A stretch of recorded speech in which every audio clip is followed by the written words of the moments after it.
Welcome, ladies and gentlemen, to the Pinnacle Cup. It's going to be an incredible day of action as we've got 16 teams ready to take to the stage, all duking it out for 2 spots at Flashpoint 2. Today, we're going to be starting off the journey to see which teams will be taking a step closer to those coveted places. And joining me to do so, of course, the wonderful Dust and Vince. Guys, it's an absolute pleasure to be joining you once again. Vince, it's been a minute since I've seen you. I believe it was back in Leipzig. I last saw you in person. How have you been keeping since then? It was indeed under very different circumstances, I guess, Freya, and I've been good. How about you? How you been doing? Yeah, I've been fantastic. Thank you very much for asking. And Dust as well. It's a pleasure to finally get to work some CS with you. Are you excited to be getting into today's games? Yeah, absolutely. I've never worked with you before, Freya, so looking forward to it. And obviously great to be back with Vince again. It's been a little while, but we're ready to get going. It should be a fun event. Yeah, I think it's going to be absolutely fantastic. And I really enjoy these type of tournaments because, you know, we get to see some of the up and coming names in CS alongside some of the old guards. I'm sure you'll recognize a lot of familiar faces in this tournament. But of course, before we get into the matches, we need to take a look at the format in case you guys aren't familiar with it. Of course, we have 16 teams in total. These will be divided up into 2 groups of 8 teams in a GSL style, both double elimination and both playing best of 3 matches from the get-go. And by the end of the 3 days, of course, the winners from the 2 groups, they'll be awarded a place at Flashpoint 2 this November. So, Dust, there is a lot on the line for our teams today. Oh, absolutely. I mean, and it's also quite brutal, right? I mean, you only get 1 slot per group into the league. And I mean, obviously, there's been big announcements this league already with millions of dollars on the line, essentially. Had a successful first season as well. HAVU, you know, trying to come back and make their return. They took 3rd place last season. And we had some new teams that are coming in that are some pretty big names in the season that'll challenge some of these member teams for top spots in the league. So this is where it all begins for Flashpoint Season 2. And definitely some names that people will recognize in the mix. Yeah, I absolutely love that you bring that up as well. Of course, HAVU versus Heretics are going to be the first games that we're going to be focusing in on. But before we get into that, let's take a look at our 2 brackets. We're going to be starting off with Group A. And we've got some awesome games to be starting off the proceedings here. Of course, there's a lot of games to be getting into. Can't all play them out on the stream at once, of course. But of course, it'll be GODSENT versus Lil Mix coming up first, and Winstrike versus Team Secret, Virtus Pro versus Avers, and then Team Endpoint versus Saw there. A lot of big names, as you mentioned, in their Dust. And I feel like, Vince, we've got to give it to Team Endpoint first. You know, the UK lads representing, not really totally UK though, because we've only got 2 UK players on the side since Thomas has departed that team. Yeah, indeed. Which you know, it kind of hurts a little bit because now we can't get as behind them and, you know, go for the whole Hail Britannia thing as much. But it is cool to have a team that has a couple of UK players in there. Obviously, is a UK org on top of that, and is doing big things. I think Mighty Max is one of those players that. Obviously, you got Alex, you know, showing his hand from the UK scene, albeit with some Frenchmen. But I think Mighty Max is another one in the UK scene that you can look towards for the future as a potential guy that can step up and actually start to fill in with some Tier 1 teams. Yeah, and we've seen him definitely stepping up. I believe it was at the most recent DreamHack Open as well. They did look really, really solid. So I'm really excited to see what they're going to be bringing to the server. I also just want to quickly touch upon Virtus Pro as well. I know that'll be kind of a household name, maybe not with the Polish core that we're used to, Dust, but this is made up of the core of the former Avanga squad who were making waves this time last year at the Berlin Major, right? Yeah, I mean, there's definitely a group of players on this team that have been around the CIS region for quite a long time and have made pretty big names for themselves. And obviously, the Virtus Pro organization is one of those ones that you always look to that you know, have the funding to be able to do some really big things. But this year, they have not been doing Jack Diddley squat, if we're 100% honest with you. And I think they've been playing far below the standard that they should be, considering the roster that they have on paper. They have had a lot of struggles in online play and some of the bigger events that have been going on, even some smaller events like the Home Sweet Home Cups and such, things you think they should dominate. They have not done that well. So I feel like this is kind of a do or die for them. Like, something needs to give. They really need to get back on track and competing at a high level again. Otherwise, I could see this roster being torn apart. Yeah, of course, and they'll be facing Avers in their first matchup, as we can see from that Group A bracket. But moving on over into Group B, this is where we are going to be starting our day. Of course, we mentioned it earlier. Team Heretics versus HAVU is going to be the match that we're going to be focusing on. But there's a lot of other names within this group. I do want to quickly touch upon North, because Dust, we were sort of talking about this a little bit before the broadcast went live. And we feel like, you know, this team have got quite a lot to prove, considering, you know, they've got MSL on the side. Now they've got New Edition Lecro. Are you going to be looking to them as one of the teams that you feel like need to be proving something today? Yeah, I mean, they're a team that I feel like has always had good pieces, but never at the same time. You know, like I feel like they've had talent come through the team, but then they didn't really have a true in-game leader for a while. And then they lost some of their big name talent, like Valve going over to OG. They got MSL back, but again, they lost some of their talent along the way. And I mean, I feel like they're a team that still can be good. Like we still see them occasionally doing okay in some of the online cups that they play and getting, you know, wins over quality teams. But we've also seen them really struggle against some of the other quality teams. So it's really hard to put your thumb on this North team. I feel like they've been one of the organizations that have never really got their acts together in CSGO, if I'm honest, over the years. And I'm hoping that eventually they can figure something out, though, because, again, they do have some core pieces that you would want, like an MSL, like a Cajun B, who's that wily veteran. But I just feel like they still have never really connected the dots in the right way. Yeah, exactly. Is there anybody from your end, Vince, you're particularly excited to see competing here today from either group? Are there any sort of teams that you are really, really going to be putting under the microscope today? I would like to say Gambit, because I think Gambit youngsters, obviously now they've been promoted, I guess you could say, and a lot of people were asking for a long time, like, why hasn't it been the case yet?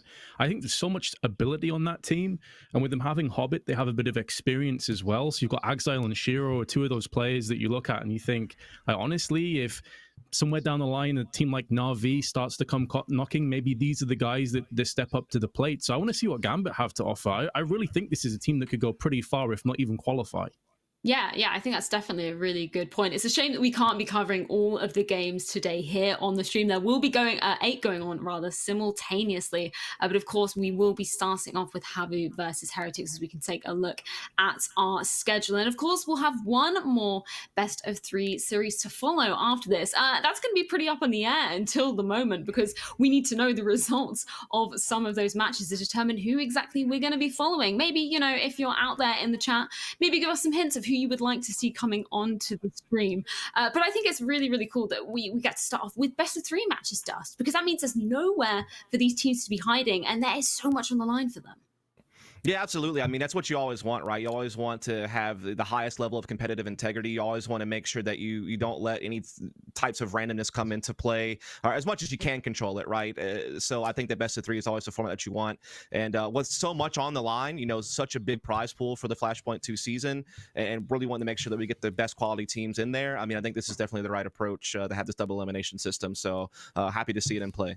Yeah, it's going to be awesome indeed. And make sure you're going over and following us over on socials at Flashpoint, and let us know all your thoughts, opinions, and predictions. And who knows, we may even show some of the best ones on stream. And of course, if you want to be keeping up to date with all the latest odds, head on over to pinnacle.com, where you can check out all the odds for all of the matches here and so many more within the Counter-Strike community.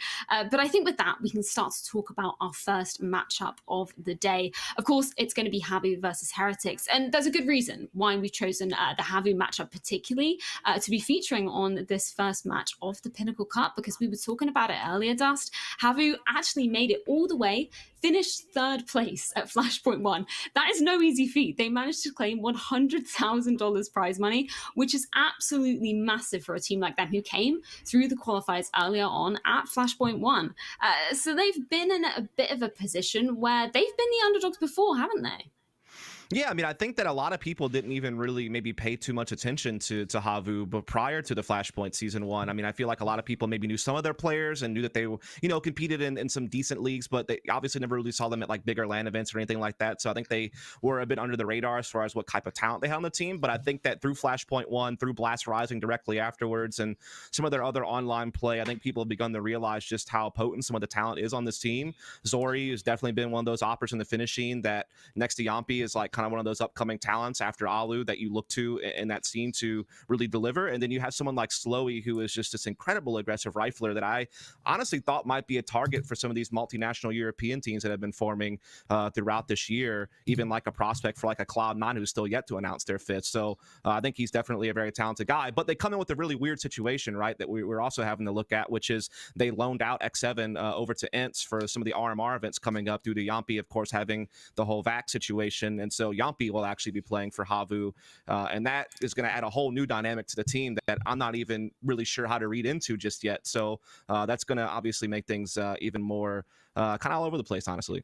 Yeah, I love that you bring that up as a point before we head into our map veto for this best of three series. Because Yampy, he can bring so much to a team, but it depends, how much time they've had to gel with him as a player.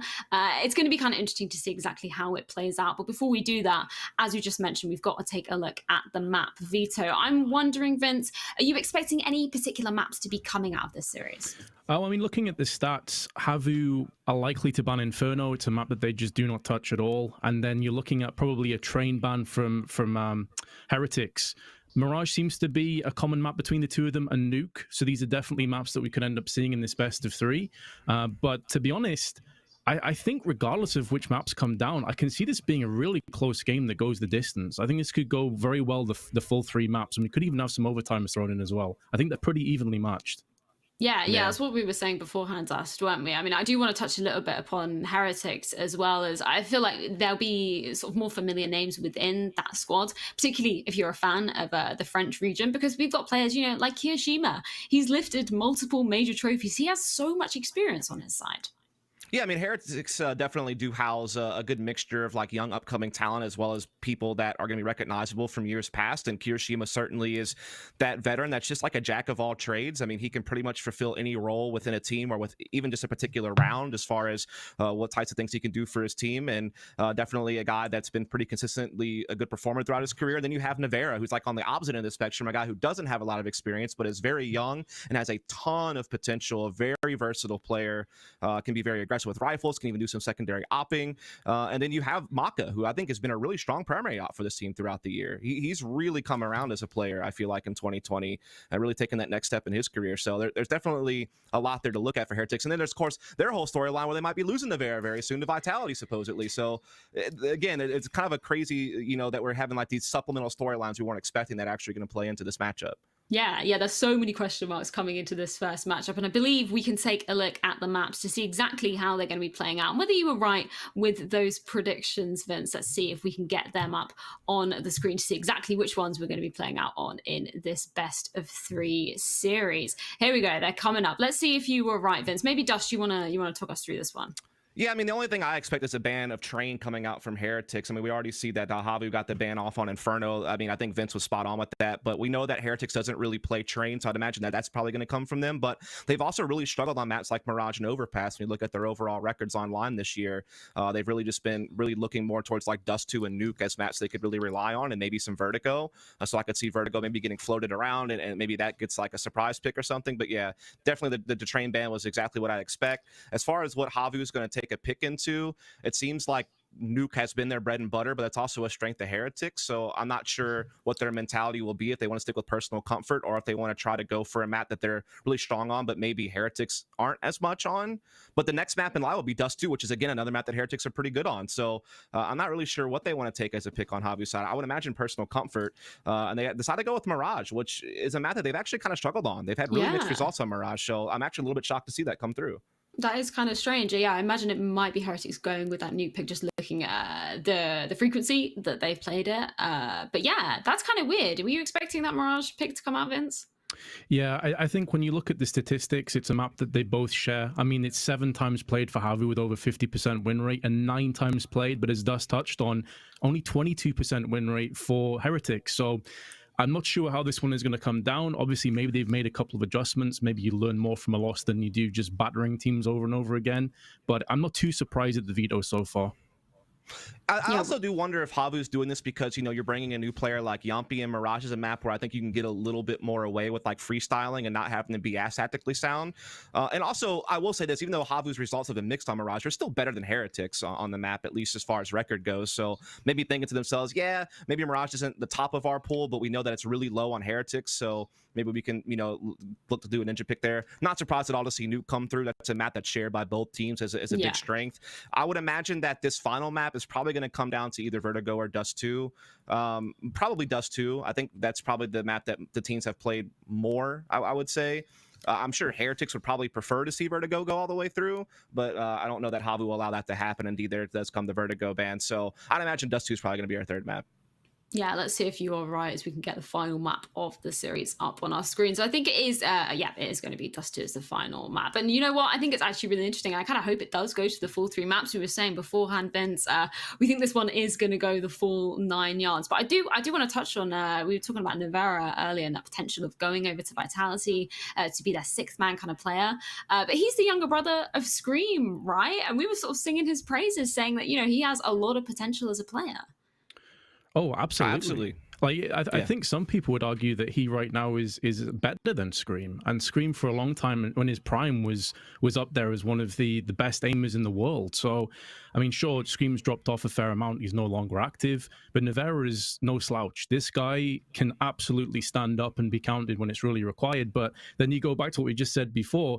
If he is starting to edge away and maybe leave the team, what impact does that have on the rest of his teammates? Yeah, exactly. Indeed. I think it is interesting talking about Heretics as well, because they are just sitting outside the top 30. I think they're 32 in the HLTV World Rankings at the moment, I believe. From your perspective, Dust, what do they kind of need to be focusing on in order to start climbing up those rankings a little bit? Yeah, it's just tough because of the whole roster situation, right? Like, it really just depends on if Navera stays or if he goes, and how they really all play that out. But honestly, in this particular matchup, the map pool really kind of threw me for a loop because I really wasn't expecting to see Mirage come through like that, and that kind of makes it a little bit harder for me to pick. I think these two teams are fairly close to each other, if I'm honest, as far as like just individual skill. But I mean, I think Heretics might come in with a little bit better chemistry, considering they're not dealing with the roster change like HAVU is coming into this. So I'll give them the nod. I think they win the series 2-1. They'll probably drop Mirage, but I think that they can win their pick on Nuke, and I think that they can take it on Dust too. So I'll take Heretics. Okay, Dust is going to be siding with Heretics then in our pinnacle prediction. Vince, where are you going to be siding with? Are you going to be going with HAVU, or are you going to be doing the same as Dust and siding with the French side? Honestly, it's hard to follow his logic. I would go alongside Dust. I think he's spot on. Yampi's a great player, don't get me wrong, but I think they already have that chemistry there, and they have a foundation to build off. So that plus the fact we have Mirage in, I think I can see it going 2-1. I think it's going to be close. I could see Mirage going down to like a 16-14, maybe even the distance, but I think ultimately Heretic should edge ahead and win this game.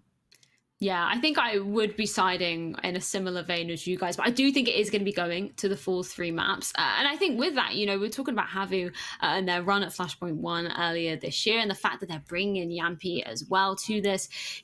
What do you kind of see him bringing to the team, Vince? Because, we talk about his firepower on the side events. Do you see him bringing this sort of same style to this HAVU side? That's a really good question, honestly. I think you kind of, maybe to start off with, you just unleash him and let him play lone wolf.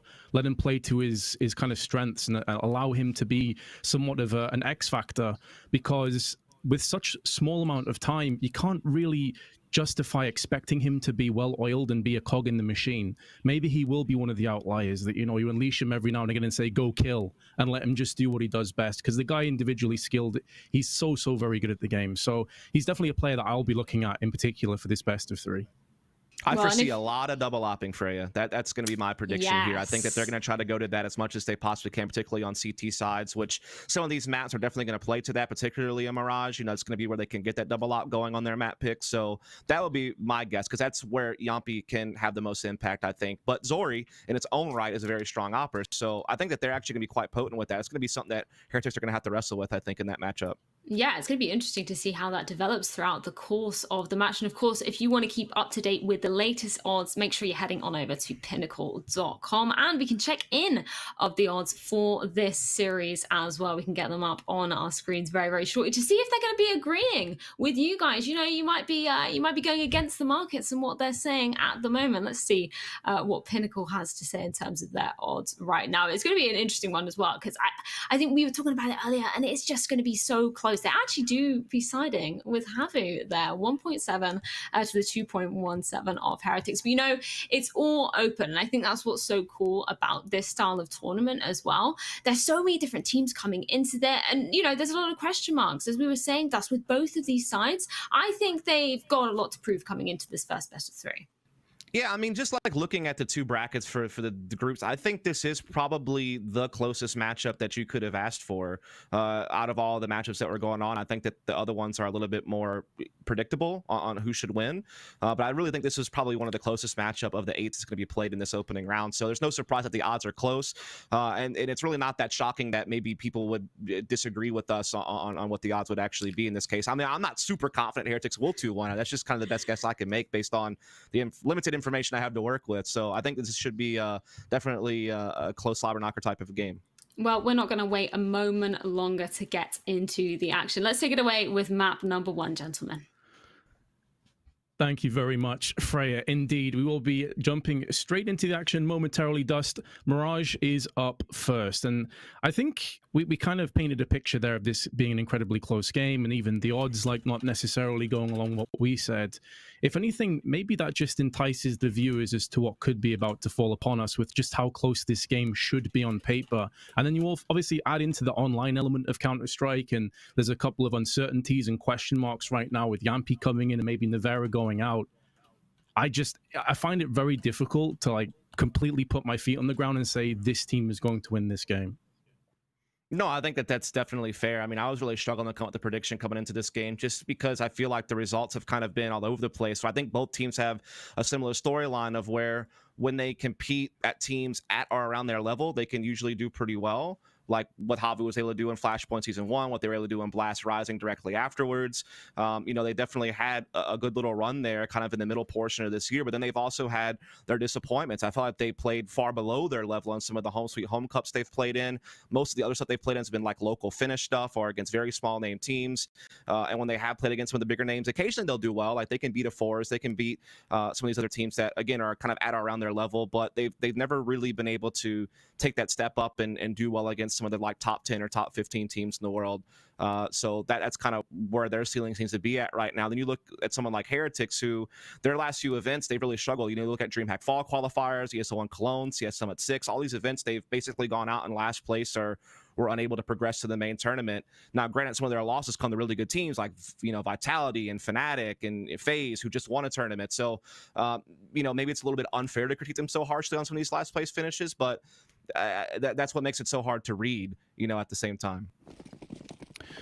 Well, we're going to have some of the answers to the questions that we've been posing over the duration of the desk segment as we jump into the knife round. Interestingly enough, it won't be a case of the team that didn't get to pick the map gets to pick the sides, and it will be Heretics taking the knife, and I assume they go CT. But I mean, Mirage is that kind of map that I think the Ts can absolutely steamroll if they have all of the answers to the potential obstacles that the CTs put up. So I wouldn't necessarily say 100% you want to start on the T side. I do know that Heretics are a team that often do like to start on the aggressors. They've done this before on Dust 2, they've done this before on Inferno, and it won't be the case here. They are going to be starting on the CT side. Indeed, that's going to be the case. So we're finally going to go ahead and get started here with our opening match of the Flashpoint 2 close qualifiers. HAVU, like you said, starting on that CT side. We are going to see Heretics looking to form up pretty heavily towards the B side of the map. They have 3 inside the apartments and 2 top middle. So it seems like they want to run some type of B split. Lucky is aggressive here towards ladder room, so he might be able to pick up on this as smokes and flashes are going out towards mid window. They just clutch a glimpse of Dotto briefly and gets gooshed and dropped by Dotto, who can now try and make the most of this through connector. Meanwhile, Heretics, though, are poised outside of a B hit, hoping that HAVU would go for an over-rotation. They're keeping their options open on the A side. They're actually keeping 2 players over there for the Ts, and more than enough time that they can track back onto A. And that may be in the back of HAVU's mind. A couple kills have just been traded out, but it still favors the Ts as they now look to push out onto the site. Slowy going into the marketplace, seeing if he can get the drop on one of the oncoming CTs. And now that player of Saw, who did kick things off nicely around ramp, moving back round to Biap. So it will be a post plant, and this is a hard one to see how Heretics can possibly get this one done, especially as Lucky's now been dinked down to 4 HP, and Kiyoshima has his head removed. Slowy also picks in for 1, leaving Nevera 1v4 with 8 HP to his name, and he will not be able to weather the storm. Down he goes. Yeah, I'm going to just guess that that's probably Slowy. It is kind Snowy. of going. Yeah. You gotta love when players just use not their names in game. It really is just a caster's, dream, isn't it, Vince? It is a classic of online and gaming. Yeah. I only know it's him. Well, one deductively from the rest of the team, but I've also casted these guys before when he was using that name, so that did definitely help. As we are going to see pretty much the eco as you'd expect from HAVU, trying to load up inside connector, and we do see Heretics are basically just looking to steamroll through, and they've already gotten Dotto boosted up window. He's taking care of business. One frag did go the way of the CTs, but that's been about it thus far, as Zori's been eliminated. The Steagle's been trying to do some work here at stairs, but Dotto will eventually stamp him out, and we've actually got a weird 3-on-2 situation here, Vince. So this is actually getting a little bit more dicey than I would have expected, but I think slowly the insurance policy there has pretty much crushed any hopes of HAVU trying to pull one over, as the bomb does go down at B. So looks like the 2-0 start should be just around the corner. Oh, it's certainly looking that way. Hard to see Macazin getting a great deal out of this round. May just want to save. They did go for the force, having a Mac 10 and a Deagle with a Molotov on top of it does give you a couple of options. And of course, don't be completely thrown off by the fact that at the top of the screen, it does read Heretics on the T side. Hopefully that will switch around sooner rather than later. It is HAVU on the T side. And speaking of Slowy, he's put a knife in the back of Macazin. He's grinding the money and also shutting down the opposition. 2-0 start to the Finns. Yeah, I actually did get fooled by that, Vince, so I'm glad you pointed it out. Didn't make sense. I was like, this player doesn't play for Heretics, but, we'll get there in the end. So you are going to see HAVU now still really just on the guns they have in the previous round. They're keeping the Mac 10s in place. Still just pistols here for Heretics. They are going to be still playing kind of a default CT setup, though. I mean, they're not really going for a stack or a push, which is kind of more common on rounds like this. And it seems like we're going to be seeing HAVU look to really just storm the gates of the save-off stack. That storm is a pretty solid word to describe it, honestly. Flashes in, the cracking of thunder, and then the lightning of headshots from Yampi's AK. Said he was a player to watch out for, and so far he's lived up to that mantle. This chaotic, aggressive play style may be something that HAVU can really rest on as this game progresses. We talked about maybe a lack of chemistry and a lack of set plays with Yampi knowing exactly what to expect. Well, if you go hyper-aggressive and you get in the face of the opposition, kind of takes that issue off the table. Yeah, it really does. And I mean, a guy like Slowy, again, is just so good at playing that aggressive rifling style. Again, I think he's like one of the better entry riflers that you could probably look at as a prospect in the European region that isn't already locked into a top team. So definitely something I'm going to keep my eyes on throughout the series to continue to watch him produce. And then I think once the op gets in Zori's hands, you're going to see him have a lot more impact as well. And I am also curious, like, if they're going to let Yampi have a crack at the op. Maybe if he has like a good spawn, they probably would pass it to him. Or again, I expect double op on CT side. So you are going to finally see Heretics get their full buy. And they're actually going to have Navera on the AWP as opposed to Maka. I know they've done this in the past here and there, so it's not completely out of the norm, but definitely something to take note of. Speaking of the Belgian AWPer, he could be coming under heavy duress. Yampi in the smoke of window. Made a little bit of noise. I'm not sure if Navera realizes there is a threat looming around the corner. No room for error. If he misses his shot, he's down. He doesn't even get the opportunity. So Yampi takes the AWP and runs away, surviving on 6 HP. Molotov in to stop the CTs re-peaking. An exquisite start for HAVU. And Heretics can do little but just hope that their bolstered B defense will get tested and see if they can pass that. But already, under so much pressure on this A side of the map, there's only one defender in the form of Lucky.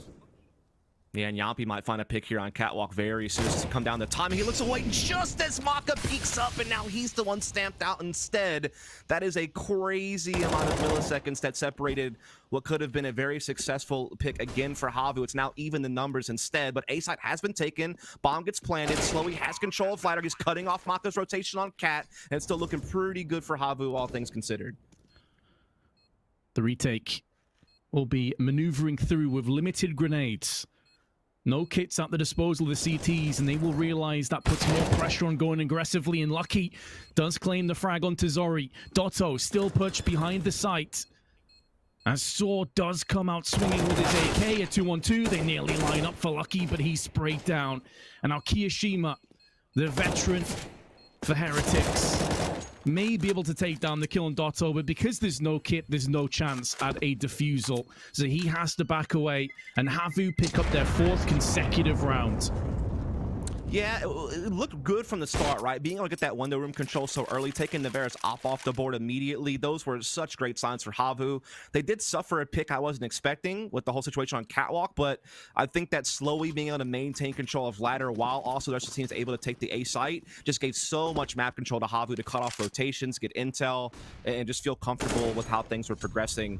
And that's going to go ahead and put them up 4-0, put Heretics on the back foot once more. They do have the Scout and M4 that were saved, but that's really going to be about it to put to use in this round, as once again HAVU have their way with mid control.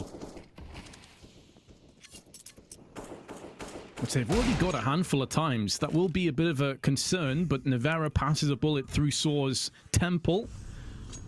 Not able to jump on top of that gun, unfortunately, for Heretics' perspective, but they do still have an M4, a Scout, and now a player advantage, with plenty of time still allocated across to the Finns. A replenished smoke onto connector keeps at least one of the 5 up close, which is Kiyashima with the M4.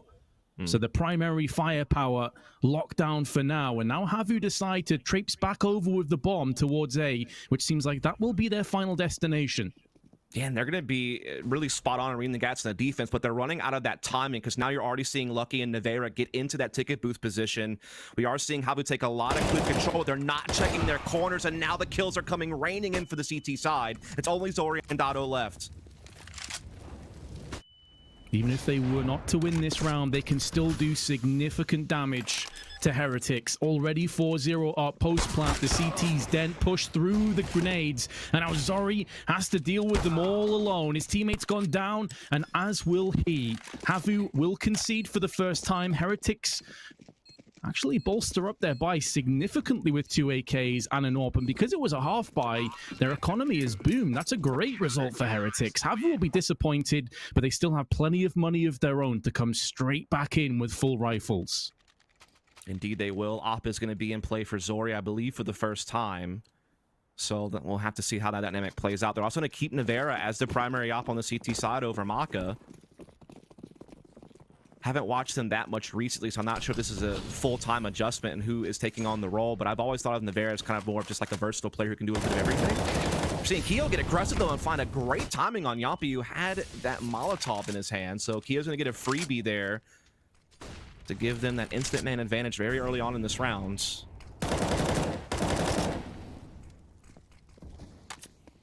Quite the turnaround from Heretics. We're getting pummeled and battered early on. So much so, the first 3 rounds were at the cost of all the players and no bomb plant. That's how devastating they were. Zori with the AWP answers back onto Kiyashima, but the damage being inflicted, and it is hemorrhaging out of control. Saw 1v4, pardon me. Kiyashima did go down just beforehand.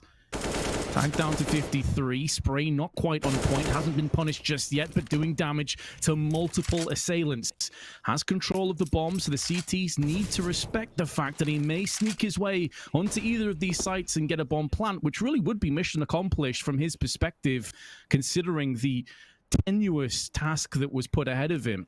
28 HP remains now, and with 35 seconds, it will ring the end of this round, and Heretics do get 2 in quick succession. Yeah, now you're seeing Heretics kind of challenge HAVU at mid-control. I mean, HAVU have really been just kind of steamrolling as far as getting control with the 1-3-1, just getting deep into connector or window or ladder. But now you're seeing Heretics challenge them, like Keo did that round with the M4 through connector and getting that opening pick. So you're seeing Heretics finally start to find their footing in this game. It's putting HAVU into a Tech 9 Deagle purchase, which those Tech 9s, once they can close distance, can be very dangerous. They're very accurate now. And so you have to be a little bit concerned. But Keo, he's going to be happy with that, just getting that nice little smoke spam to kind of alleviate some of the pressure. The Sol has responded in kind with one of his own. So much utility damage as well to HAVU. XMS finishes off Saw, who is pretty much obliterated from a HE and a Molotov. Have conceded 1 though, Heretics, and this is another one of those rounds where HAVU can take a punt. You know, they can swing wildly with a haymaker and see if it connects square on the jaw, and they can break down that economy a little bit from the CTs. It is building nicely, and XMS puts the bullet down range. Yampi dealt with accordingly. Now jumping up and down, may see a second T once that smoke clears. And Slowy trying his best with the Tech 9, joined alongside Zori's Deagle, and now the smoke has cleared. Can XMS spot anything? Not just yet. So there won't be any calls about over-rotating. This would effectively put it to a 2v2. So if they can get a stray bullet landing in the head of one of these two CTs, there's a way forward. They have connected, but it's only going to be one in that encounter. And therefore, Heretics get a third. Yeah, they are climbing back into this game pretty much immediately, and the economy is really starting to swing in their favor. You have Maka at over $10,000 already. Navarre's at near 8K post-buy because he didn't have to really purchase much here. So they're really starting to control that. Meanwhile, HAVU would have to save if they take a loss here. So you're really seeing the momentum shift and who has control of this game. CT's again getting aggressive at middle. They have been spotted by Slowy this time. He knows that one is towards Underpass. He can make that call. There's also a gap in the smoke here that can be abused by the CTs for information at the very least. So HAVU's been halted this time, Vince. They haven't really been able to get that control in middle that they've usually been afforded, and they're having to lean a little bit more heavily towards the A side for perhaps some type of set piece occurring probably maybe in the next 20 seconds or so.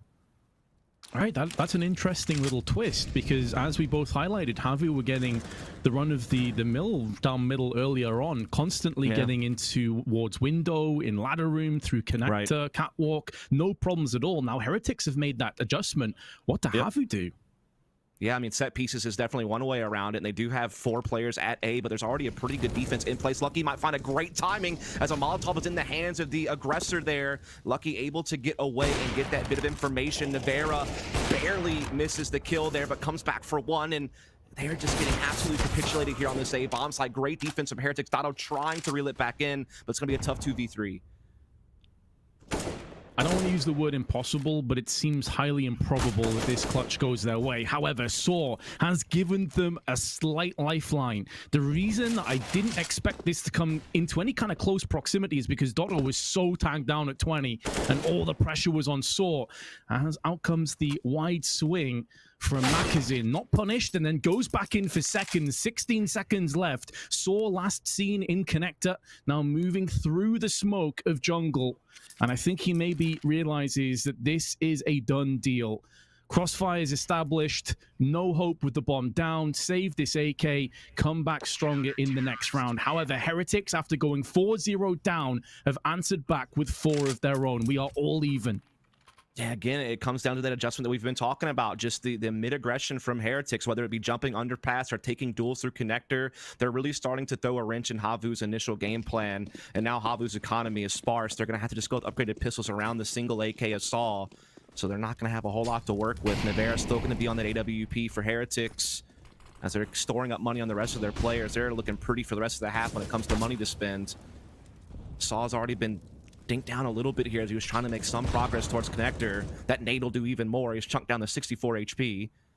Still trying to sneak his way through, though.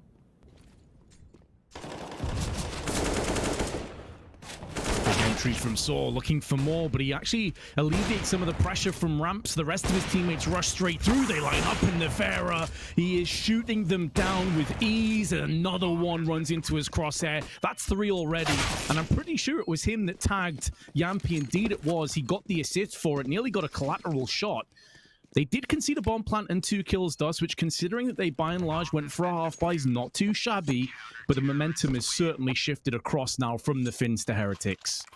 It really has. They've won the last 5 in a row. They're swimming in cash like Scrooge McDuck, and meanwhile, HAVU is really just kind of in this weird buy-save rotation. They're not finding those opening picks anymore. They're just trying to go for these really aggressive 1-4 type plays, which can work, but you've seen the trading efficiency from Heretics has been superior in these last few rounds. So HAVU are going to have to turn another page, and the question is, can they? Because with Yampy just coming in, what have you really been able to work out with him in such a short amount of time? That's going to be the big question, as they've been mollied off here inside apartments. They're trying to smoke their way through. XMS spray transfers not on point, but he doesn't get fully punished. However, Makazin will. Slowy with 2 entries that really should never have been. And although the 3 of them attack pretty significantly, they now have the player advantage and make that 2. Yampy with 2 of his own. This is a round that Heretics had in the palm of their hands, and it's slipped out some way. HAVU have got it done. I cannot believe that, Dust. There were so many opportunities for Heretics to close the door. There really was, and that's just an illustration of what can happen sometimes when you just have really good players, that you can sometimes just brute force your way through a chaotic moment and leverage that individual skill to get some openings. That's exactly what HAVU did. And they took their best two aimers probably, you know, Slowy and Yampi, and just let them loose on kind of a trading spree inside the B side, and they both came up with 2 kills apiece. So that's just going to happen sometimes, particularly on a map like Mirage where those types of moments can come into play. Just individual skill shine through there a little bit, Vince, and now it's right back tied up. Mid control taken for HAVU. They're starting to get that nice comfy space again here in this position. That's an element in the pregame that we were talking about, that there's no doubt about HAVU's skill level. That's right. Never really been up for debate. It's just how can they drill in with some tactics with Yampi at short notice. They are going in. You mentioned before that the revenge and avenge kills, the trading has been on point for Heretics. This round, though, it is slipping briefly. Mack is in, waiting, biding his time through the smoke. There's the double spray, and the round goes with it. No bomb plants for HAVU. After striking once, they cannot double up. 6-5. Vince, I feel like we're watching a Counter-Strike Global Offensive speedrun.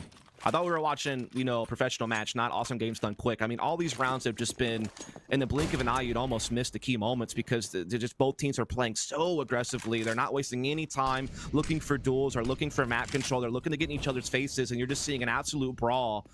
And it's been pretty much an equal exchange of punches thus far throughout this half, as we are once again seeing that aggression in middle from Kiyashima. He's done it a couple of different times. Now he controls top mid boxes. That's a lot of information he's going to be able to gain from this spot, but now he's been eradicated. That's going to give HAVU a little bit more freedom now to deny Heretics info, as well as leverage their mana advantage and try to manipulate some rotations, as Yampi's trying to creep up here, but gets caught by Lucky. So now it's even right back up.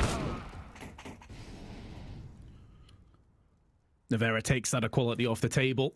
Long range AWP shot through middle via connector. Now HAVU need to rummage together. They don't check the close angle. XMS punishes them, but it's only the 1 kill. This will open up enough room for a post plant. The flick shot from Nevera, slightly awry. Does burn quite a bit, down to 46, but he is keeping those T's interested on market while the rest of his team now start to move through. Nevera needs to peek back in. Lucky going up close alongside his tag team partner of Makazin. Making noises, Zori. Dotto elsewhere puts down Nevera, and Zori will be falling next. Leaving it all on Dotto. 1v2, grenade, significant damage, picking shrapnel out of his kneecaps, and the full defuse would have come through, but it gets denied from Dotto, who goes in for another. The Finn somehow clutches out.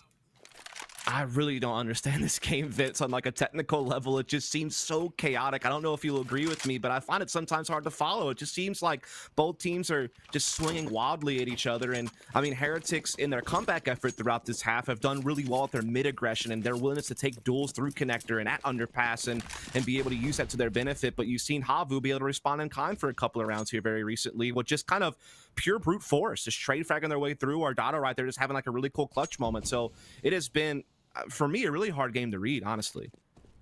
I agree. This is kind of what we were expecting, though. I think you used the word slobber knocker, which, you know, it's a classic term, and I think it's lived up to that so far, Dust. It has been kind of chaotic. This is one of the slowest rounds we've had. And that's a strange thing to say, because this is normally pretty default, right? But for the pace this game has gone, this feels like snail's pace. It does, as we do already see Yampi here getting control of Delpan position inside middle, so he's able to kind of keep some tabs on mid while the rest of the team is setting up for an A set piece. I think the one thing that could throw a wrench in things, though, is positioning that Lucky's going to have up close to the MP9 towards Palace. You know, they are at a disadvantage when it comes to overall firepower, but if they're able to make this Palace play work and they can take down Dotto and get his AK and hold Palace position for themselves, it'll make it very hard on HAVU to really clamp down this A-bomb side. We have to keep an eye on that. Ooh, that timing so brutal. The Palace push doesn't work out for Heretics, but elsewhere it has. Good utility damage. And Kiyashima with a Deagle just pierces through the smoke onto Saw. Dotto low, good counter flashes, tossed in, forces the T's to retreat back into ramp. Now can open up and free their arms for a bit more spray. A heavily weakened Slow, he's been finished off by Kiyashima, who's going in for more, but he overextends and he gets punished to the hands of Zori. Time is running scarce. dwindling away. Zori is at least keeping the economy a little bit more honest and having a look at their funds. It won't really affect them too harshly. So now he realizes, I just need to hold on to this AWP. I can't throw this gun away. However, Heretics lead again. Indeed they do. It's been a scrappy timeline. The last 5 rounds in a row have gone back and forth after a little bit of winning streaks for each team. By the way, I don't like work full time for Flashpoint or what have you, but this is one of the best HUDs in the business. Let's be honest, Vince. As a broadcaster, I just love that all the information I need is right here. Shout out to you. It does look very clean. I do like it as well. Love having the timeline, the permanent KD. All right, I'm done. As will HAVU, most likely, if they concede this round in the last one, considering just how well this started for them on 4 rounds in a row. They'll feel like they've been done. But by and large, by themselves, that's always the bitter pill to swallow. Nevera gets smoked out. They are taking middle control again. This is what really yielded them that great start, though, Dust. They got mid control time and time again. This is the first time for a while. Very true. Gap on the edge of the smoke here, but Maka still comes out on top on that duel somehow, able to get away and reset as well for the oncoming repush here. Zori eventually able to trade, but at such a huge cost. Now Nevera's cleaning up. It looks like Heretics have wrapped this one up. And indeed they will. Oh my goodness, man. HAVU have just not been able to find their footing since that grand start at the beginning of the half. It just seems like they've never been able to make like those big adjustments. They've been heavily reliant upon kind of wild clutch plays or just individual brute force. They haven't really been able to find a consistent foundation that they can rely on to win rounds on a regular basis. Yeah, I feel like this is one of those scorelines that doesn't really paint the full picture of how things went. Without that start and Dotto's 1v2 clutch, you're looking at a landslide lead for Heretics, honestly. Yep. When it's come down to rifle 100%. rounds, they have been so far ahead, and it could be more of the same here. When you just look at pistols, by and large, for HAVU, they have plenty of utility, but that hasn't really been the problem.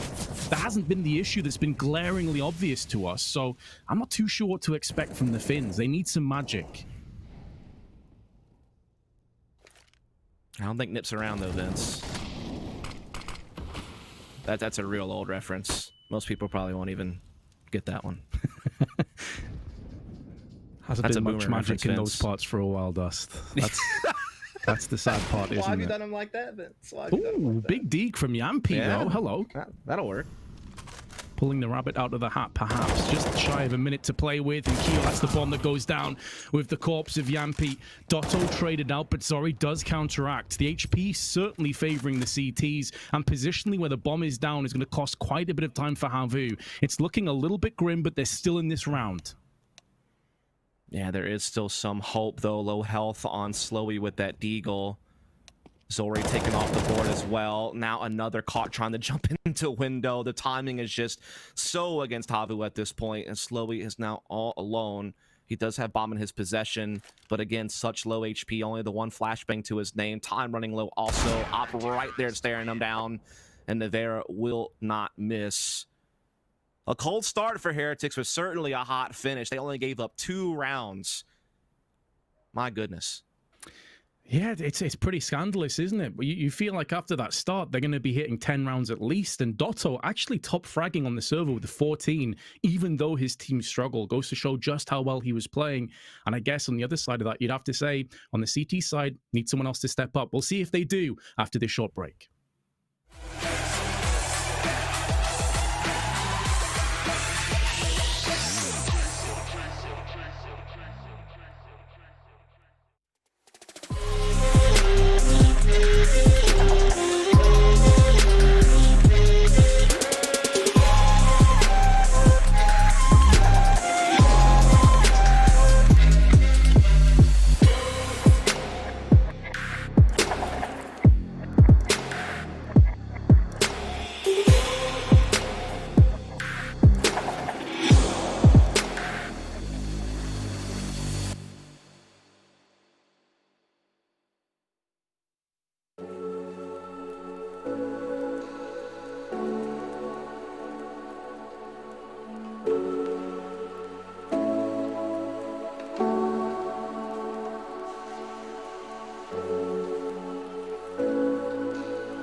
Welcome back, ladies and gentlemen. It has been quite the game. It's been a bit of a strange back and forth affair, but now we will rejoin the action with Heretics perched on the T side and HAVU occupying the CTs, playing it slow and steady to kick off the second pistol. And Dust, we had a bit of a treat that first half.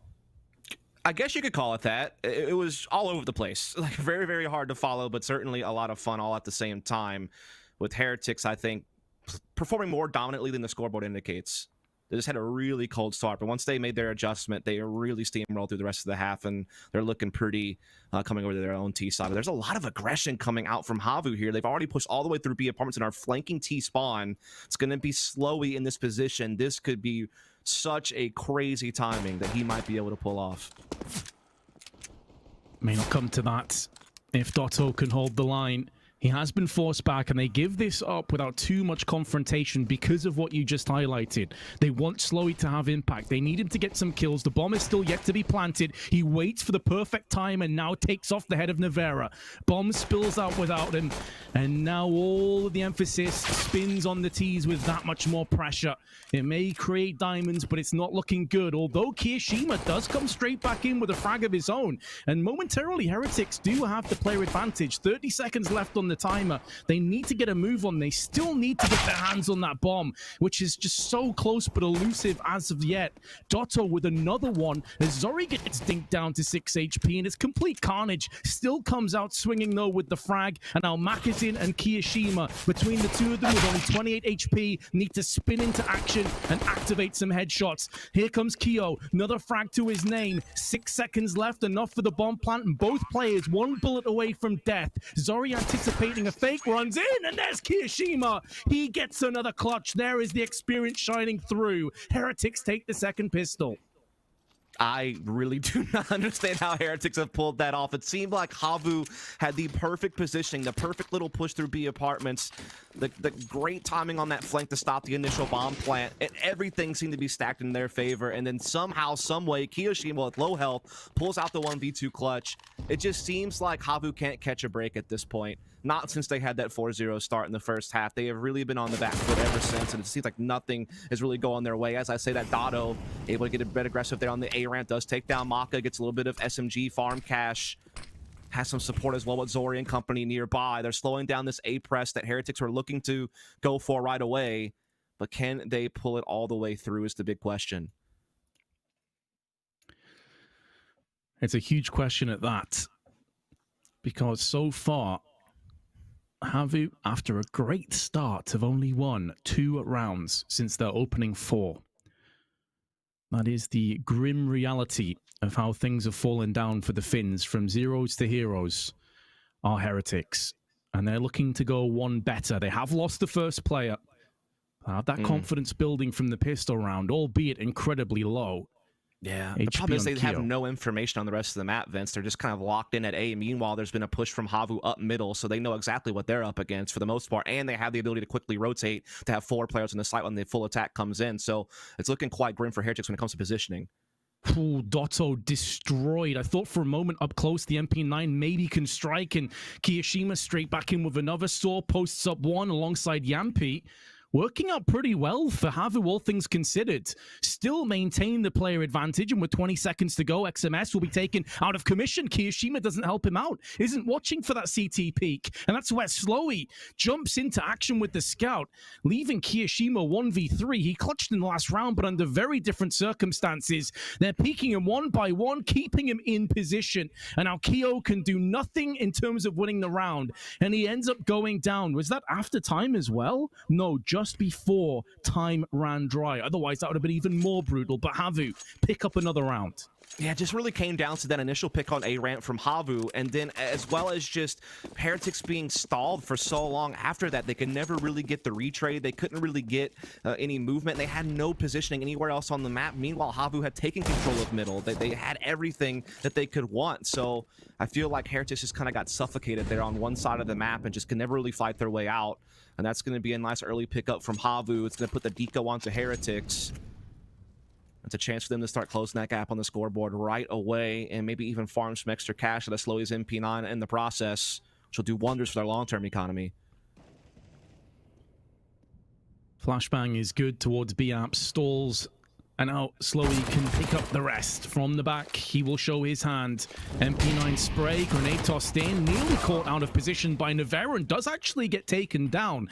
But the fire and the flames from the grave will finish off what his MP9 started after spitting bullets out. Heretics still maintain 2 players. Kiyoshima not too far off, and he's already done a bunch of work with pistols today, especially that Deagle. But Mac is in, picking up the MP9 from the corpse of Slowy. Now has to charge straight into action. Can do quite a bit of damage. Jumping down to the site. Sees the next player come in. Hold on a second. Can Macazin reasonably pull this one off? He has no idea that he's about to be encircled. And now Macazin, every angle he's checked, apart from the one where Dotto resides on the bench, you have to feel so sorry for him. But such a nice try. It's just kind of crazy that he even had that chance. Like, that is a round that they should have no business winning, considering how it started, considering their low firepower. Yet somehow it came down to a 1v1 that could have been won by Heretics. That is just wild, and I think that that's just like a perfect summary of really what this whole map has been so far. It's been so wild, so all over the place, so hard to put your finger on exactly who's in control of the match, especially now more than ever. So we are again seeing the eco from Heretics. HAVU looking to get 9 right away, and indeed they're going to waste no time progressing towards being right on the heels of Heretics. They only lose 1 member in that process. No surprise considering Heretics was on base pistols for the most part, but now the full buy will come out from Heretics. AK is already being purchased by Lucky and Kiyoshima. There is not the funds there for an AWP, so it'll just be the AKs and utility. SMG's being carried over by Yumpy and Saul, so trying to play a little bit of a bonus round on their front. So we are going to see that mid control being taken by Heretics. But look at CT's playing aggressive, Vince. They're ready. They want to spring into action. After losing 4 players, they did a great job of holding on, where Heretics had pretty much invested nothing. That's pretty much bypassed all of that initial damage. They thought about going aggressive. They were listening for footsteps from an aggro peak. It didn't come into play, so they fall back. I like that from HAVU. Aggression, but controlled.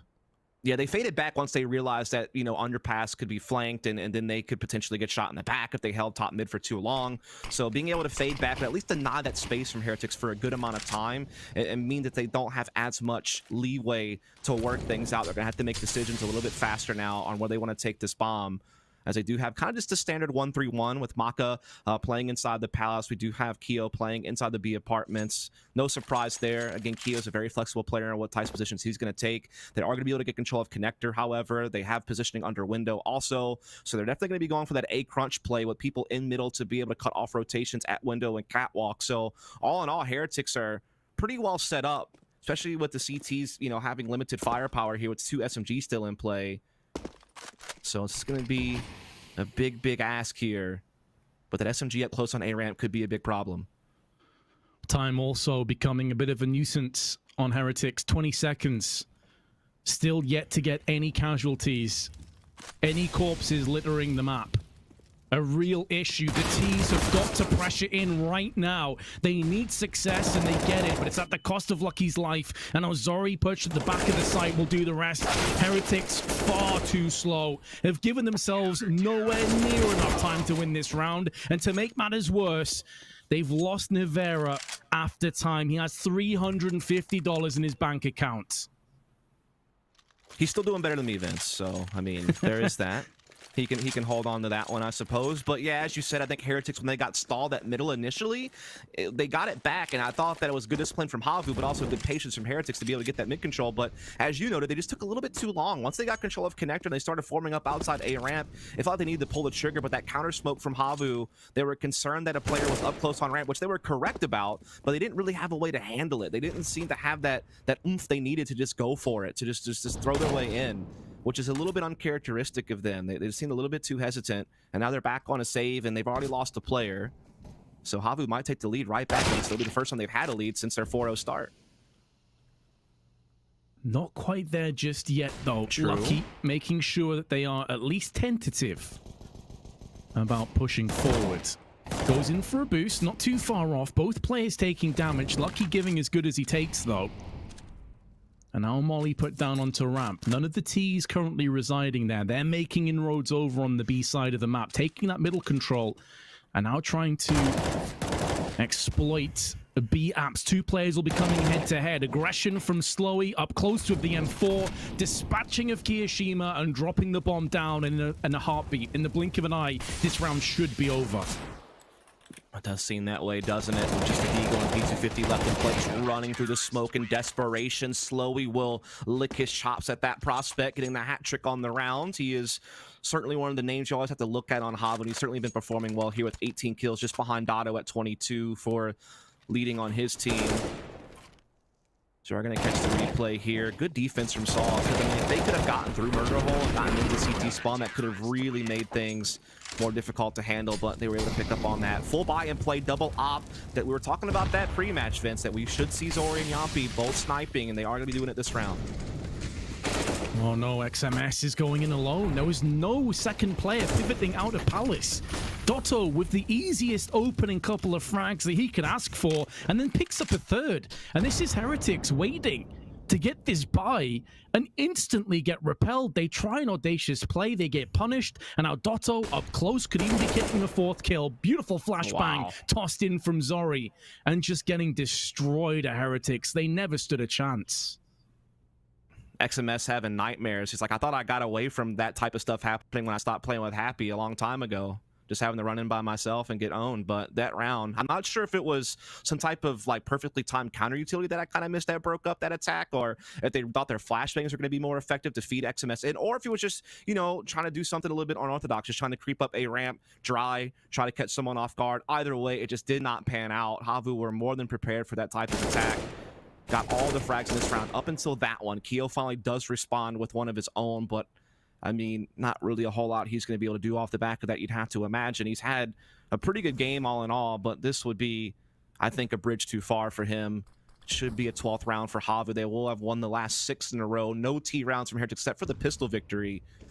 And their economy is in tatters on top of that, so the chance to kind of build back up and respond is going to be something they're going to have to wait on a little bit longer, and they're also kind of running out of breathing room to pull that off. So something's got to give here soon for them, or despite all their great efforts to come back in the first half, it all might be for naught, Vince. Yeah, they are seemingly coming up a bit short when it comes to their T side, and that bridge you're talking about had some charges planted down, gets detonated just so Kiyoshima can save his own life and keep that 8K. The problem is they don't really have too much behind that. If they do go in for a force, if they may feel compelled to do so when Kiyoshima is down to like $200, it's not going to be great. They decide not to. It's just unfortunate because when XMS is running in like that, you're limited on what you're able to check at once. So we kind of had to turn a blind eye to sandwich position to be able to focus on firebox and the side itself. And it just so happened that Dotto was playing that position, which is not that common, to be honest. Like, most CTs do not play inside sandwich. It can usually be mollied out by a set piece or something like that. But he happened to be at the right place at the right time and really just kind of threw a wrench that entire round. And now we're going to see kind of this eco push from Heretics onto the A side. So far, they've already lost one player. Oh, grenade damage is so deadly for Heretics. Straight in the head of Kiyoshima. Nevera, who is tanked up, has been finished off by Sort. And Heretics not really getting anything in return. It's not as if they've pushed onto the site, and because they've been slowed down so much, now Slowy will show his hand. Not for the first time, going for the long con flank. Will not miss the headshot, executing Kiyoshima, and HAVU steamroll ahead to a 13-10 lead. Yeah, now it's last chance saloon for Heretics. This is the gun round that you have to win. This is going to be the best spot that they've had in quite some time. Keo sacrifices, gets a Mac 10 to be able to get all the utility he can, and the op will be in the hands of Nevera. This is just kind of easy pickings for HAVU, clamping down that retake from all angles. But again, this is the big round that Heretics need to push through. They're, again, just kind of playing mostly default mid-control to kick things off with. Though Keo is looking to get a very assertive in the B apartments. He's found the kill with the Mac 10 and collected an op. Might be able to find seconds here if Slowy gets a little bit too antsy. But it seems like they will just kind of fade back for now. This round, they've been completely set up for another Slowy long flank. So they know that they have, by and large, control of the map. The only positions they don't have any idea over are the likes of Palace. For all they know, someone could have pushed into Palace, gone a bit aggressively, so they need to be wary of this. Now, we know in the past, they have basically ran themselves out of time, so that'll probably be in the back of their minds here. They don't want to rinse and repeat that mistake again. No, certainly not. They have plenty of time now, though. They already have A-ramp control. They do have positioning inside connector. Here's the problem, though. Old Slowy's up to his old tricks again. He's already through B apartments, already into T-spawn. This will be the third or fourth time he's done this already this half. This time he doesn't go all the way through, though. He's actually coming back to top middle to help control that. And in the meantime, it's given up the entire A site, and HAVU are so out of position now to really do anything about this. So this should be going the way of Heretics. There shouldn't really be a whole lot HAVU can say about this one. Heretics is finally able to maneuver across the map a little bit better, get some good entries. Got to give a shout, obviously, to Keo, getting that first pick with the MAC-10 inside B apartment, stealing that second op away. Navarra also pitched in with a pretty big op frag in his own right, and so that will be 11 for Heretics for keeping the game close, Vince. Exactly what we expected. A very scrappy game that's got two teams that are fairly evenly matched, just clashing over and over again in very chaotic rounds. I like the idea from Slowy as well. Even though the round is done, the overall map isn't. The war has not been raged fully yet on this map. So try and keep their economy down as much as you can, and it can catch up with them later on. You can see Mac is down to 3.5k, but obviously one of his teammates can drop for him, no problems. This is more about the next round. If they were to concede again, Heretics would be in a spot of bother. So we're keeping themselves in. And yeah, I mean, you mentioned it before about Slowy's flank. I feel like a flank is only as good as the foundations on which you're flanking to. So if A site dies, the flank is basically useless at that point. And that's exactly what happened. Can agree with that, as we are again seeing Heretics open up default, but they have a little bit more opping power in the process. Maka's got the other AWP, no surprise, right? He's gonna be taking it through Palace, maybe looking towards a pick at jungle. There is a CT in the smoke, though, that Navarra is gonna have to contest with, and he's gonna find the timing but can't land the shot. That's big for HAVU to get that player out of there. He was in very dangerous waters, but he was able to find a way out. And Saul still holding his ground inside connector. Again, mid's been taken from Heretics, but they haven't made any progress yet in those main points you want to be getting. Whether it comes to be connector or whether it be ladder, they just haven't gotten that yet, and they've already suffered a pick as well on the A ramp. At least Keo's able to respond back with the pick onto the B site.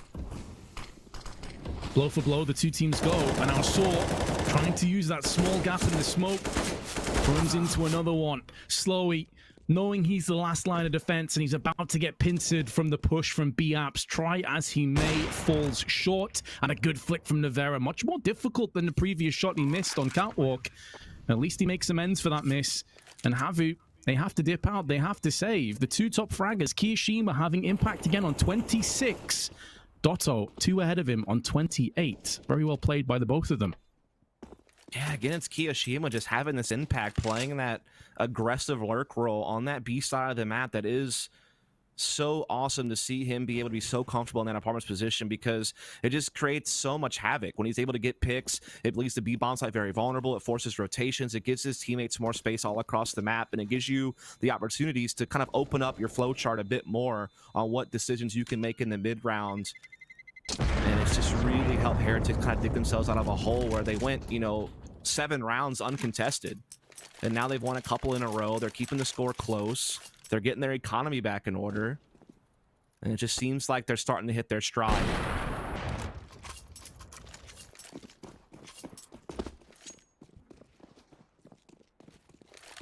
A flurry of rounds back to back.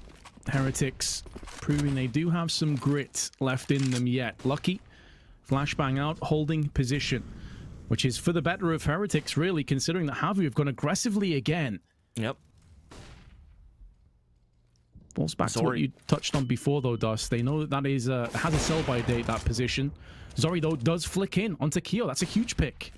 Yeah, they're kind of using that aggression at middle to kind of set up Zori's op inside the B apartments. I like that he's been dynamic in his starting locations and kind of giving Heretics different looks. And obviously, B apartments is always an option for offers. It can be risky sometimes, but he was able to find the right timing there to get a good opening pick. Navarra, though, has responded with one of his own over towards connector. That's going to even it right back up to a 4-on-4. We've seen so many of these mid-round close number situations, and Dotto getting Palace is going to be great news for HAVU. All of Heretics are just focused out in middle. They have no real leverage anywhere else, so they had to kind of just gather up and hope for the best, Vince. They had to just kind of try to trade their way into something. Oh no, Slowy with the spray joined alongside Dotto. The timing could not have been worse. They threw in the Molotov anticipating it would lock down the angle, but Slowy was already in position. He just had to hold down M1, and the rest is history. Heretics trail by 2 now. I'm just so surprised to see Heretics' team side just be this sloppy, but at the same time, it goes back to the pick ban, Vince. We discussed how, yeah, HAVU would have kind of mixed results in their own right on Mirage, but Heretics, this is one of the worst maps that they actually play, right? I mean, they obviously have their permaban they don't play at all. That's going to be technically their worst map, but of the maps they actually do have to play, Mirage is definitely towards the lower end of it. I think you're seeing an illustration of that. They just don't really seem to be as polished here as they might be on a Nuke or a Dust 2 or some of the other maps that they've been able to rely upon for success throughout, you know, different portions this year. And it seems like HAVU's really been able to tap into that despite, you know, kind of coming in with their own roster situation. Certainly were some doubts coming into this as to Heretics' ability, and I think you're spot on. We've seen some of those glaring weaknesses come to light. HAVU have done their best to capitalize. It hasn't been a complete bloodbath, though. Heretics have stood their ground time and time again. There could still be a twist or two left in this. Looked as though Heretics would just bow out at one point on this second half. They did mount a bit of a comeback, and they're still in this round. Still in this match, but they need to start turning it around in their favor. XMS, 38 seconds left. We've been here before, and they do concede the first frag, not for the first time by the hands of Slowy. And now Saw goes back in to look through connector. Another pick. This time it's Zori's AWP that rings out from Tollbooth. Makazin's not able to punish him. Lines up the Molotov and gets smashed down where he stands, leaving Kirishima 1v5 with 18 seconds. And he falls and stumbles at the second hurdle. HAVU 3 map points. Yeah, I mean, I think the story of this game is that both teams' T-sides have looked quite grim. It's just that fortunately for HAVU, they were able to at least have that hot start off of the pistol and anti-eco, so that gave them a little bit more cushion coming into their own defense. But neither team has really lit the world on fire offensively, Vince. I have to say, it seems like both teams have really just been limited on what they know how to do on this map, and how they handle those mid-round situations has been questionable. But in the end, it looks like Heretics might be the one biting the bullet on this one. Unless they can figure out a way to work out this round, it's going to be limited utility. A Galil for Lucky. Just seems like all they've really rely upon is Keo finding big openings and being able to just immediately rattle off the back of that. Can they hope for that again? I guess is the big question here, as they are lining up at B. This could be the valiant, heroic last stand as Heretics try to pummel their way and blunt force their way in, but the utility is on point. Maka, Nevera already smacked down, 20 and 50 HP respectively. Molotov perfectly placed, and a flashbang, or actually it's a smoke behind it, just to cordon them off a little bit longer. They'll be feeling like they're being choked out of this slowly but surely. However, there are still 50 seconds left. It has happened often, Dust, absolutely. I mean, they got choked out at A couple of different times, and Slowy was able to flank them because of it. So, I mean, it's just a constant issue that they've been facing. And again, they have no territory anywhere else on the map. So they have to just kind of keep going for this. And Slowy playing up close behind that smoke. There's another one. He still stands a little bit longer, but that's information. And another incendiary put behind it. It doesn't seem like Heretics have too much life left in them yet on Mirage. Yampi misses his shot, but it's not as if he will get punished for that miss. And Almaka joined alongside Lucky, left alive. Make it just Lucky. With 13 seconds to go, his AWP through the smoke will miss, and HAVU pick up the first map. It was a bit of a whimper at the end for Heretics, but well played by the Finnish squad. Yeah, it's so crazy how that played out. I mean, yeah, we did see HAVU have the hot start in the first half, but then it was dire from that point forward. I mean, Heretics dominated that half. I mean, I think that the 9-6 score didn't really even illustrate it fully. It felt like Heretics could have easily had double digits on their CT side, and then it looked like after they won pistol in the second half that they really could work on to something great. But I mean, they just did not have their own game plan established offensively, and HAVU were able to take full advantage of that. That double op came into play a lot for them. Their aggression on CT side was working. Slowy's flanks through B apartments were a constant nuisance, and they were able to figure it out. And we'll discuss it a little bit further, but not before we take a short break. So stay tuned, folks. We'll be right back.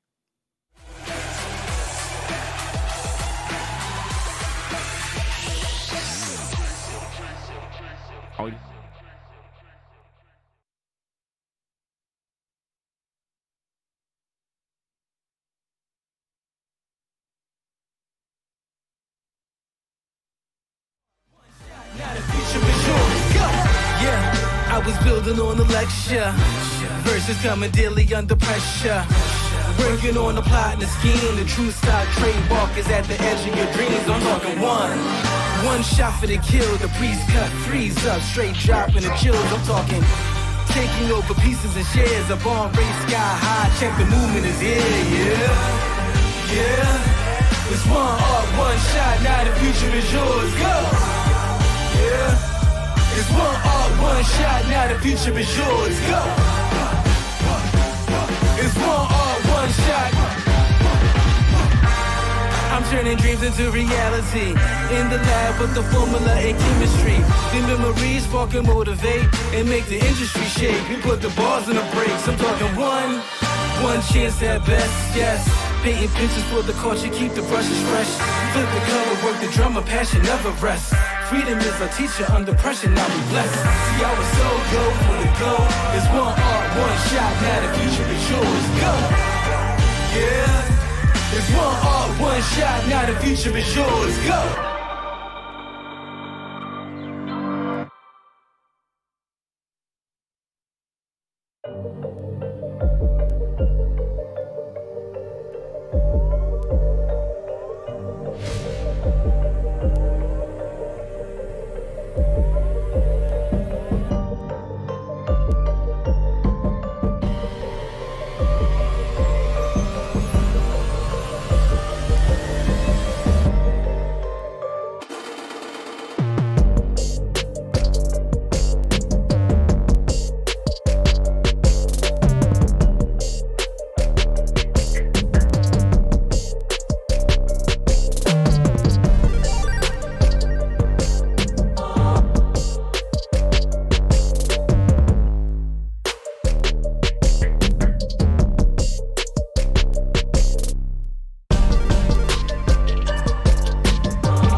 Start off this best of 3, and ultimately the Finns would claim the win 16-12. They'll go 1-up in the series against the Frenchmen, but Dust, you had some question marks coming into this first map, and I think for very good reason, because I think it's fair to say that Mirage at points was just all over the place.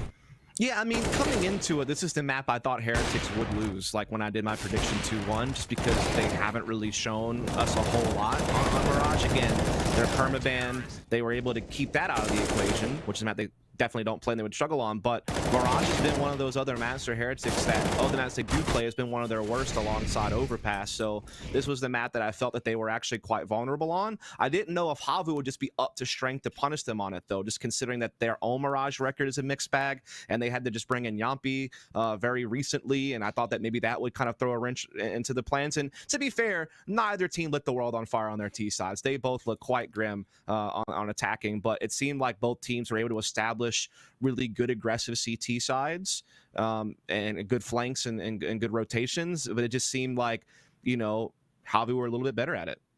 Yeah, and I want to pick up on that because, as you said there, Dash, you know, the CT side for Heretics was looking initially really, really strong. I know, Vince, that you said that 9-6 first half scoreline didn't even really give Heretics justice. So where, coming into that second half, where were the holes for you, Vince, from the side of Heretics? They were too slow. It felt like they were too indecisive. And I think there's two ways of looking at it. One is to say, where did they fail? Another is to say, where did HAVU succeed? And I think where HAVU succeeded was the likes of those slowy flanks. They were great. Consistently, 3 or 4 times at least, I can think he had massive impact from those flanks. And that's really a credit as well to his sites, that they didn't overextend, they didn't get too aggressive. The second that they started getting pressured, you saw Dotto fall back onto CT boxes, and they let the flank come into play. So I honestly feel like there was indecision there. And HAVU, a lot of the question marks we had about their T side and how well Yampi would fit in were no issue at all on the CT side. They looked like a well-oiled machine to me. However, are they going to be able to rinse and repeat on Nuke? It's a much more tactically adept map. I think this is where we're going to see some big, big questions get asked of HAVU. Yeah, it is a huge question indeed. And I did want to pick up on what you were saying there, Dust. I think it was sort of halfway into that first half where you were saying the pacing is just insane. There were a few times where I was looking at this and, like, you know, close my eyes, I could be watching Furia playing right now. It was just so damn fast. Do you think, you know, that kind of faved HAVU going into that second half? Because as you were saying, they were being aggressive, but it was calculated, right? I think the big thing that really helped HAVU there was that they kept stalling Heretics on one side of the map, and because Heretics had no positioning anywhere else, they couldn't know if, you know, there was someone hiding in a corner. So if they tried to, you know, re-aggress onto middle or be apartments late, they didn't know what they would be up against. And so I felt like they kind of got trapped in this space where it's like, well, you know, we got stalled, we only have 30 seconds of the clock, but we kind of have to still commit to this because we don't really have any other options. And I felt like that was a constant problem, and they really just couldn't find openings consistently. They were so reliant on Kiyashima maybe finding an opening pick in B apartments or something like that. They could never really get their op rolling with Zori on their T side, and they just seem to kind of throw these weird Hail Mary plays, like when they just sent XMS into A site by himself with like no real support or utility, and it just seemed like they did not know how to handle those mid-round chaotic moments on their own T side. They didn't really seem to know how to adjust if their initial attack didn't pan out or if they got stalled by counter utility. They didn't have those layers to their attacking side. And HAVU, I think, again, we talked about this pregame, the potency of that double op setup of Zori and Yampi definitely came into play. Yeah, I definitely want to pick up on that because you were saying it there, Dust. The double up setup was going to be absolutely crucial. Do you feel like it was in that second half in particular? Absolutely. And I think Vince would have to agree with me on that. I mean, we saw Zori being able to get opening picks in multiple locations, like when he got the B apartments pick kind of late in the second half to get that initial 5-on-4 in that round to get the thing rolling. And obviously, Yampi had a couple of big stands with his op as well defensively. So, yeah, I think that was definitely a big X factor. Yeah, I like that you pick up on Zori there because I feel like, Vince, we saw him be quite dynamic as a player. Maybe not so much as I expected after seeing that first half, but coming into that second half, I was quite impressed with his performance. As was I, absolutely. I mean, statistically, it was Dotto that really shone the brightest, but Zori was doing an incredible job of just being a constant thorn in the backside when it came to those A plays. Posted up on the toll booth with the AWP, he was locking down ramp, palace, and through connector, basically alone. So he did have so much impact. And although Yampi wasn't seen like as often, I feel like the threat of the double AWP actually kind of preceded any of the gunfire. Maybe one of the reasons why Heretics were a bit too tentative on their aggression. It had like a knock-on effect in that way. So I think Zori had a great game, honestly. Yeah, and I do want to pick up on something that you said earlier, Dust, which was that Heretics were being a little bit too reliant on Kiyashima because, you know, we saw in that first half, he had some crucial clutch moments. He was really bringing it out full force for the team. Do you think going into the second map that they're going to need to be sort of less reliant on one player to be bringing out the big guns? I think they need to let Navarra more loose. I feel like he's the guy that it can be that big dynamic player for them. And I actually think that it's crippling him that he was basically the primary operator for that entire map on both sides. I don't know if that's kind of been their game plan. I haven't watched a lot of their matches lately, if I'm honest. But earlier in the year, when I was watching them play some of the tournaments, it seemed like Navarra was more of like a hybrid player, and they let him rifle more often than not. And Maka was actually the one toting the op more often and was actually quite successful with it. So I found it kind of weird that that's been a role change that they've done. But of course, with Navarra maybe being on his way out the door, who knows what the headspace is like on that team. Like maybe perhaps they're not as locked in or as focused or as confident when they know that perhaps they're going to have to make some big changes here soon. You never really can know what the mentality is like or what the communication's like. Like as a commentator, that's always like kind of our worst nightmare, is not really knowing, you know, what's going on behind closed doors. But it certainly could be factoring into the match for sure. Yeah, I think that's a really good point to bring up, and something that we don't actually discuss that frequently is, you know, the mentality of a game when they're in the server and how they're feeling together and communicating as a team. But of course, before we jump into the second map of this best of 3 series, we've got a little bit of a treat for you. We're actually going to check in with our social odds to see what everybody on socials is saying about this game. Let's see whether they're siding with us on the side of Heretics or if they're favoring HAVU in this best of 3 series. They're coming up on the screen. 58% are going with Heretics still. So I think, you know, they're going with that 2-1 scoreline, which we were predicting, weren't we, gentlemen? Vince, are you still kind of confident in that prediction of yours? No, actually. I'm not as confident as I was before, Freya. I thought this would be a 2-1. I now, after that performance, with how well HAVU played and Heretics looking a little bit lost for words with just only Q really showing up, I fear the worst on Nuke, I've got to be honest. I think this actually isn't a bad map for HAVU. They have a 70% win rate. They've played this a bunch themselves. So I have a feeling this could actually be a 2-0 now. Man, if I didn't know that you were a Newcastle fan, I would just call you a bandwagoner at this point. But I'll go ahead and spare you that one. But no, I mean, I think that Vince is spot on here. Nuke is shared territory for both of these teams classically. That was always going to be the map in my mind that could be really close and be tough to call. But I just slightly favored Heretics due to them coming in with a full roster compared to, HAVU have had to make this like last minute loan situation with Int. So yeah, I mean, I think that unless Heretics can clean up, how they're handling some of these mid-round situations, particularly on the attacking side, that they could really be in for some trouble here on Nuke. Yeah, there was a huge amount of questions going into this one. We're going to take a look at the updated odds for this map coming to you from Pinnacle. Let's see if they're still siding. Oh, they're so close. Damn, they were close before this first map, but going into map number 2, they're almost as close as they could be. And of course, if you want to keep up to date with all the odds for all the matches going on here at the Pinnacle Cup, make sure you're heading on over to pinnacle.com to keep up to date with all of the action. But I think that leaves us coming nicely into Nuke, and I think we can throw it straight to there, gentlemen. This is going to be an absolutely huge one indeed. So take it away. It's map number 2. Thank you very much, Freya. Indeed, I have a feeling it could be more of the same, Dust. We had an incredibly close, tense matchup that until that second half could have been, I think, overtime written all over it. But then HAVU stood up. I need to see if Heretics have more firepower than just Kiyoshima. As good as he is, it's unreasonable to expect he's going to 1v5. Yeah, I mean, again, I think getting Nevera more in tune with rifling, I think would do them a lot on this map, particularly because opping isn't as easily accessible to players sometimes. So we'll have to see, as they are going to be starting out defensively here. And we are going to see XMS already finding the opening pick onto Dado right away. Spots another outside also, so getting a little bit of intel along the way, plus getting his team straight into a 5-on-4. And they've spotted Zori again outside and damaged him very low, but he does catch XMS. That's a big kill at the P250 to even the numbers back up, though he is very low on health, down to just 2 HP, Vince. It's going to be tough to have more use out of him throughout the rest of this round.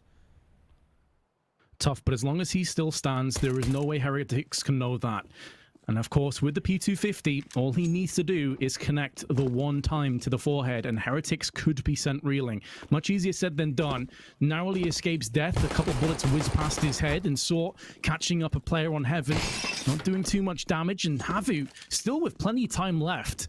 Aggression was really their mantra when it was the first map, and it seems to be more of the same here. Looking to wrap round via outside down ramp towards the B site. Not necessarily the most orthodox of patses, but will they get punished for it? Makazin still standing a little bit longer, but Lucky joined alongside Kiyoshima can lock it down from Decon. Slowy with a USP, missing a few headshots, gets punished, and Heretics get the first blood.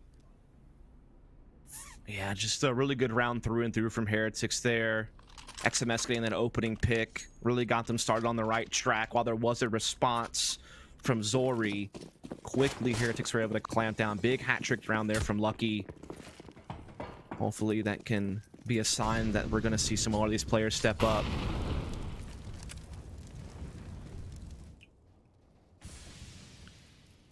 Molotov onto Squeaky. HAVU not really going for anything in this round at all that you can even mention. Full on eco in the purest sense of the word. Damage has been done, and it should be without any casualties on the CT side, especially as everything has fallen into place nicely. Zori with the burst of all things, can he actually get this kill down onto Kyo? It's going to be a close one, but eventually the Glock betrays him. Heretics off to a 2-0. Yeah, no surprise there. Not much HAVU we're going to say about that round, but they are going to be able to get the full buy into this one. AKs will be out aplenty for the Finns. Mini MP9 still in play for Heretics, trying to get that bonus round through. And of course, there's a lot of close angles that MP9 could be used at, whether it be door, inside the vents, up close on hut. So definitely can still be very, very quality weapon. Despite, and of course, still being inferior to the AKs overall.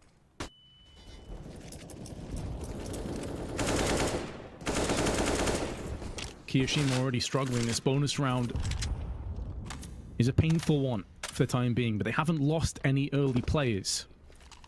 So Heretics, a map that they will be feeling much more comfortable on. Going into that Mirage, they had a 22% win rate with over 10 maps played.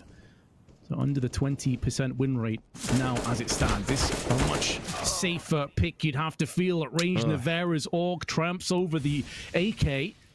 It's a bit of an awkward one for Dotto, and especially considering how well he played Dust, you'd expect him to pick that one up.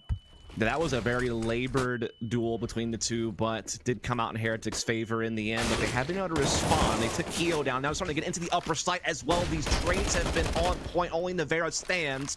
He's got the AUG. He's able to dispatch of one, but can he do more? Indeed, he can. Even through the flash, he's been able to find a second kill.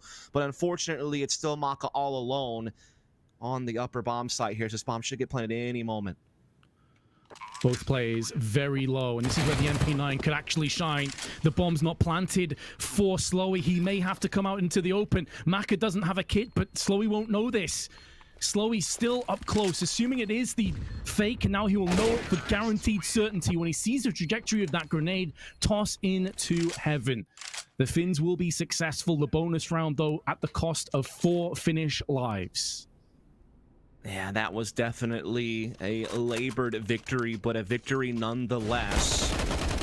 With them holding on to a lot of SMGs, there still is money there to buy from Heretics. You almost fancied Navera's chances there inside the site. He was doing great things with that AUG throughout the round, but unfortunately was eventually overwhelmed.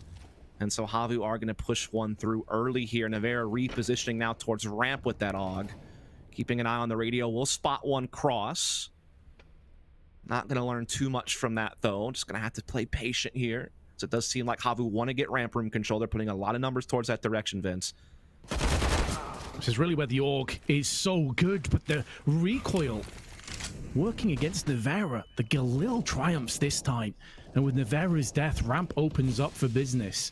So much more pressure now established down onto Heretics, and they went for firepower over utility, so they actually have no incendiaries left, only one smoke, and no kits.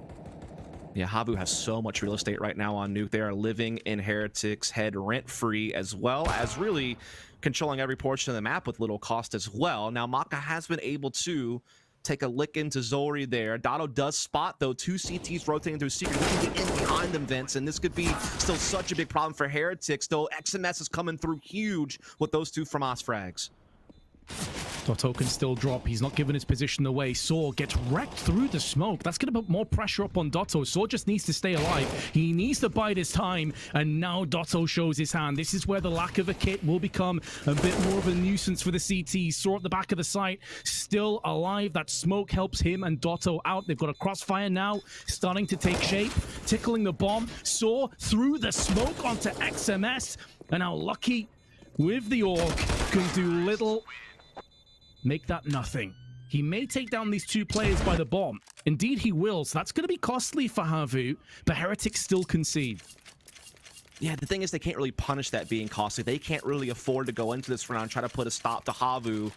This is a chance where they're able to maybe collect some of that money back with that MAC-10 from Slowy, and if they can win clean, they can carry over these rifles. But that was a valiant attempt. XMS, I thought for a moment there, was going to make magic happen, but Dotto had such a good flank. He was patient. He didn't take the shot at the player he saw Secret. He kind of bided his time and then made that flank through Vince and was able to control that toxic room area, and that really opened up a nice crossfire for HAVU in the post plant at that point in time. And now they're just steamrolling through lower once again. A wet paper bag defense is in front of them at this point, and they're having no problem tearing through. This bomb is going to get planted. Can hear the pitter-patter of footsteps from Zori's perspective, as I'm sure the call will come to the rest of his teammates that they're headed back towards the CT side. Can treat this as a mini timeout. Heretics will be able to muster together a buy in the next one, if they so choose. Seems like we could have one of those rare situations where all 10 players actually survive come the end of the round.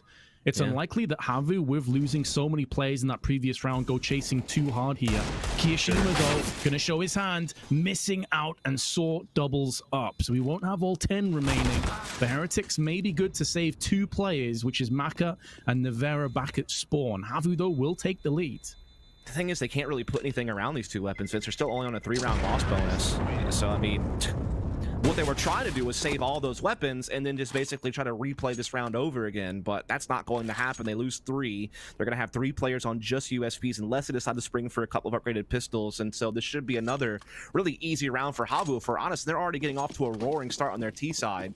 I mean, short of losing Pistol, they've had basically a flawless attack on a map that, while it's easier for Tees than it had been in the past, it's still a map you expect CTs to be able to put up a respectable scoreline, and right now HAVU are giving them such a hard time. Should be more of the same. As you said, Heretics limping into the round with just a few pistols and a scout. Slowly caught in the smoke. Now ebbs down via the vents. Here's a CT running through the decon. Call comes through to the rest of his teammates who are making a move and emerging through on secret. XMS, one of the final bastions of hope, safeguarding the site behind the doors, opens up, but slowly from decon, massacring him, opens up that site, should be post-plant, and maybe Maka can get the drop on Storm. That would be an AK, which wouldn't be too shabby if they can save it, but in terms of their endeavors winning this round, I mean, they are gone. They are long gone. They were gone before it even started, for honest Pretty sense. much. It would have taken a miracle for them to have found a way into that one. Maybe if XMS was able to get a couple of kills with the CZ or something, that could have been maybe some hope. But, you know, Slowy's positioning was never going to allow that to happen. And so HAVU will jump up to 4-2 with the map in hand as well. So they are looking pretty solid in this best of 3 thus far, though it's still early days here on Nuke. And again, this is a map that Heretics will feel much more comfortable on compared to Mirage. So there is certainly that chance that once they get their money back in order, they can put up a better fight. But it looks like these players in the back here are going to be cannon fodder for Zori. Oh, never mind, Navera. Nice little scout headshot there. Going to force a little bit of rebuying out of HAVU. Is going to be the lead building up for the Finns, but now the Heretics can finally respond with the full purchase.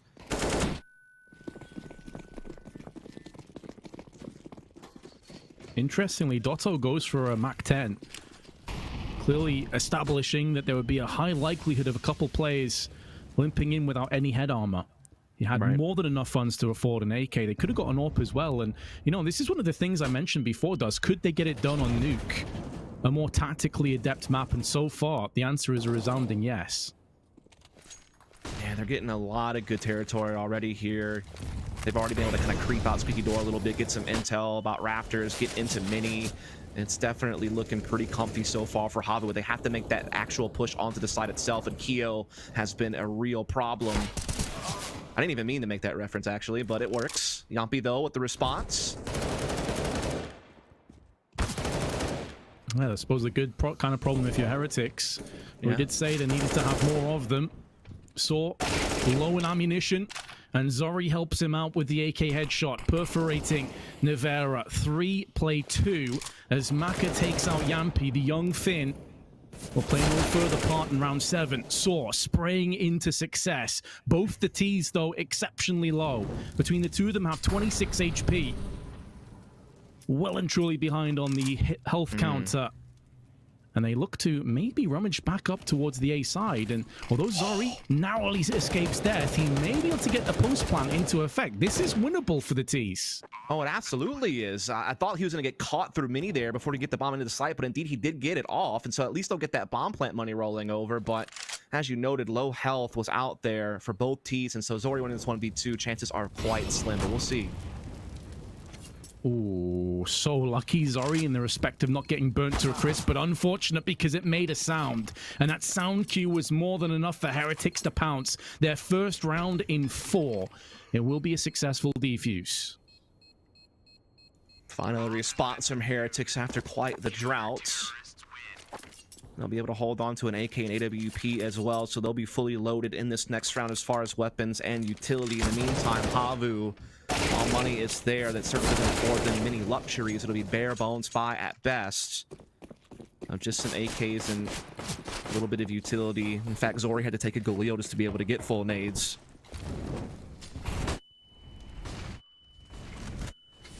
It's going to be fast, frantic, chaotic. We saw much of this on Mirage. But HAVU ran out of ideas. Here's the gas tank on. The strat page running out. Maybe running on fumes. But Zori taking down the head. Actually shooting there to mask his dropping sound. Interesting from HAVU. And it seems like Heretics don't realize this is a possibility. Saw's already moving in. And judging from the positions of the CTs, they have not heard this at all. No, I don't think they realized that Saul actually dropped through Vince. I think they felt like they had kind of contained that attack on the upper side and forced it back through Squeaky, but no, Saul is coming through. Now, Nevera's worried about turnpike position. He's got his op trained on that location, but again, he has no idea that Saul is actually creeping up the ramp, and that could be the real big problem for Heretics' defense if Saul's able to find it. It's only getting worse with Zori finding a pick elsewhere. Nevera actually does pick up on Saul, but Zori was able to do some work elsewhere outside. Keo, though, spots the shadow, knows what he's up against, able to swing around for the frag, and now they have the advantage. A lot of this rests on Yampi's shoulders because Dotto is the walking wounded and potentially the walking dead. Yampi comes out, spray, not on point. Now Dotto has to pick up the rest. He had such a good performance on Mirage, but it was asking too much. Heretics, even the odds, 4 play 4. I really thought Saul was going to find something there inside that ramp room, and with the combination of Zori finding a pick towards outside, it really seemed like the path was clear for HAVU to take a victory, but Keo catches Zori outside. Nevera was able to pick up on Saw's maneuvers through lower side, and they've evened the score back up, and they have HAVU on to essentially a full save, so this has been a great response from the Frenchmen to kind of get back into contest here on Nuke. With already being a map down, they needed to be able to strike back, and they've been up to the task here these last couple of rounds, and they should be taking the lead back.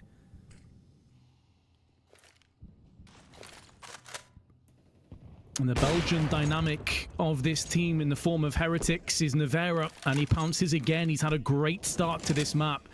A little bit absent in places on Mirage, but now showing why we touted him as one of the key members. Slowy, good deal work onto Kiyoshima, opening outside. They can also pick up an AK from the corpse of Kyo.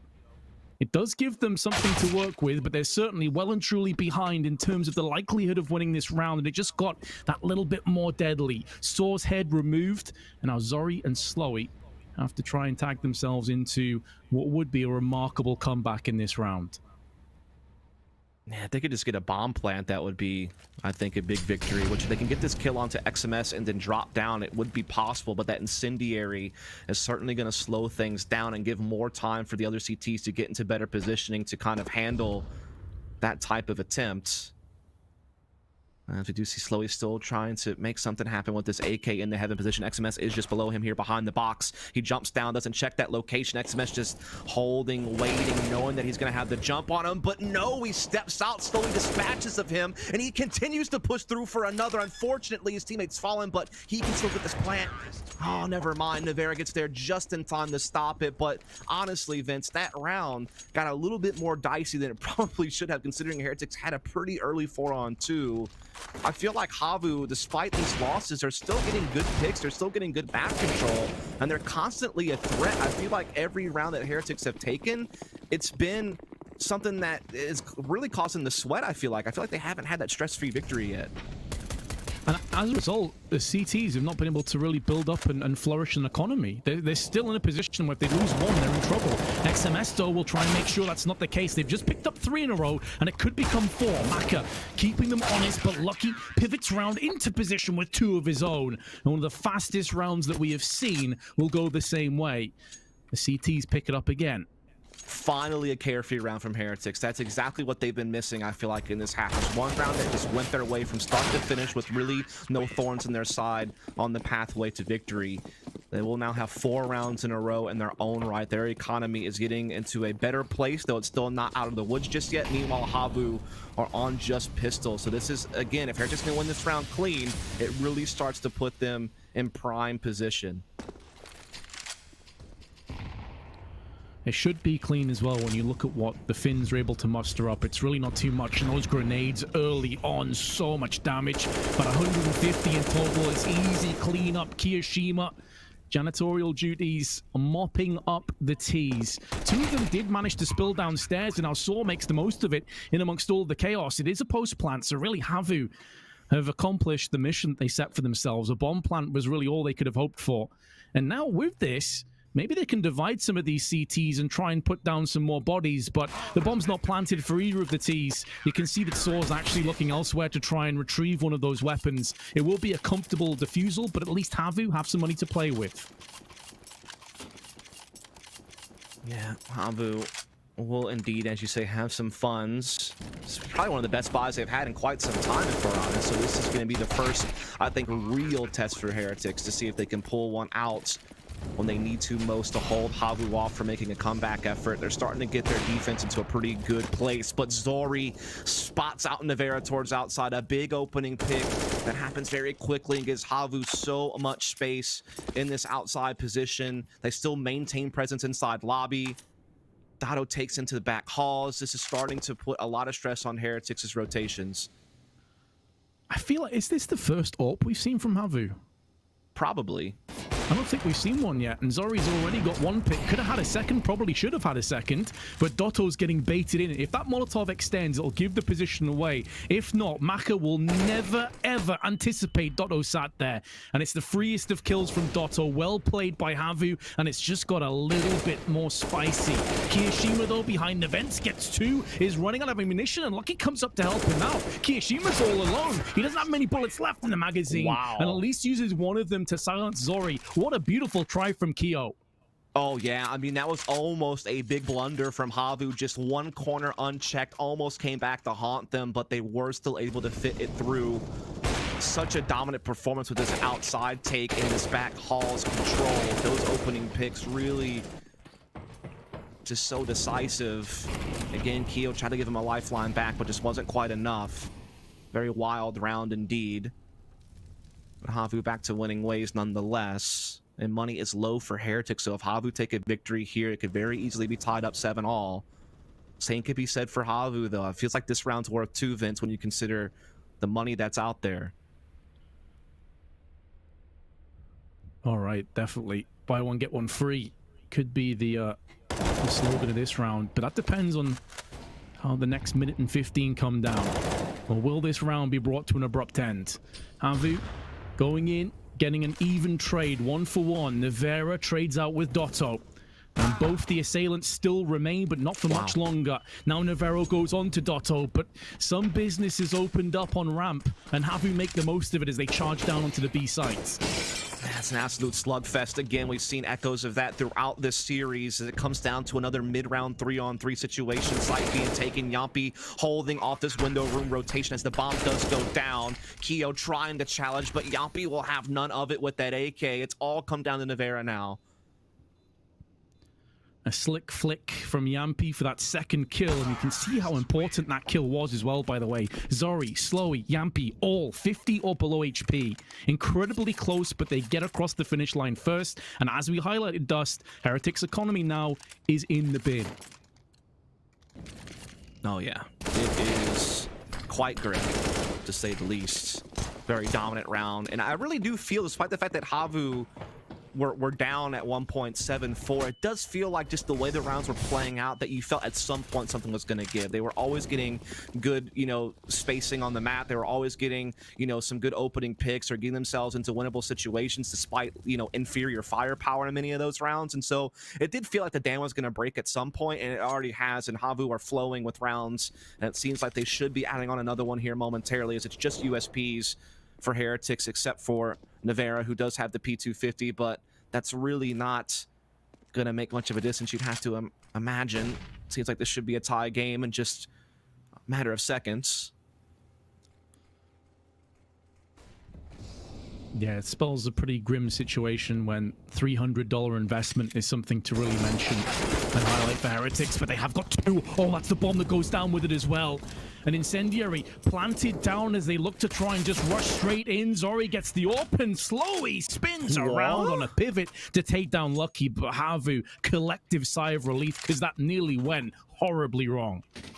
Yeah, that definitely got a little bit scarier than I would have expected. I mean, there was a stack kind of in the vents and towards back halls where HAVU were looking to take the bomb. So you always have to maybe worry just a little bit that something gimmicky could happen, but you still always would favor HAVU there. And while they did have to work a little bit harder than maybe they had hoped for, they still get it done and they tie the game up. Final round of the half here. Lucky already being pushed back off outside. Zori and company taking space and an opening pick for themselves. They've done this time and time again, and it's just going to continue to rattle off as Zori finds another with the arm. Oh, Kyo caught while reloading. XMS goes down very much the same way.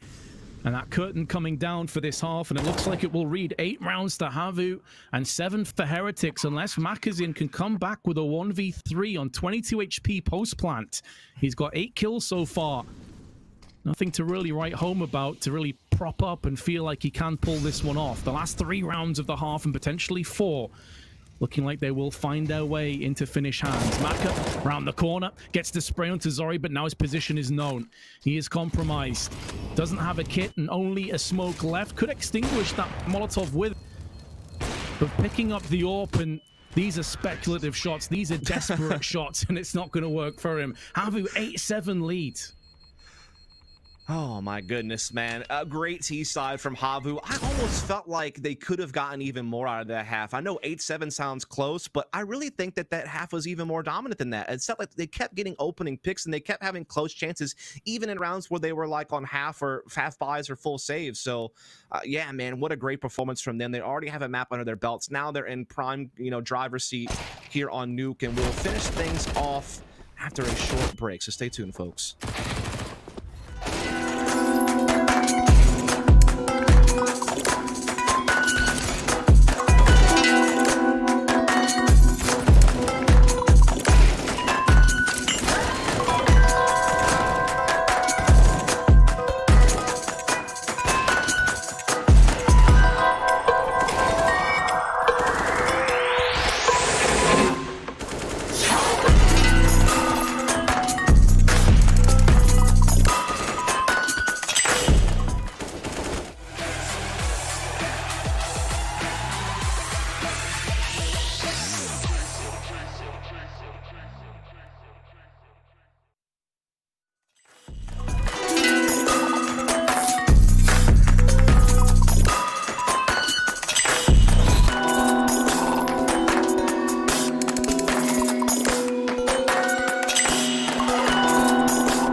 Welcome back, ladies and gentlemen.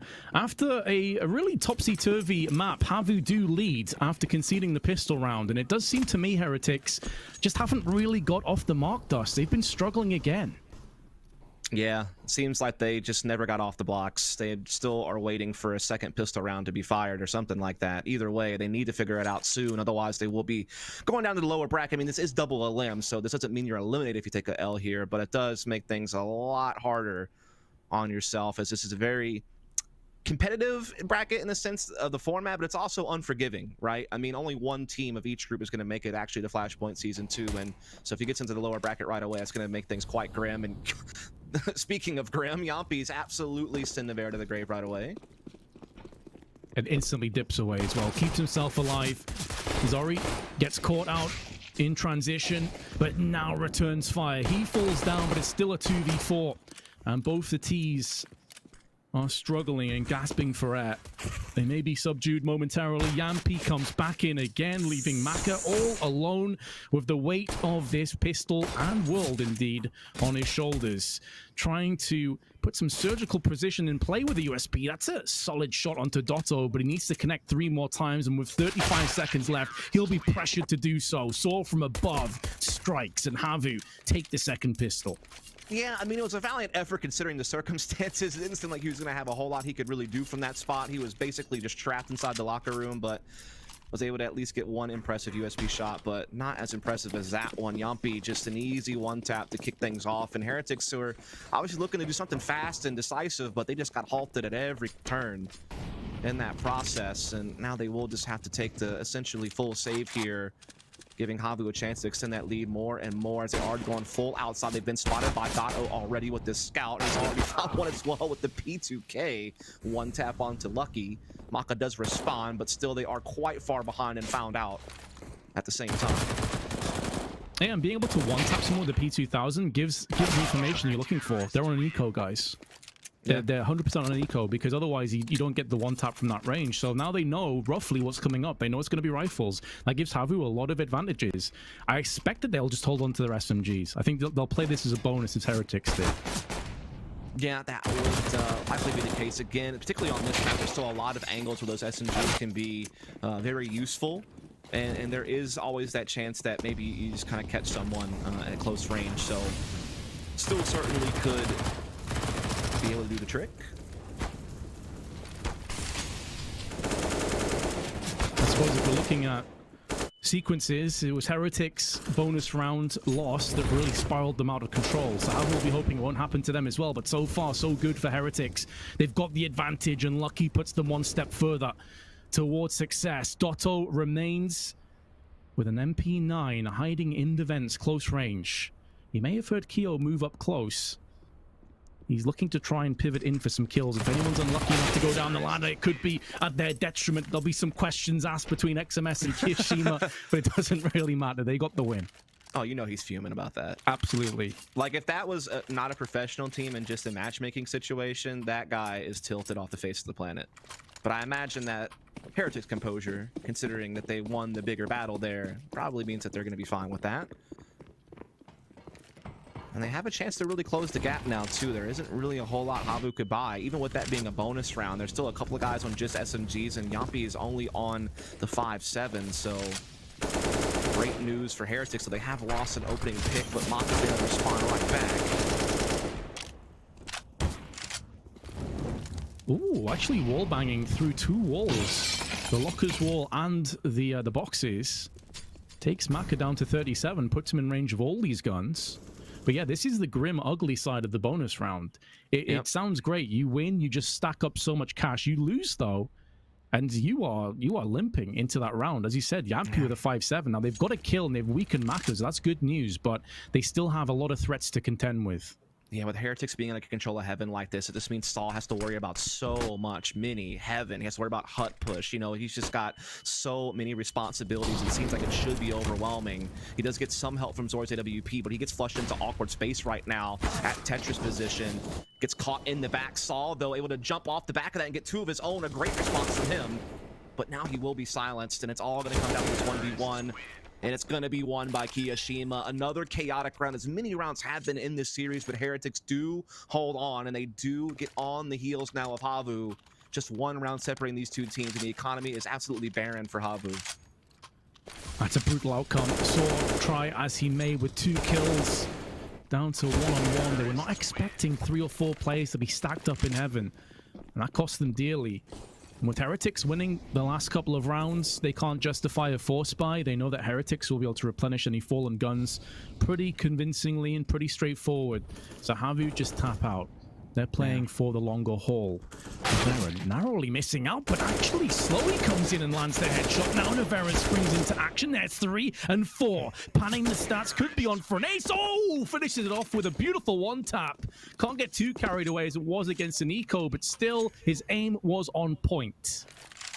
Yeah, I mean, he did his job, right? I mean, he's not going to get the same credit as the gun round ace, but he still is an face nonetheless, and still, as you said, was good discipline with the spray control and good aim here on this last little headshot on the final CT. So it's going to tie us up 10-10. These games have been quite close, Vince. HAVU did eke out the win, though, on Mirage. They do have that little bit of added padding. Dado, man, he was really going in there, but does fade back in the end. Ooh, how is he still alive? Must have a Guardian Angel. I was sure he was dead when he peeked against the player in Squeaky. I do respect the aggression, and it's something that will keep Heretics caught in two minds about the future. But it hasn't really yielded too much. Navarro was tagged down to 52, so an even trade in that respect, but that equality now taken off the table. XMS dishes out the punishment to Slowy, and now ramp is open again, and they will make the most of it.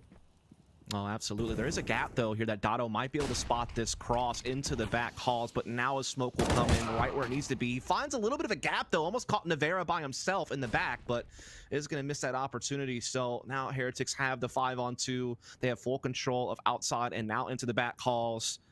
They should really be cleaning this one up now. You'd have to imagine it would take something quite Herculean out of Yumpy and Zori to somehow find victory here. It doesn't seem like they're going to be up to that task. Zori does get one with the M4 there inside ramp room and upgrades to an AK, but that's going to be about the best he can hope for. And if he can even get away is going to be the other question. Certainly will try his damnedest to get his way back over to the lobby and get this AK over to the next round, as they won't really have anything else to work with besides that rifle. So having it would at least give them some chance of maybe pulling off a crazy play. Without it, though, it's a free 12th for Heretics. Heretics seemingly shifting through the gears. I haven't really seen them get out of the first or second parts in this game. Zori stays alive and sprays down two more.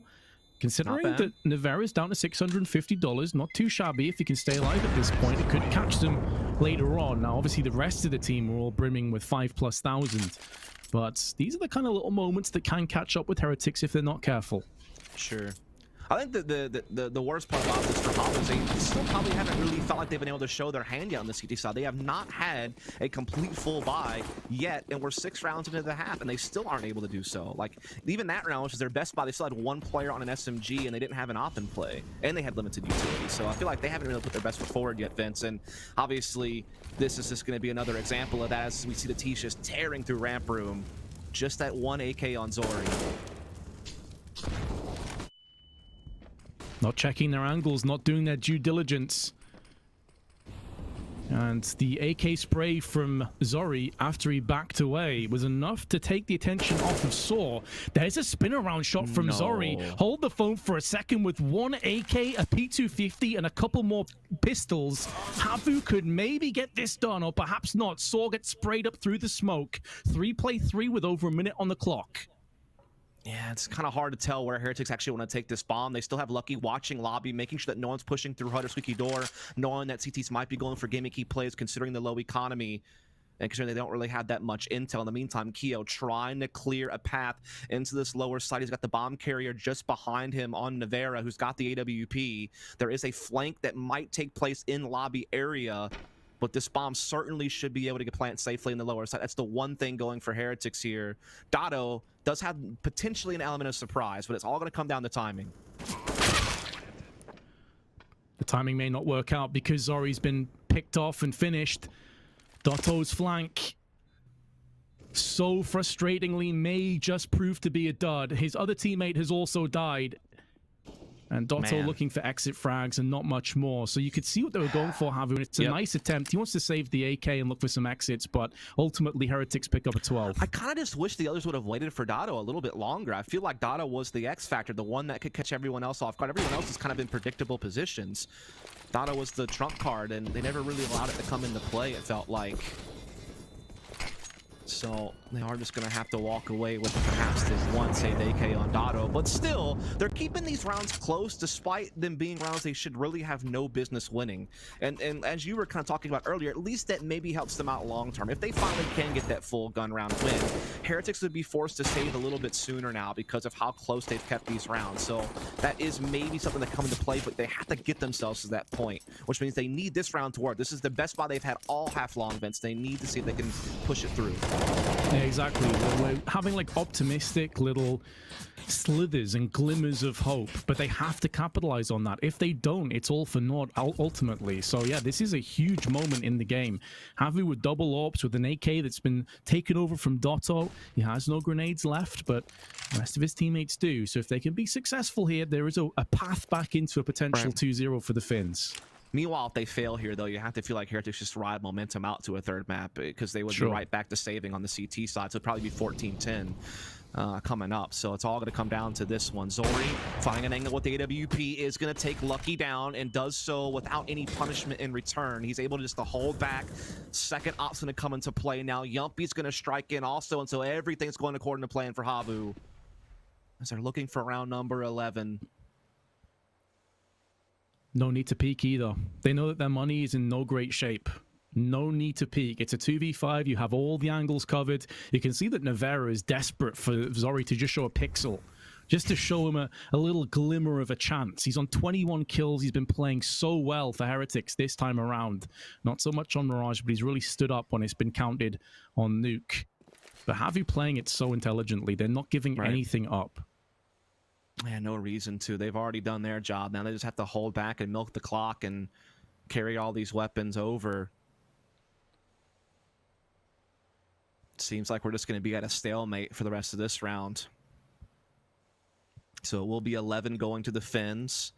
Seems like it should be a flawless victory. They haven't even lost any health in this round.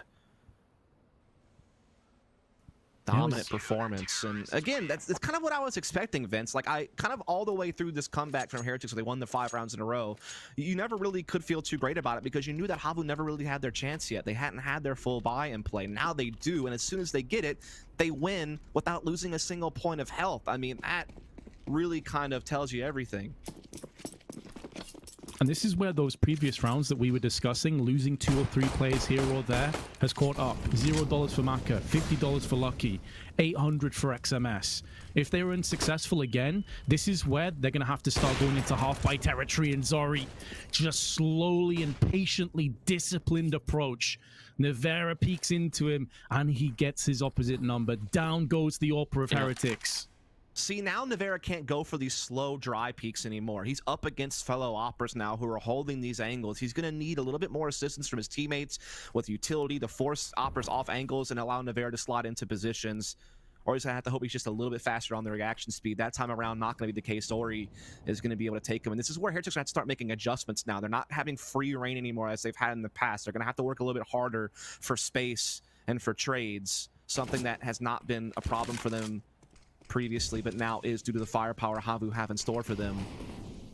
And HAVU doing great. Just discipline, not going to look for too much extra, just kind of fading back. Heretics do take into back halls with Zori here. Great use of the incendiary, slowing them down, milking the clock, and holding this position. Now as smoke goes down on top of that, this is a nightmare for Heretics. It's kind of deja vu of Mirage, where they kind of got stalled and had no game plan to get away from it. And again, it's going to happen here in the back halls, where Zori can just now hold the angle and probably gets at least 1 kill on his way out. That's the power of getting that first pick. It just takes so much utility, but also threat off the table. Zori doesn't even have to get kills. All he has to do is just stall. Wait for the rest of the team to get into play. They line up, and Yampy chomps in with a triple, but that flash from Zori made the play. He's played this round so well. And Maka missing the no-scope. Not long for this world, dies after time. They were waiting for just that. He's on $0. Again, this is just so reminiscent of what was happening to Heretics when they were on attack on Mirage, where they would, you know, try to do some type of set play or some type of just gathering up as 4 and kind of pushing a location, but then they get stalled by counter utility, and they just would have no presence anywhere else on the map, so they didn't really have a fallback plan, so they had to just kind of wait, sit. You know, the clock would become their worst enemy at that point. They didn't really have as much time to disperse their utility or check their corners or be able to get out in space and take trades, and it's happened to him again. Tato is just absolutely sending people to the graveyard here on a save round from Heretics. A couple of nice little headshots with the AK on top the silo. He's looking for more as we speak, and this should be HAVU taking the lead, Vince. Oh, Dotto's aim there was beautiful to watch. Just a spicy one tap to kick it off and then sprays down the seconds. 2 players fall instantly. Heretics have now just got lucky left with a Glock, but not for much longer. It's another clean sweep and HAVU regained the lead. Again, once they were able to get firepower back in their hands, once they got their economy to where it needed to be, they have never really looked back. They've won 3 rounds in a row. They've done so, honestly, dominantly. Like, none of these rounds, since they've been able to buy, has Heretics even looked like they had a chance to win the round. It's been just easy for HAVU all the way through. And now we have the Heretics onto kind of scraping the bottom of the barrel for this buy. A couple AKs. The Galil, the op on Nevera, limited utility. If they lose this, they have no money left really to challenge HAVU when they go for map point. So this is looking, I don't know, man, just quite tough on Heretics if we're honest. Yeah, the tables are certainly turned drastically in favor of HAVU now. Down comes Yampi. Maybe a little bit too aggressive. Did significant damage to Maka and would hope the rest of his teammates will now finish this round off, but it's getting close. AK now picked up on Maka. Galil and another AK in play for the T's. 55 seconds. They do not have control of the bomb, but they have just picked it up. Retrieving it, pushing it towards the site. There's still a bit of utility. Out comes Zori, dropping down the bomb, but now Slowy's been sprayed out from Maka, whose 19 HP is good enough, and there's another counter frag. 1 player left alive, but it's Heretics that have their hand raised above their heads. Yeah, I think I'm gonna have to agree with you, Vince. I think Yampi kind of was chomping at the bit a little bit too much. I think if he just would have held that top hut position after getting that kill at Squeaky, he could have really helped control that upper bomb site, and that wouldn't have really given Heretics any routes to victory.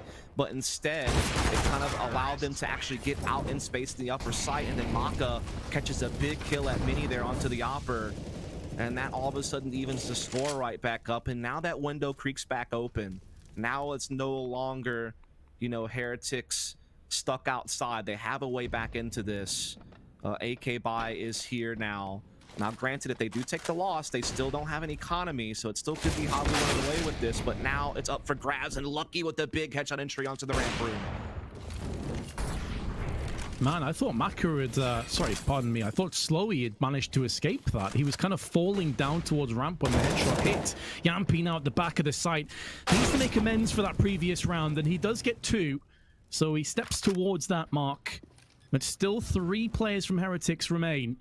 And it will be a post-plant that is up against the Finns. Dotto, straight through with the Orc headshot, has been tagged down to 20 HP, but Nevera then pushed too aggressively, uses that Molotov to at least cordon off one area. Kiyashima needs to have impact, and now he stands tall for 1. Knowing the last 2 CTs were last seen in Decon, gives their positions away, but it comes down to yet another 1v1, and it's Heretics again that are successful and victorious. How many times have they won these 1v1, 2v2s?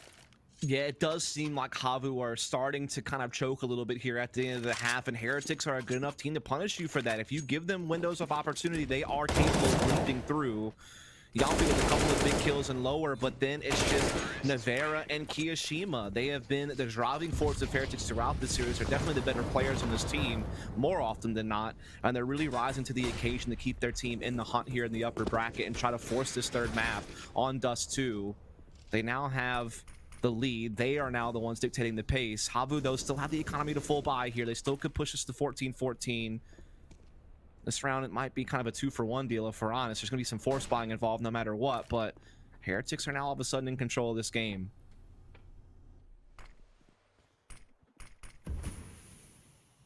Yeah, it's not as if Heretics are swimming in the money either, though. And that will be the kind of situation that we've been in so many times before. The pressure cooker has been switched on.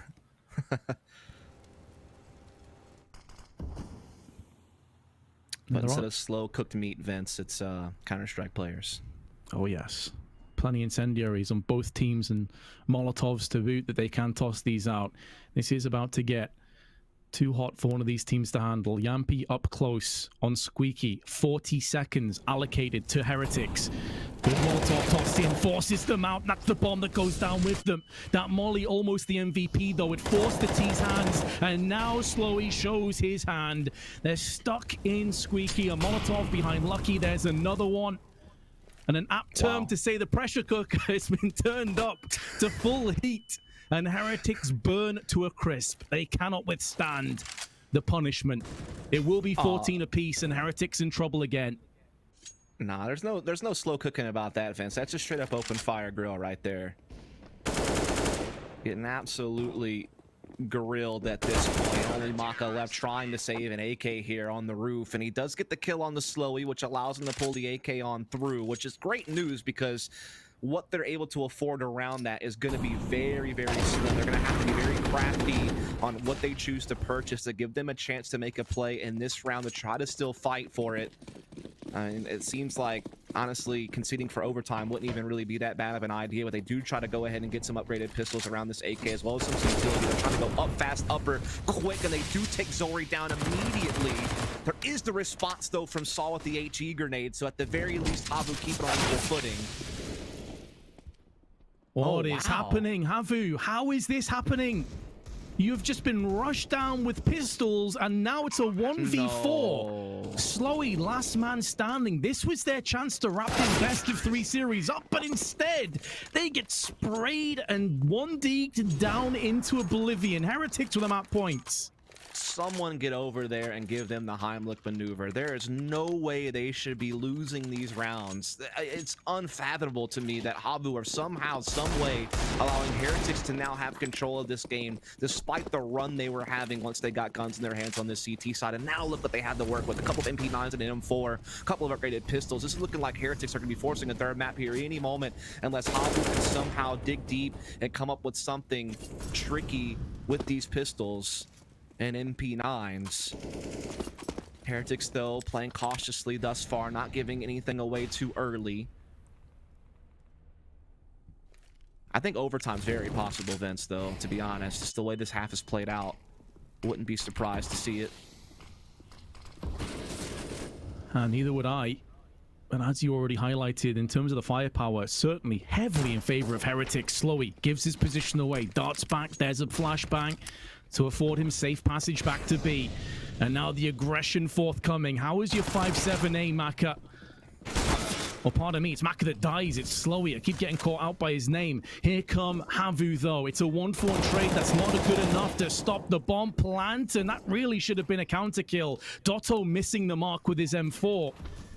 And it's not like they have a great deal behind this. Dotto needs to have impact. He does have some help down there on the stairway. Runs out of ammunition, but doesn't get pressed down. Yampy in the meanwhile comes in. Now, there's no kit between the two of these CTs. And Yampy may tickle the bomb and try and draw these Ts out into the open. Navera just has an AWP, and he's had his head removed. We could be headed to overtime yet, but that smoke is going to start to fade, start to clear. It is planted for Kiyoshima, who's on a measly 25 HP. Any bullet on his person, and he is a goner.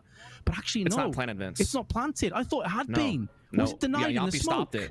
Yeah, off screen, Yampy stopped the bomb from being planted. We didn't get to catch that from our perspective, but I was kind of keeping tabs on it. So yeah, Yampy with the MP9, kind of the insurance policy there. When he got that bomb down, that's what made everything so tricky over towards window room side. That's why they kept challenging there. They knew that they needed some type of space, and they couldn't really find it. So yeah, it really came down to this kind of skirmish that was going on here. But in the meantime, Yampy was just holding onto the bomb inside the lower site. They're basically being pinched. So really good job there from Yampy to kind of make the most out of the situation. Now we are going the extra rounds, Vince, which, Vince, let's be real, you and I, overtime, just kind of a thing, isn't it? You know, like, you can't really explain it, but it's just always there.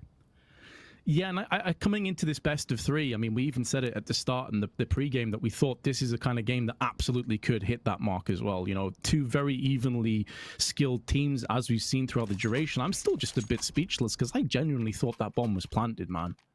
But, geez, I mean, you said it halfway through that round. It could go overtime. And I'm thinking, yeah, but look at the difference in... Well, it does go overtime, of course. It absolutely does. Mm-hmm. Never in doubt. Never in doubt, man. Ooh, Zori up close. I'm pretty sure it's 10k, judging by how much money is left, by the way, so that puts more pressure on the AWPers. The CT side should be struggling a little bit more than the T side as a result of that, but they have got the first pick. Zori aggressive outside, meeting Lucky point blank with the AWP and suppresses him. Yeah, big opening pick, and even bigger that he was able to get away with it with very little damage in return. Still at 79 health, so that's great news for the Finns. They still have him now positioned at ramp. It's great to see him changing up his location a lot. It gives a way for Slowy to kind of have safer passage to get up into a closer angle with the M4. Now, hopefully it doesn't overextend. That could always be the real case. But the timing is unbelievable that he's been able to slide in this corner. Oh, man, if they try to go towards ramp, they're going to be absolutely screwed. That's crazy, man. Counter-Strike's a game of milliseconds, and that's certainly favored HAVU in this particular situation.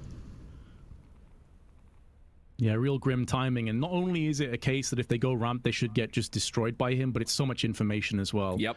They can now play off that. They don't have to worry about a two-player stack on ramp or pushing downstairs. They can bolster up outside and A that little bit better. Barrel the gun round the corner from Rivera. Dotto actually gets baited by that, and a wide swing from XMS will come good. There's his second frag and another one. Heretic spinning this round somehow, some way into a potential victory. But now Slowy, who was up close with a quick rotation, comes into play. This time there will be a post plant. Kiyoshima's no longer alive to try and deal with it, but now Slowy shows his hand, lands the dink, but it won't be good enough. Zori drops down. He got the first pick in this round, but he will be the final player to fall, and his resting place signifies a 16th round for Heretics. I'm actually speechless. I don't get how HAVU lose that round. Based on their positioning and based on just the angles that they had in front of them, I don't get how they're losing these duels. It's just kind of crazy that, you know, Heretics are able just to kind of rip through them and never really realizing just how bad off they were positionally. Like, HAVU had all the advantages when it came to information and real estate, but Heretics just brute force their way through. Again, they have that talent and a couple of these players that can just come out and aim, and sometimes it's all that it takes. And that's going to give them that one round advantage here into this overtime. This MR3 race to 19. As you said, it's a 10k start money as well, so the economy is going to be a factor.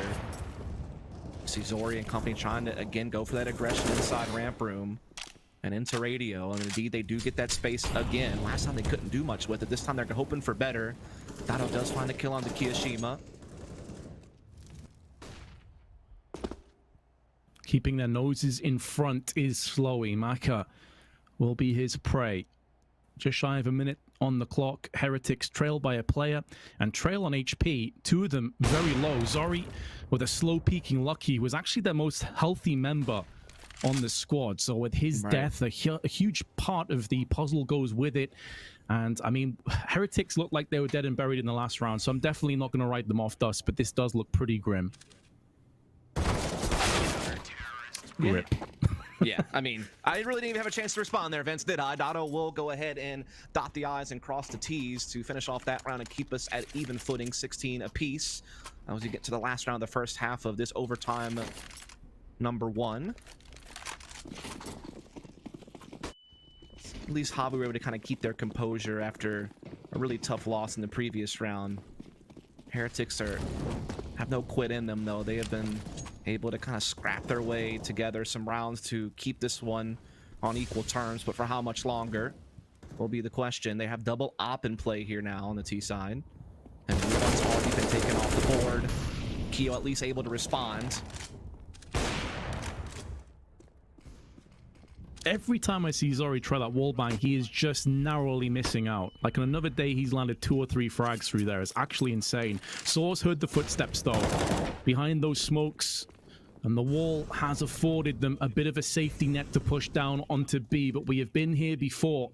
Heretics conceded. That's the reason we're in overtime in the first place, but Nevera connects with the AWP. Kiyashima waits patiently and is rewarded with that patience with success onto Yampi. Heretics really should not be dropping this round at this point, but Dotto using the slight lapse in any kind of presence on ramp does get fragged, and now Saw gets the 1 kill. Throwing smokes and flashes, about to get flanked, about to go down, although he does significant damage to Lucky. Kiyashima will not get the chance for a shank, but Heretics will lead going through to our second half of overtime. Yeah, now Heretics are the ones in control. They've been kind of playing from behind a lot of that last bit of regulation right until the last couple of rounds. But now I feel like they're finally the ones that can breathe a little bit of a sigh of relief. I mean, don't get me wrong, there's still only 1 round ahead, but that went a lot better than a lot of the rounds that we saw before extra time was called for. Now, HAVU, though, I felt like their T-side was a little bit more, I don't know, like there's a little bit more to it. So it's definitely a chance they could force themselves into another overtime, as long as they can keep their wits about them. I mean, honestly, the way they played the regulation T-half, I think they could even win from this point. Like, they look so good in parts. They've already got players downstairs. Yeah. Nevera realizes this is a possibility, but Slowy, just by him being here, as long as he stays alive, it draws CTs to his location. Sure. I definitely think that their T-side had a little bit more depth to it. No doubt about that. The boost there from Zori will get the pick on Tamaka as well, as that's going to give them so much. They have a man advantage and they have better positioning, but Lucky able to get one back onto Dotto, so that late flanking isn't really going to be there for HAVU this time around, but they may not need it. Nevera, though, doing great things with the AWP here towards window. It is at least traded back by Zori.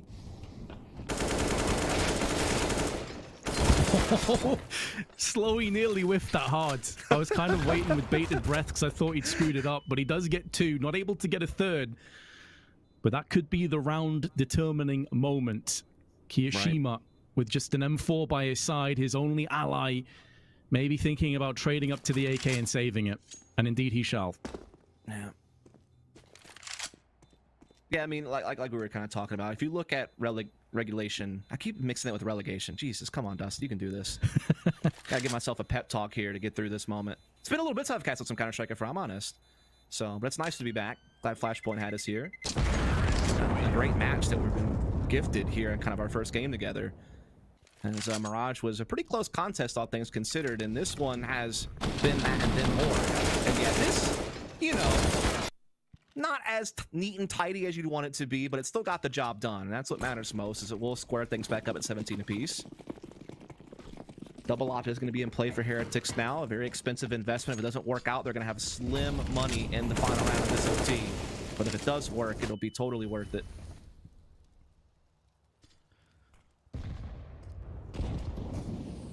Truly, on Razor's Edge is this game. Could go either way. Maka lining up a potential shot. Kiyashima not leaving himself much room for error, but it's more of a scouting technique than anything else. Nevera comes up. Oh, he shoots between the 3 of them. I thought he could get a 2-for-1. How's that happened? It's almost that it took more skill to not hit anybody there than it would have to get a collateral. Like, I don't get how he fit a bullet through 3 people like that. That's unbelievable. I would love to see a replay of that after this round if possible, because that looked to me incredibly close to landing. Actually, 2 kills. I need to see it like an ace speed as well, because that is criminal. I feel bad for the guy. He's going to be fuming. And imagine if Heretics lose the round off that basis and potentially the match. Like, that is so brutal. I'm fuming for him, Vince. He doesn't even have to. Yeah. Well, we'll see if the rest of his teammates can maybe put an end to that rage, that misery. Lucky, a lot of damage. Dotto dropped to 9 HP and Kiyashima goes in for 1. 30 seconds to go, but now Saw steps up with 2 frags and they decide, let's pull the plug. We've been on B for too long. Let's hit A instead. Saw relocates back towards lobby, watching for this very flank. The bomb will go down safely. Now, Heretics have a choice. $100 to Maka, $400 to Lucky. Do they just save? And judging by the fact they have not moved, it suggests they will. Right. That miss from Nevera is catastrophic for Heretics.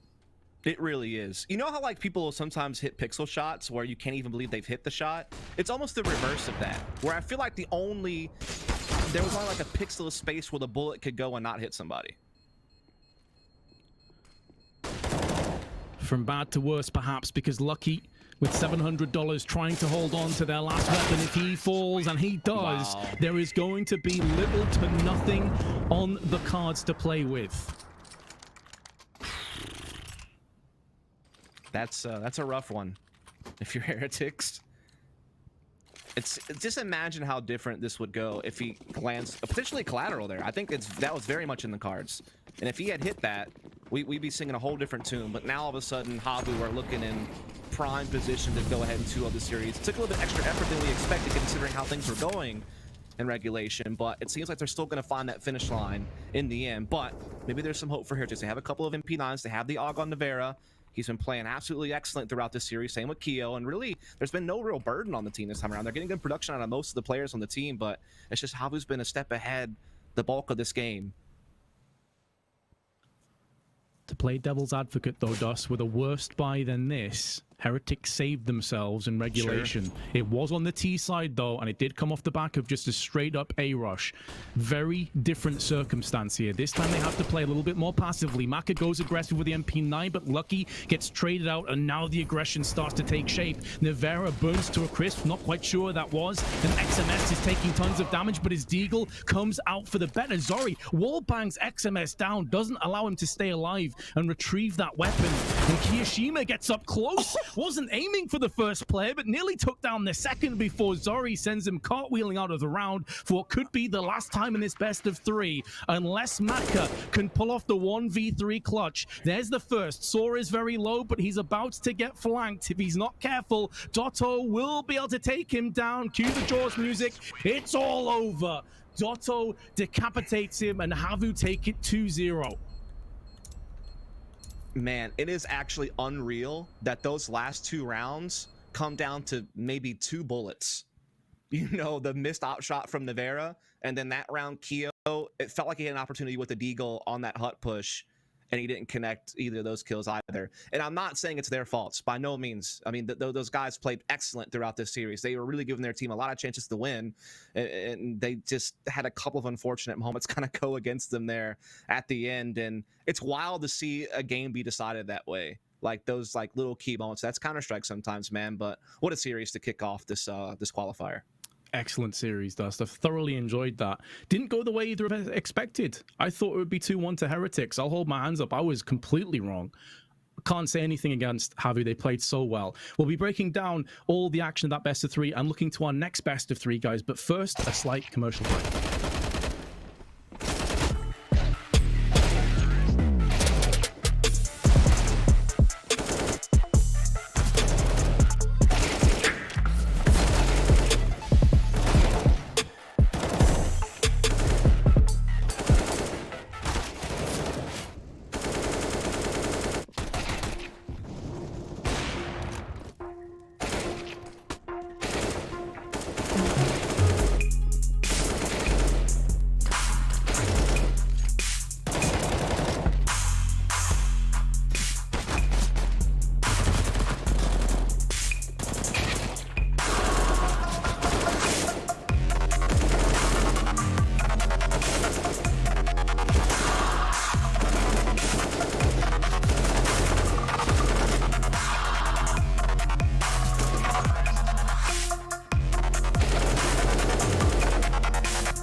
the way of HAVU. And with that, blow us out of the water with a 2-0 win to start their upper bracket run. Commiserations for the side of Heretics, but they're not down and out just yet. It is double elimination here at the Pinnacle Cup, so they'll have one last chance at redemption in our lower bracket.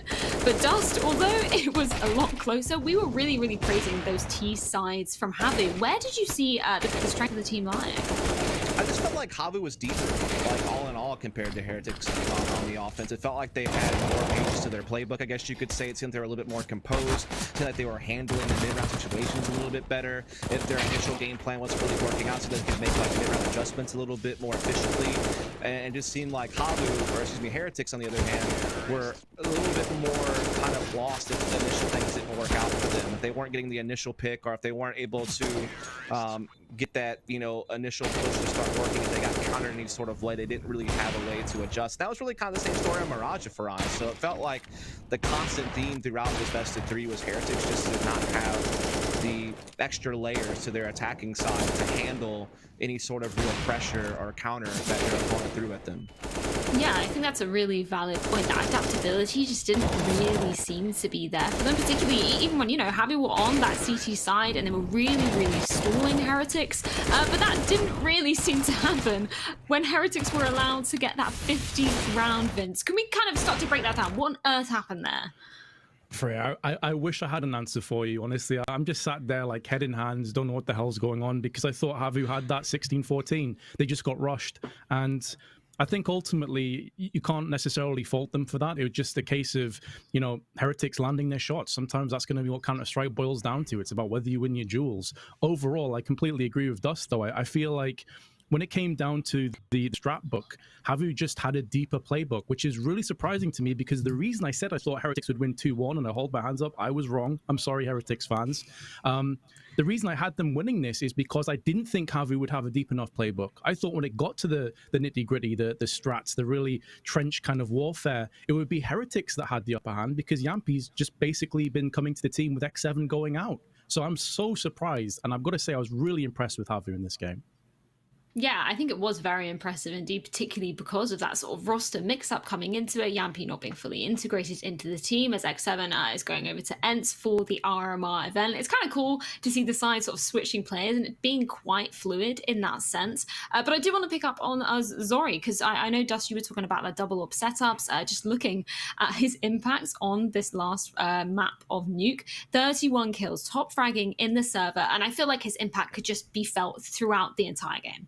Yeah, I mean, he's been one of the stars of this HAVU team throughout the success they had in Flashpoint and Blast Rising. So the other online events they played kind of, I guess, more towards the summer of this year when they were kind of really making a name for themselves and getting rolling.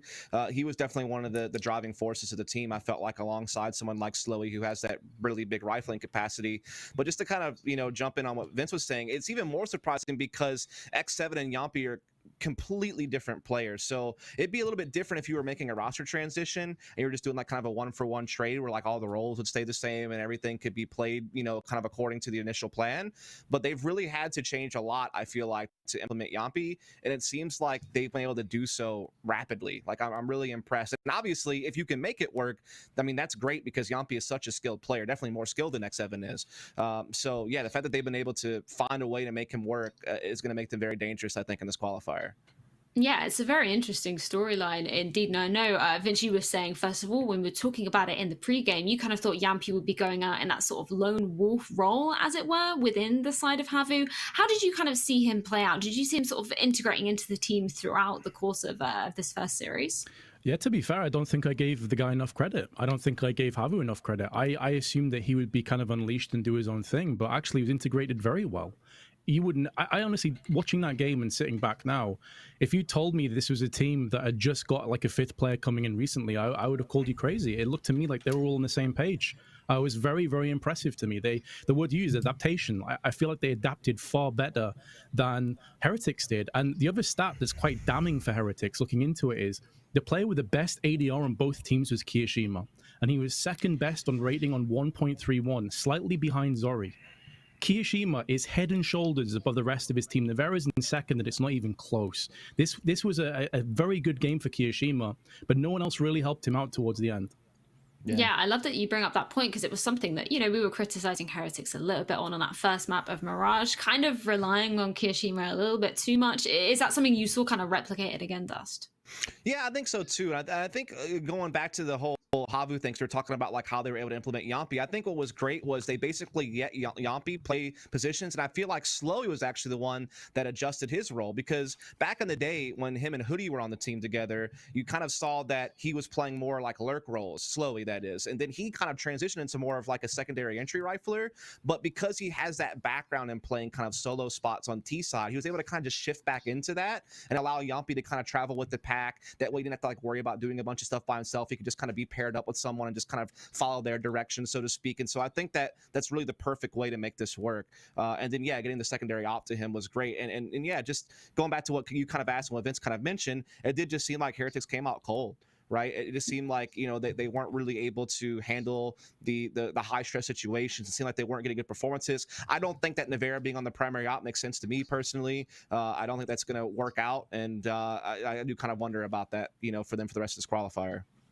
Yeah, and as you point out there, this isn't the end of the line for the side of Heretics. Of course, this is double elimination, which leaves them with one more chance to try and make it into that bracket for being in contention with this Flashpoint 2 spot. Of course, there are two of those, one going to each group. And I believe we can take a look at the updated bracket because there have been a hell of a lot of other games going on whilst we've been pinning our eyes to Heretics versus HAVU. Of course, we can see GODSENT a 2-0 over Lil Mix. I feel like that isn't really too much of a surprise. Again, Winstrike 2-0 over Team Secret versus Pro 2-0 over Avers, and Endpoint and Sword. I don't believe that the game has quite finished yet, so that one seems to be going the distance with the 4-3 maps. But just looking at this Group A quickly, Vince, any surprises here, or is this kind of what you expected to play out?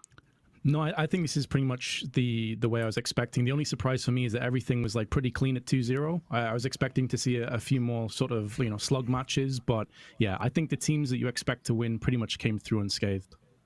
Yeah, and of course that means that GODSENT versus Winstrike will be our upper bracket semi-final matchup. Then versus Pro versus whoever is the winner out of Endpoint versus Salt will be up next. And I believe we will be able to take a look at our Group B bracket as well, which is exactly where we find ourselves after that HAVU versus Heretics game. It's going to be an interesting one going forward to see exactly who they're going to be facing up against. But we can see on our screens it's going to be North versus Gambit in that upper bracket semi-final, and Nexus versus... Ooh, that's interesting. Okay, Gambit, you were kind of expecting them to be going through, weren't you, Vince?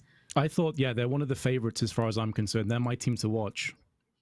Here's how does Nexus 2-on-4s? Yeah, that's what I was oohing about. That's interesting. That's the one that's kind of on the doors. Whoa, okay.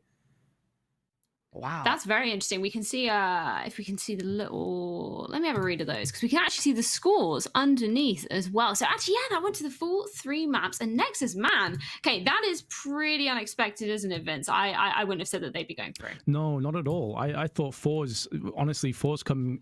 For the longest time, like, they've been a really, really solid team. One of the better teams from that region, right? So, I mean... That is a huge surprise to me. Not any discredit to Nexus, but I feel like most people would have Fours winning that one pretty easily, like maybe even a 2-0. Oh, yeah, 100%.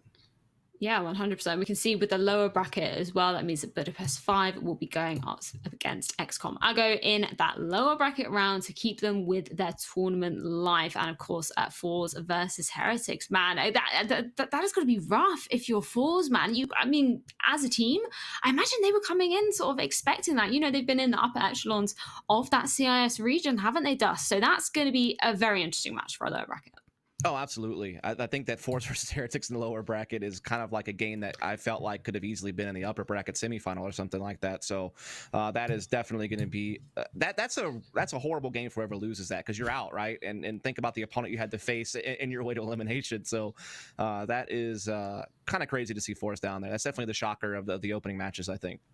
Yeah, 100%. And I think it's kind of interesting to talk about HAVU going up against Nexus with that, because I don't know, Vince, we were kind of doubting HAVU a little bit coming into this for very good reasons. It's not the full roster that they normally play with. I feel like there's going to be a lot going forward for them.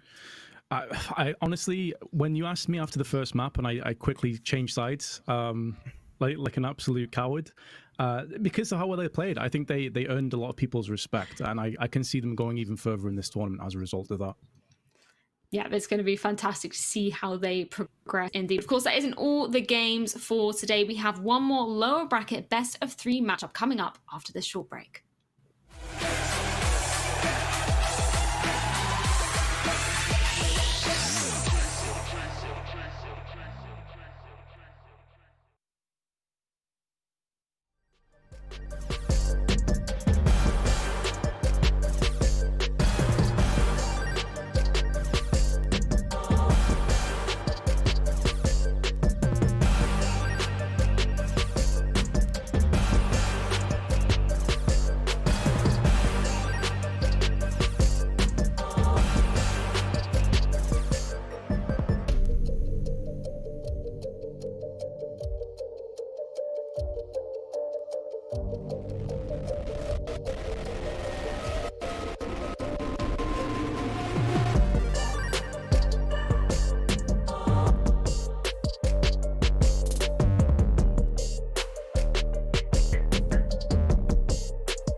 Welcome back, ladies and gentlemen, to the Pinnacle Cup. Our first round of matches have concluded, and with that, we saw HAVU take the win over Heretics in a close but ultimately convincing 2-0 victory. But now we're going to be stepping into our second round of competition, and joining me to do so, of course, the wonderful Vince and Dust. Gentlemen, we've only covered one game so far here at the Pinnacle Cup, but it has already blown our expectations way out of the water. Because, Dust, we were siding with Heretics in that initial matchup, so I think it's safe to say that HAVU have definitely impressed us. No, they certainly did. I mean, I knew that they had the talent and the core of players to be successful in this qualifier, but I was just a little bit concerned about the whole, roster change with Yampi coming in temporarily for X7 and just how that might kind of throw a wrench in things for what they normally do. But it seems like they were able to take it in stride, kind of change up what Sloy was doing a little bit and just kind of just focus on using their talent and leveraging, the chemistry that their core players have, and we're still able to be very effective. So I think that going forward that they're definitely going to be a team to keep an eye on. Yeah, definitely. And I think, Vince, we need to say the Heretics, they aren't down and out just yet, but they will be playing fours, which we definitely didn't expect to be happening with how the bracket was shaping up. Yeah, exactly. And that's going to be happening pretty much in the next sort of 10-15 minutes. So we're going to find out if they're able to weather that storm. I mean, fours have to be one of the favorites in this group to have potentially qualified. I know it's like a very sort of dog-eat-dog world out there with just one spot up for grabs per group, but even still, I felt like they were going to be in the contention to take the whole thing. So Heretics, they're in trouble. They need more firepower. They need the likes of Nevera to step up a little bit more. Otherwise, they're going to get knocked out. It's pretty much that simple. Yeah, hopefully they'll be able to find some momentum. Otherwise, as you were saying there, plain and simple, Vince, they will be out of contention of that potential Flashpoint 2 spot. But now we're not going to focus on the lower bracket games. We're actually going to go into one in the upper bracket as we continue with GODSENT versus Winstrike. This is going to be quite an interesting matchup. Of course, we just saw GODSENT take the win over Lil Mix, which I think was definitely expected. We haven't really seen too much of Lil Mix coming out, especially in teams of the same caliber of GODSENT. So from your perspective, Just, what are we going to be focusing on from this GODSENT lineup, considering, they've just come off the momentum of a pretty convincing 2-0 win? Yeah, I mean, this is a team that this five has been playing together with Farlig since kind of the summer of this year. They were able to qualify for the European side of EPL, thanks to like a win over North and being able to get some mats off of VP and fours. But outside of that, they really haven't shown us a whole lot, for being 100% honest. Like they did have a couple of cool wins in CSMX6 against like Fnatic and NIP, and even got some wins over G2 and Mouse Sports. So, I mean, they were rolling in that tournament, but they weren't able to qualify for DreamHack Masters. They have struggled when they were actually competed in the EPL, and a lot of their other stuff has just been kind of like smaller events. But I would say against the caliber of opposition that's in this tournament, they've been able to beat some of the other teams, like a Gambit Youngsters, which is now Gambit, or they've been able to beat HAVU, they've been able to beat Ent. So they've been able to match up pretty well against some of the quality of opposition that are in this tournament, I guess you could say. And they have a couple of players who are quite good. Like Farlig is a really solid opper. Like there's no doubt about that. That's a great pickup for them. And then Zine, the Finnish player on this team, just seems like he's a really versatile rifler that's been able to do a lot for this team. So I'm actually, quite interested to see how they progress. Yeah, and I'm interested just to delve into them a little bit deeper as well, because you look on the side and, there's some names that a lot of people will be recognizing, particularly Stiko, Vince. He's been around the block in his fair share of teams on the international level. So I think, that could be a lot of potential for him to be coming out. And he was joint top fragging in that last game against Lil Mix, both him and Farlig on 51 frags. And it's not a huge surprise. Stico is a player that's really reinvented himself. You know, you go back far enough in the Mouse Sports days and the Hellraisers days, this guy was more of a support player, more of a glue player. And he's been able to adapt and evolve and now become a really, really good fragger. He's also one of the most humble people that you'll meet in esports. So it's great to see him doing so well. And I think he's really a credit to any team he's a part of. He's such a good player. Yeah, it was always fantastic. I think we need to sort of delve into them a bit more in terms of that consistency that you were mentioning there, Dust, because it just doesn't feel like they've had that same consistency as some of the other teams that we're sort of seeing at this tournament. Where do you think their kind of key focus needs to be as a team? I mean, I think that a lot of it for them has just probably come down to the fact that they've had to, you know, deal with some roster changes along the way, right? I mean, that's certainly been something that's happened with them. I think that also, you know, they're a team that is multinational, trying to blend together a bunch of different, you know, languages and cultures. And I do think that while they do have some players who are interested, they don't have like the top caliber talent like some of these other international rosters have. I mean, they have a couple of players who are pretty good, but they don't have like those big star names. Doesn't mean that they can't develop into that. Like maybe Farley continues to grow and does become that star opper. You know, maybe someone like Xin, who has already had a lot of respect, I think, from a lot of the community, continues to perform well, and that's someone that you can continue to rely upon. Crystal, in its own right, is a pretty capable in-game leader as far as being a tactician, but of course the flack always against him has been he's not the same type of fragger as maybe some of the other in-game leaders in the scene. So I think that they have some pieces that are workable. I just think that unfortunately when they go up against like some of the top tier opposition out there, they don't quite stack as much when it comes to like individual skill. Yeah, I think that is a very valid point as well. And I think we do need to look on the coaching side of GODSENT, because it is none other than Devilwalk, you know, a man who's lifted a major in his heyday as a player, and then he's coming into this coaching role. What are you kind of making of him, Vince? I feel like that sort of skill and experience of him being on multiple really top tier rosters will definitely be helping GODSENT going forward. Oh, absolutely. I mean, he offers a great deal. It always helps when I feel like a team respects their coach as well. It's like he's been there, he's done it, he's walked in those shoes, he has the t-shirt, he has a bunch of trophies. You know, that's definitely going to help things a great deal. And I think, as Dust just touched on there, if Crystal's not necessarily like a super top tier, like tier 1 IGL, well, having Devilwalk behind you helping you out definitely doesn't hurt, right? Not having that experience definitely doesn't hurt. And this also isn't a team that's lacking experience. Crystal's been around the block many a time with a lot of different German rosters. Stico's been around for quite a while as well. So I think this is a team in GODSENT that will probably be the slight favorites in my opinion, but we have to see what they actually bring to the table, because their first game, again, no disrespect, but they were expected to win that one pretty easily. Yeah, at least Devilwalk's not banned either. So, I mean, that's always a nice shout to have a coach that's not caught up in the 37 coach ban. So, I mean, you know, throw that one out there. Respect to your boy Devilwalk for being, you know, loyal and full of, you know, integrity.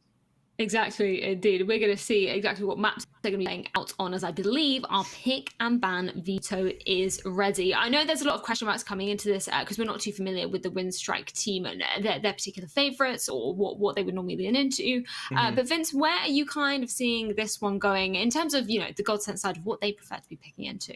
Well, interestingly, they're a team that actually play pretty much all the maps apart from Dust 2 and Mirage. They have less picks on those two maps, and to be honest, they have a 0% win rate on Mirage. So probably just don't play that one, boys. On the other side, though, Inferno seems to be Windstrike's permaban. They've not played the map at all. They've played pretty much all the other maps pretty much 10 times plus. So this is a real interesting one. When we look at how many times the two teams have played each other, collectively, Nuke seems to be the most popular between the two of them. So I wouldn't be surprised if we saw Nuke. And then behind Nuke, I'm looking at maybe something like a Train or an Overpass.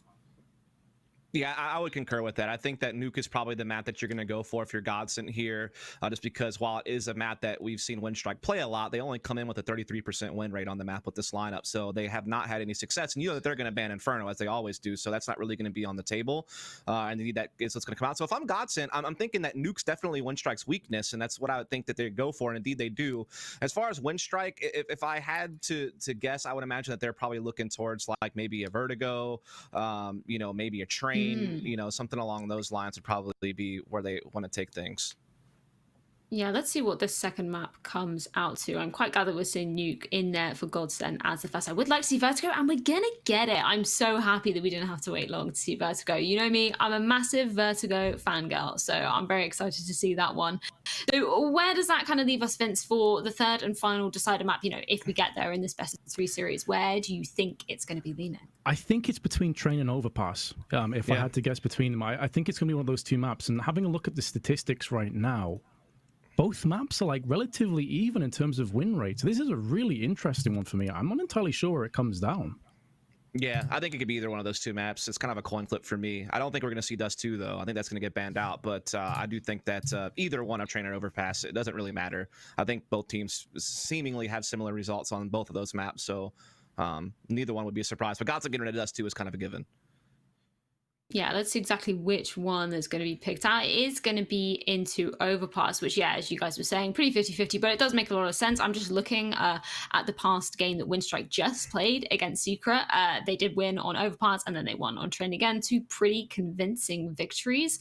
So let's start to unpick Winstrike a little bit as well. Is there any particular player from your side, Vince, that you're really going to be focusing on as kind of crucial to the team's success?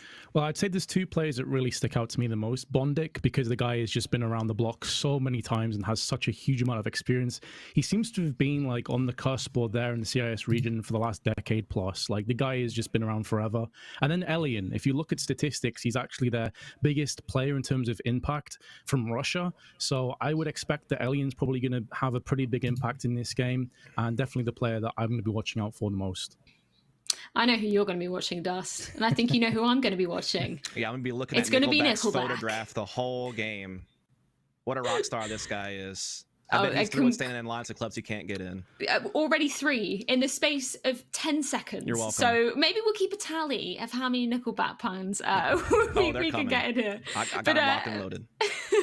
From your, I mean, I'm actually looking at Nickelback, and he did pretty damn well on that last game against Secret. 103 ADR. That's pretty mean. I'm definitely going to be keeping my eye on him for more than one reason. Thus, coming into this one. I don't know, man. I mean, it seems like we're not too far away from seeing him do a lot of great things this afternoon. Too many, man. Too many. I didn't even understand that reference. Vince, man, you've got to listen to the song. You've got to do it. An iconic Nickelback song. Maybe we'll play it during the break. I don't know. Maybe we'll get that in your ears for you. Reese, get that lined up straight for Vince. But I think with that, we can start to talk about potentially our predictions coming into this one. I know we were sort of talking about GODSENT being the potential favourites here, but Vince, where are you siding in terms of your picks for this best of 3 series? I think it's a difficult one, and I feel like I may be skewed a little bit by bias of not really knowing Winstrike as well. I would go with GODSENT, but with the caveat and the asterisk of saying Winstrike have some very good players that we've seen before. The likes of Crizzen have been around for quite a while. I would not be surprised if this goes to a 3-mapper. Also, I'm still feeling a little bit stung by my Heretics prediction before. I'm feeling a little bit vulnerable right now, Freya. So I'm going to go with GODSENT, but not guaranteed. Well, we'll take these predictions with a bit of a pinch of salt. Dust, are you going to be siding on the GODSENT side as well, or are you kind of seeing some potential coming out here from Winstrike? Yeah, I mean, this 5 for Winstrike's only been playing together since like August, basically. So they haven't been together that long. And in that time, they've really only had like maybe 2 impressive series victories in all their online play, which is in that VGG Legend series against Heretics and Secret, where they got a couple of wins and some best of 5s. But outside of that, they've typically been taking L's against, some of the teams that we've been talking about today. So I just don't have really much information on them, to be quite honest. And on top of that, what there is, it doesn't seem like it's been that impressive. So I would say GODSENT's a team to me that is done a little bit more and has a little bit more recognizable names. So I would definitely give the slight nod to GODSENT, but not by a huge margin by any means. Yeah, and of course, if you want to check out the odds for this matchup and for many more, make sure you're heading on over to pinnacle.com, where you can keep up to date with all the latest odds for each map, for each series. It's very impressive stuff over there, so make sure you're going and checking those guys out. And I'm kind of leaning into just talking a little bit more about GODSENT rather, and their typical play style. What are you kind of expecting for this one? Maybe coming up against Winstrike, Vince, who are maybe a little bit more unexpected in their play style, if we're looking at sort of a typical CIS squad. I think it depends on how much GODSENT respect Winstrike. If they feel like they are just the better individual players, I would expect to see aggression, especially on the map veto that we've got. I think it's really good, especially Vertigo. Like Vertigo, at the best of times, is a very aggressive map. So I think we're going to see aggression on both sides. I think regardless of whether it's great, like Counter-Strike tactically, it's going to be very, very entertaining again. So I'm really looking forward to this game. But I think aggression is going to be the main call here from both teams. I absolutely love that. As a fangirl of holding W on Vertigo, no less as well. I think this is going to be an incredible series. And I believe that we can check in with our community results as well. See exactly where the fans are siding for this one. Let's see what they have been spamming in the chat. 86% for GODSENT. Vince, does that make you feel a little bit better about your predictions? It does. Look, we can all go down on that same ship, guys. It's all good. And the 14%, if you get it right, they're going to be feeling pretty damn good about things. And we can also take a look at our pinnacle odds as well to see exactly where the markets are lying for this series. Let's see if they're going to be in our favor as well. Yeah, 1.42 to the side of GODSENT, 2.92 for the side of Winstrike. But I feel like, we've been talking about it a little bit, Dust. I feel like Winstrike, they have that a little bit of maybe underdog. I don't know whether I want to use the word underdog because we're not too familiar with how these two teams shape up against each other. But in terms of that blowing us out of the water with that kind of crazy CIS playstyle, they might have some of that potential in there. Yeah, I mean, there's definitely a couple players on that team that can frag pretty well. Like, Vince already kind of talked a little bit about Bondic and his veteran status and how experienced he can be and how well he can play. It seems like Alien's been a pretty good opera for them. So it seems like they do have some pieces that can definitely be skilled. There's a lot of talent in that CIS region, a lot of very skilled riflers and oppers. Probably one of the deepest scenes, honestly, when it comes to individual talent. So there is always that chance, but I think GODSENT's a bit more of a known quantity. And I think that their players are a little bit more proven. I think the results are a little bit better. And hey, at the very worst, like only 14% of people can tell us we don't know what we're talking about. So, I mean, I'll take those odds. Great odds indeed. And I like that you bring up Bondic with that sort of his experience really going around the circle of the CIS Counter-Strike scene. We've seen him on so many of the top CIS teams. I feel like, Vince, that, might be a game-changing factor for this Winstrike team, actually having that veteranship of Bondic on their side.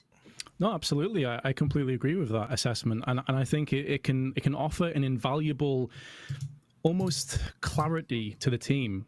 This ability to look up to someone like a Bondic when everything seems to be chaotic and everything seems to be going pear-shaped and know that he's always going to be solid. Like there's one player that is unlikely to crack, is unlikely to give in when things are looking pretty grim. And I think that he definitely could be a catalyst for that. And on the other side, you got Devil Walk, as we've already touched on. So I think both teams actually have that sort of foundation and that rock that they can lean on. Yeah, 100%. I do actually want to touch upon Crizzen because, he was on the side of a Vanguard. We haven't really talked about him too much. What do you kind of see of him as a player, Dust? Where do you sort of see him lying in terms of his playstyle and his ability within the server? Yeah, Chris is an interesting one because I feel like he definitely wasn't one of the focal points of the Avangard roster. I mean, that roster was more about Kicker and Jame and Buster and some of those other names were definitely more of the driving forces of the team. And I feel like Crizzen was just kind of more of a more expendable player, I guess you could say. The types of roles and responsibilities that he had were a little bit more replaceable as well as his skill level. So I think he still has value because of his time with Avangard and experience he gained while he was there. And he's not a bad player by any means. He can certainly add value in this team. But again, you do always have to wonder, is the skill going to be there to take them to really high heights whenever they have to play against some of these bigger name teams if they do manage to qualify. So yeah, I don't think of him as a particularly special player, but I think he certainly is good enough and experienced enough to fulfill a role on this team and help them, have some grounding and some success perhaps. Yeah, exactly. You know what? Not everybody can be that star player on the team as well. That never works out well when you get those 5 stars, you put them together. It's, it's never going to be a recipe really for success because some people need to be in that more supportive role. That's just exactly how the game works.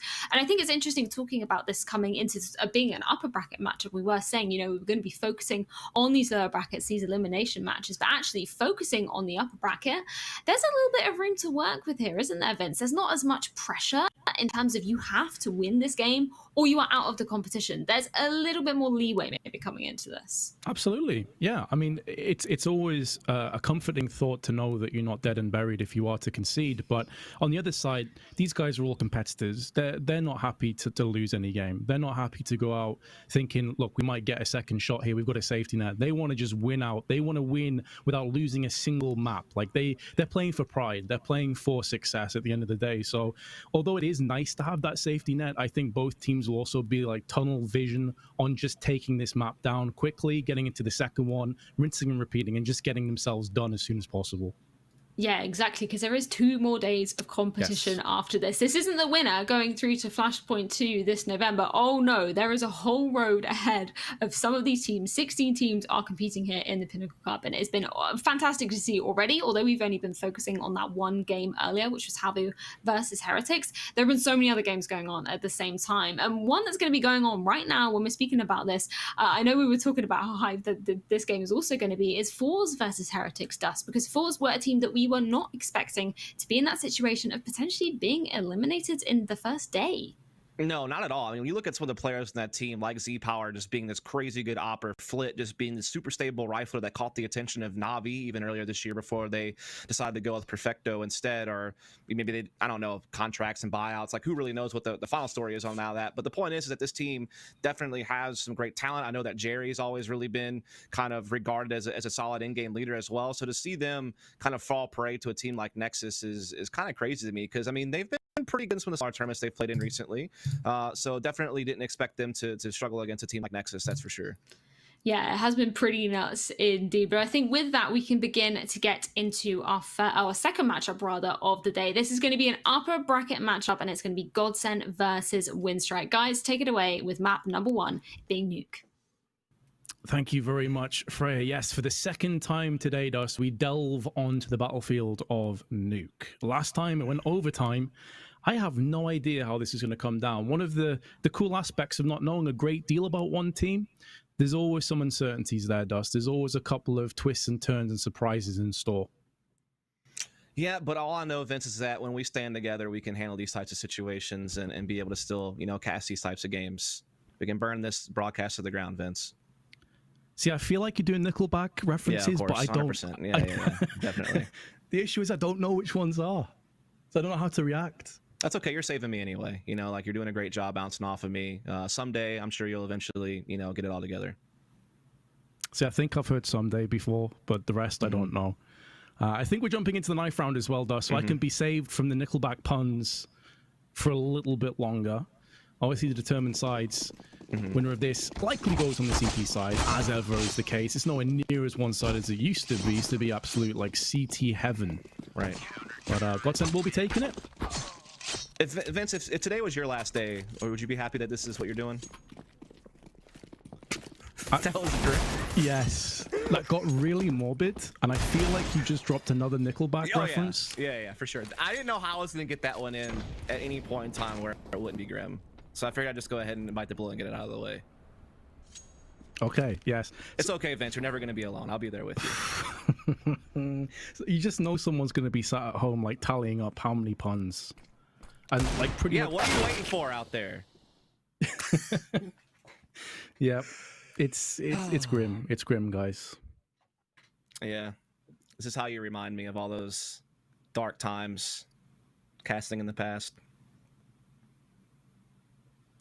I'll stop now. I gotta say something for the match itself, you know, so we'll draw it back a little bit here. I was gonna say, you have used a lot in the space of like a minute and a half. I'm really cranking them out there. There's just so many hits from Nickelback. Let's see if he gets some hits in the server though, Vince. Alien has, at least. And there he is, Nickelback, the man in question with his Glock comes out with Crizzen, and they are putting down GODSENT with authority. Not a single kill comes back. Finally, Sticko gets some respect back and some faith for his teammates to work off, but a 1v4, make it a 1v3, and there's a couple of these players that are pretty low, but it will be post-plant, and he doesn't have control of the kit for the time being. Does have a flashbang as he pops back down again, hasn't been punished and hasn't lost a single point of health either, which is quite surprising seeing as how many kills he's been involved within. But now Nickelback from the backside shuts him down, and Winstrike do claim the first round. What an animal, Vince. Just getting in there, getting 3 kills on the round. Love to see it. GODSENT won't love to see that at all, because now they're into a force bite, and it's a pretty weak one at that. Just a scout, they didn't get that many kills, and it was mainly centralized on Sticko, so it's not as if they can pick up a bunch of nades either. Farlig with the scout peering outside, sees nothing up on the silo, so decides to retreat and pull back. Yeah, not a whole lot that GODSENT can really do here, except for maybe hope that Farlig can spot something outside with the scout or something like that, as we do see Windstrike sending pretty much all their troops towards this outside crossing to the back halls area. Also has some presence outside mini as well. It's going to be the MP9, or MAC-10 rather, that was on Lack there, but Farlig's getting a couple of scout shots to land their marks here. Alien and Lack are both kind of low on health right now, so there are some vulnerable targets, but Zine is going to say, hey, there's something in your mouth, and it's my bullet. That was my best one yet. Alrighty then, GODSENT trying to rummage together a retake. Plenty of damage. Bondik, Lackey, Alien, and Krizen all struggling. Clambering for a bit of oxygen, which is being starved away from them on the bomb. And GODSENT could set up for some exit frags and let the bomb do the rest, but Farlig opens up onto Lackey. That's at least a MAC-10 that trades hands. In terms of the round, it's done. It's going to be going the way of Windstrike.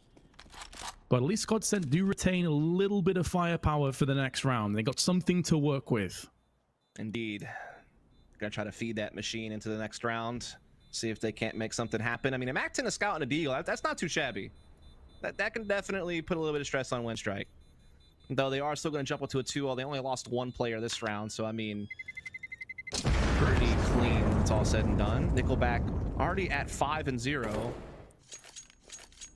Which is probably the best ratio that Nickelback's ever really had when it comes to positive reviews.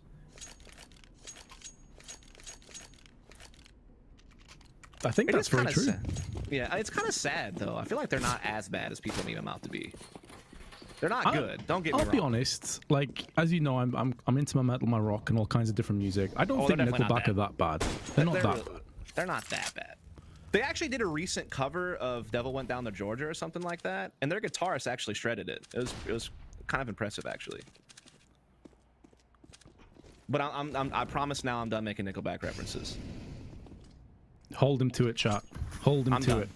I mean, I can't. I mean, maybe unintentionally I'll say something, but I'm not going to do it anymore on purpose.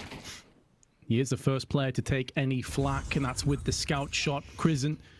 Galil threads it into the head of Farlig.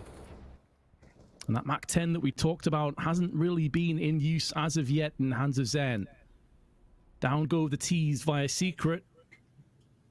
They have B in their eyes. They also have Lackey outside, who is looking to try and find some rotational plays that try and sweep down round the back of the T's.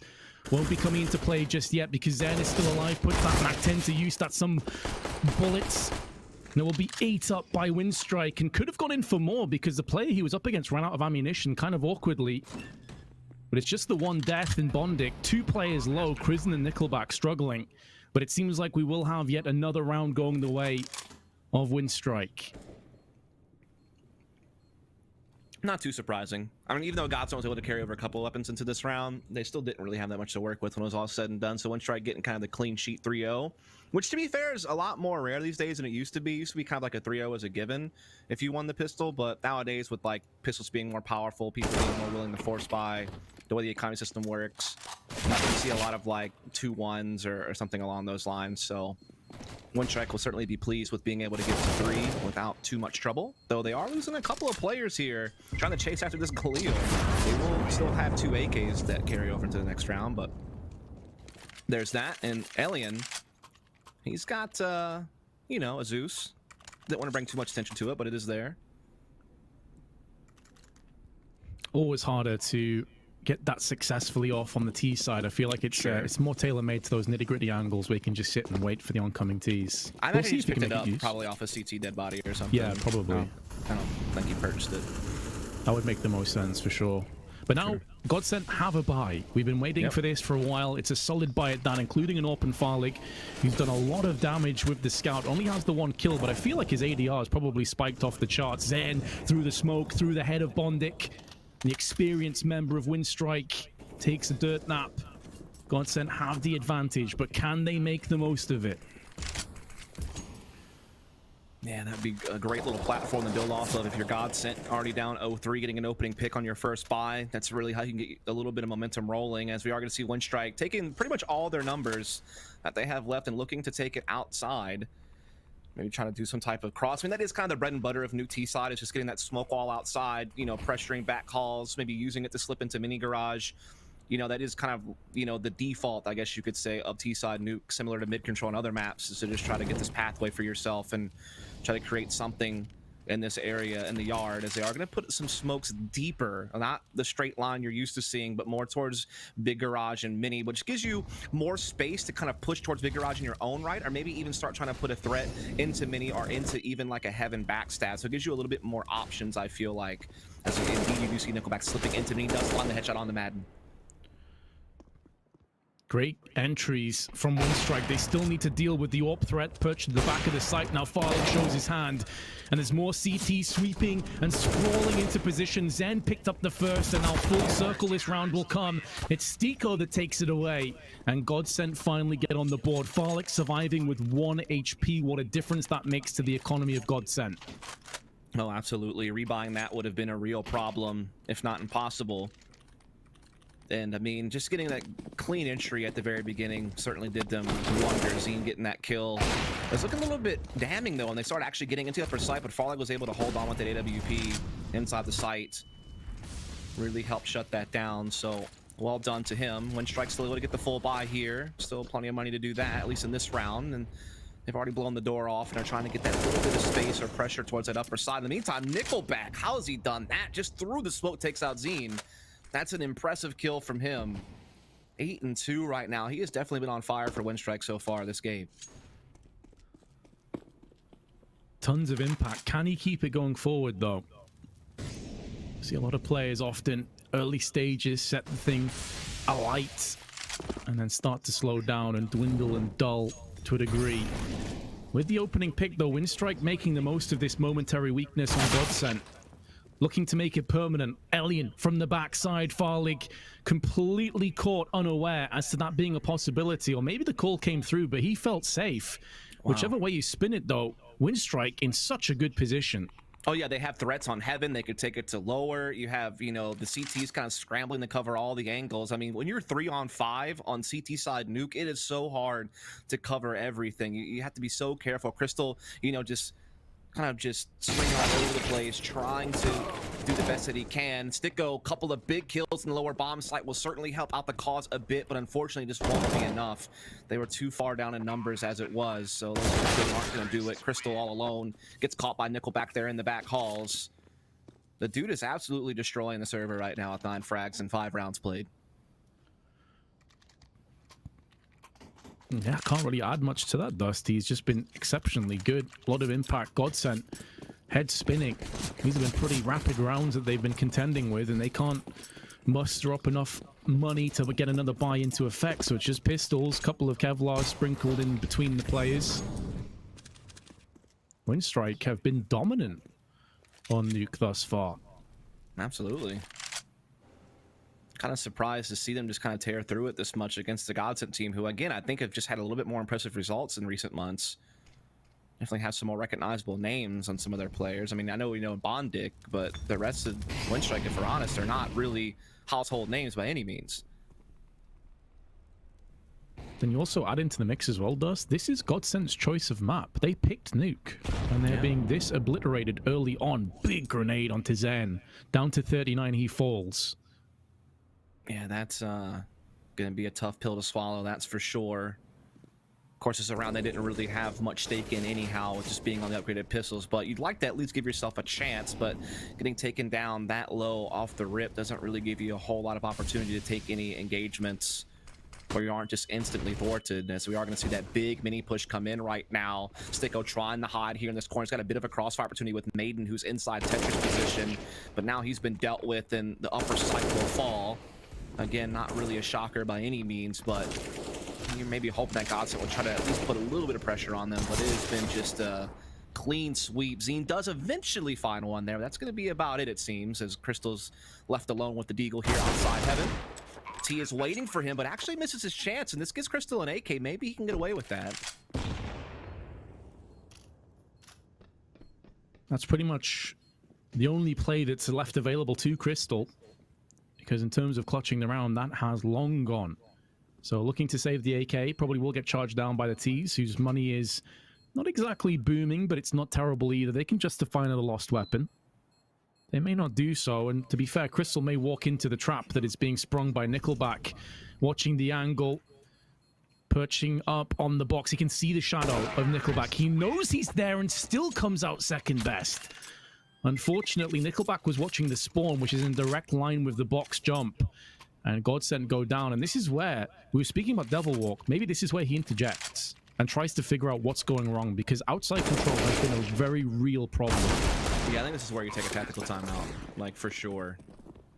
But not going to happen just yet. Maybe they think to themselves, well, we haven't really had, you know, many gun round opportunities just yet. They've only had the one gun round, so maybe that's why they're, you know, not panicked just yet, as the smokes are going to come out again. The deeper one towards mini side. Farley playing aggressive outside this time with some support, are able to get the kill onto Nickelback, who was all by his lonesome that particular moment.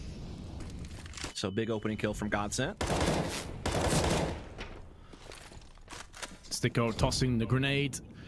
A parting gift. And Lucky accepts it with a grimace rather than a smile. GODSENT now with 2-player advantage and Crizzen exceptionally low. There's a cool little moment there, by the way, where Crystal blocked a smoke that was designated towards heaven. Actually blocked that down. So had Windstrike have rushed through onto the site on A, which is what they were looking like they were setting up for, it could have gone horribly wrong for them. Sticko now goes back in and gets rewarded with another couple. Beautiful. Wow. Beautiful spray control and trigger discipline to just smash down the remainders. 2-5. Big play from him, puts him up to 10 kills. Been, again, kind of a cold start for many of the players over on GODSENT's side, but Sticko has definitely had some big moments already this half, and this certainly is going to be one of the biggest. And he's able to really find the great timing there inside the ramp room for a couple of huge frags. Basically locks in the victory for GODSENT.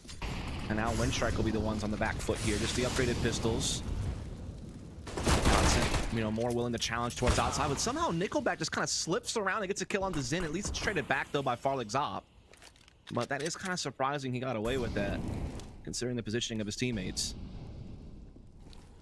Goes to show again, though, that even when GODSENT have a vastly superior firepower, they are still losing little skirmishes here and there outside. It has been a consistent issue and a bit of a nuisance, and I'm curious what they're going to adapt to change that up. We saw aggression in the last round with Farlig playing on the red container, but that's not really a position that you can go in time after time. One well-placed flashbang and you are completely screwed. So be curious to see what happens here. Windstrike go aggressive. Minute left on the time. Madden sprays down Crizzen. A couple players have successfully vent dove, but now the bomb has been dropped down.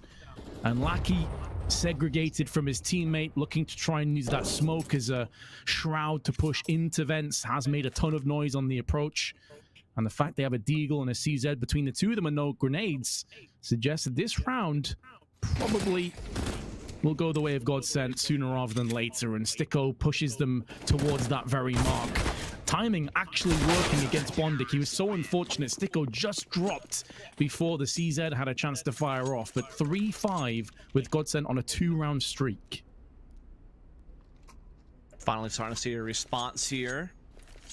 Trying to get themselves back, because they've won 3 of the last 5, so they're really starting to make this a closer contest, starting to see them really come into their own. But obviously this was a round that Windstrike didn't really have a whole lot to work with. Now they have the full AKs out, as well as a bit of utility, though to be fair, the utility is kind of limited. They've basically thrown all the utility that they have here and now, just getting into the back hall's position with that smoke wall cross. They only have the one flash and Molotov left on Nickelback, and they have gotten absolutely crushed by a grenade. 3 of their players are already bleeding out as they try to make their sweep into the slower side. A great counter smoke comes in to slow them down, but somehow Elian still finds a kill there on the Farlig in the midst of it all.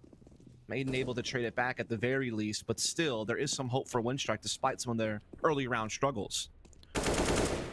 There is hope, but it is fleeting. There's a real chance for Lackey to take down Madden, who's now pushed back to the side. It's a good crossfire in. And because of how low the HP bars on Windstrike were, they needed to make the most of any small slither of a chance that they were afforded. Those chances have gone begging, and our Bondic will be praying we can somehow get out of this round alive. His prayers not answered. Zen signifies a 4th round for GODSENT. Windstrike back into another save. And this is where GODSENT can start the pounce fence. This is where they can make that momentum truly shift their favor. Maybe they let Windstrike get the early hot start, but honestly, now that they've been able to get their economy in order and get their full buys in play, they have been doing great things. There's been a couple little hiccups here and there, sure, but they still won 4 of the last 6 rounds. They're on their way to probably their 4th round in a row, considering it's just a deco here from Windstrike with no utility behind it. So they have to just hope that they can find, you know, a crazy 1v1 duel or something like that and try to spiral it. And Lack, well, he's found his. He's found Zine outside from the top of Silo. Maiden's still in position, though, to help cover this angle. You will be watching this cross.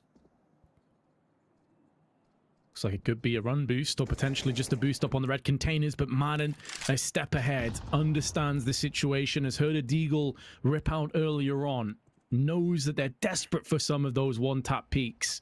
And now Farlig in hot pursuit, run back out, Madden drops the bomb down.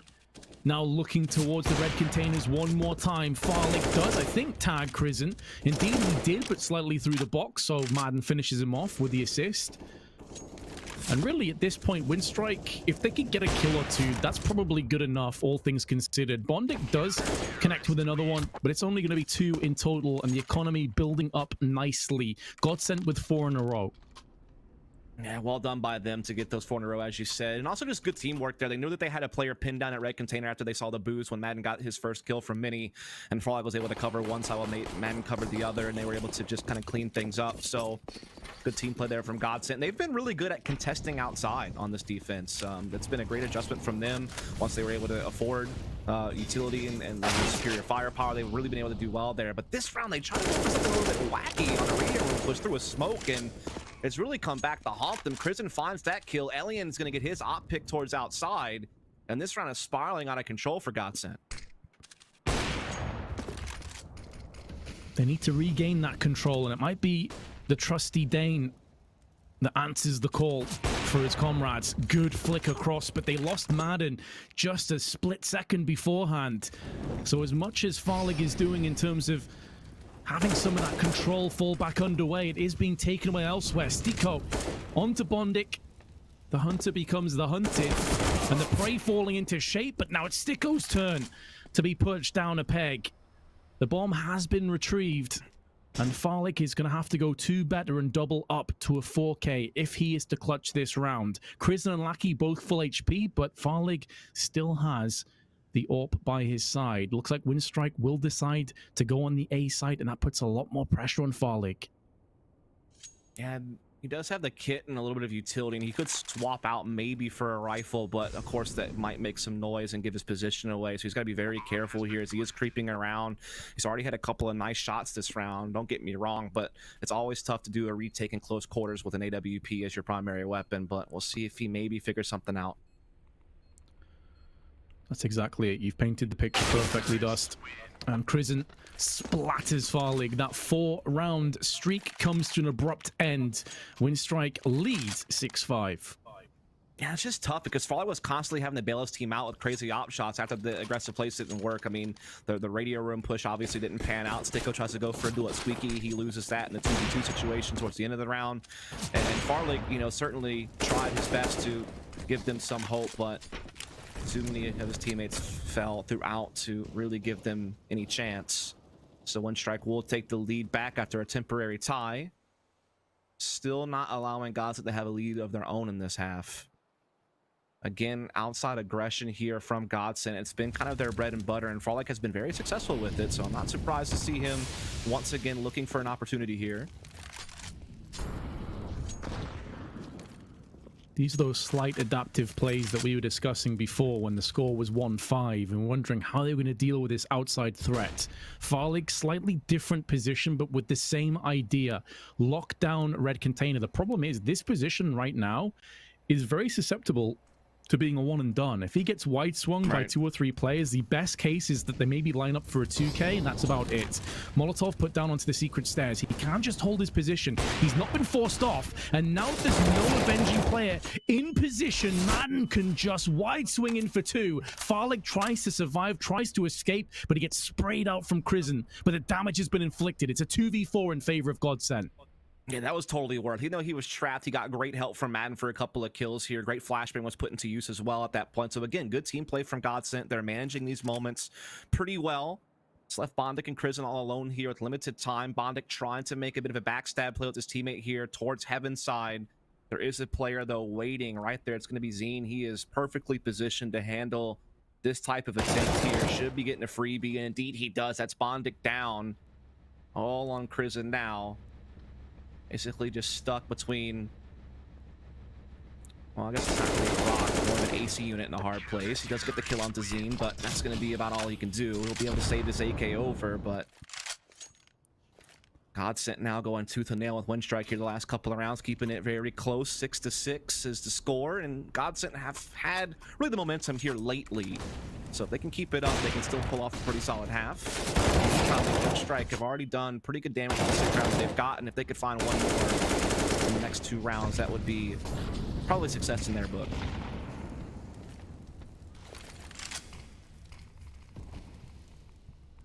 It is a difficult situation to be in if you're Windstrike. You desperately want to keep that fire lit underneath GODSENT and don't allow them to go back into another streak to end this half solidly, but you can't really afford to do anything else in that grenade. A tactical nuke has been deployed. Bondic, Nickelback, and Alien all suffering radiation poisoning as they drop so low. Lackey's been finished off by Farlig elsewhere, and now Stico can try and clear up from where that grenade started things, but 2 kills go back to back in favor of the T's before Madden locks it down with the AK. Crizin returns fire. It's a 2-on-2, and I cannot believe that we're even in this position where this could possibly happen, but Farlig, big no scope, ran out of bullets with his USP, and GODSENT get a 7th, but man, Dust, that was so much closer than it ever needed to be. It really did. It felt like people were going for duels when they didn't really need to, and they just kept kind of feeding and giving Windstrike a chance to win the round. You know, there's no need for you to repeat this decon angle after the first frag, but Farlig somehow pulls out the miracle there, picking up that AWP. He'll be able to carry it over into this round. The rest of his team is going to be stacked up just fine as far as rifles and utility goes. Of course, Windstrike didn't really have anything invested into that round, so they're pretty happy with how things went, I think, overall. And again, if they can just find one more round before this half's over, they're going to be sitting pretty. I mean, even 6 is plenty, but again, if they can find that 7th, I think that they're going to be really happy with this half. Maybe not considering that they started off so strong and they're, you know, they've kind of suffered recently, but the total number is still going to be a good target goal that they might be hitting here. We'll have to see. Certainly closing in on that mark. Windstrike looking to annul the marriage of rounds that GODSENT have been picking up nicely. How the general momentum has changed. I mean, the start of this, you're thinking, geez, it's GODSENT's choice of map, and they're getting absolutely destroyed 5-1. All the rounds were super one-sided. Nickelback was 9-1, 9-2 at one point. It was looking so easy for them, and to be credit to GODSENT, they have turned this one around pretty significantly. Madden's weapon switch could not have been worse timed. My God, that's cost him so much. Crizin eventually gets shut down by Crystal, who gets 2, but then he himself is neutralized. And the 2 remaining CTs are both perched up around heaven. Good spray control from Stico, still keeping this round just about at arm's reach, but Bondic has the vast HP advantage. Stico quickly transitioning downstairs, has an incendiary and a flashbang with a kit. But you have to favor Bondic for this round. Surely he gets it done. Yeah, I think Stico's window of opportunity was trying to get the op pick on him as he crossed out of the site post plant, but because he's already gotten away, oh my God, is he just gonna? No way. Oh my God. No. And the kill. Bruh. You know, sometimes, Vince, you think you've got it all figured out. You think you're about to break down all the very many factors that are involved and how things might go, and then someone just goes and sticks a defuse right underneath someone's nose and gets away with it somehow. It's such a good idea, though, not just because it works, but because Stico has That's the only option he had. And like 30 HP and just doesn't really have any other choice. Yep, exactly. Like, his first chance was to get the op pick on the cross. He picked up the op because he had low health. Makes sense. But once that player is not in the site anymore, that op kind of just becomes your worst enemy. But then he just ninja defuse. I don't know. Crazy stuff, man. They're not done just yet, though. Windstrike can still bounce back for the last round of the half. They're going to have to do so with some weakened plays, and now Farlig again. So much impact outside with his AWP has been suppressing and silencing time and time again. Flashbang will do enough to just force back Lucky, who's on 7 HP, and his teammate has gone down around him. 1v4. Good luck to you, sir. Sticko just smashes him in the face, and that will be a 9-6 score. When you consider this was 1-5 at one point, what a turnaround. Yeah, I think the total number for win streak is something they can be satisfied with, but the nature in which they got it is probably something that's going to kind of really haunt them a little bit. I mean, when you get a 5-1 start, you're expecting to get more than 6 rounds total for the half, but like you said, what a great recovery from GODSENT. Did some great work there. And we're going to see if they can do even more, but first, a short break. Stay tuned.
Back, ladies and gents. Second pistol round of our second best of 3. First map of Nuke coming straight up and, well, into the action. Crystal, P250 to the head of Elliot. As GODSENT not waiting around. I say that, they have actually pumped the brakes. And they've slowed this one down after their first pick, maybe anticipating some counteractive plays from Windstrike, and they will get it. Nickelback comes straight back in again. Here comes the push. Out into the open, into the killing field. Go GODSENT, and they are being dismantled, disintegrated, and fragged out. It's left to the Finn to 1v3. Clutch and Lackey make sure that will not come to fruition. GODSENT concede both pistol rounds. Yeah, it felt like a really weird attack. I mean, when they lost their player towards outside, it was a 4-on-4. I felt like they could have still played the rotation game a little bit more rather than just committing to a full upper take, because it's so dangerous just jumping through hut doorway. You always got to worry about someone on the rafters or on top of hut or just inside the site or a crossfire that might be set up, and it just felt like they fed right into it. Like, it just seemed like a really weird attack that just kind of dry hit the upper side. But To each their own, I suppose. This should be a mop-up round for Windstrike to get some money out these SMGs, but Zine and Sticko actually have been able to get a couple of kills, and all of a sudden it's gotten a little bit interesting. Alien even goes down pretty low on health, but he does find Zine in the end with the USP. Farley taking upper sight in the meantime, so at least getting some territory, though they are still a man down. Sticko will be able to get the spawn plant, though, so that's pretty big. Considering they came in with minimal investment, that's kind of huge. 2 kills absolutely. and a bomb plant.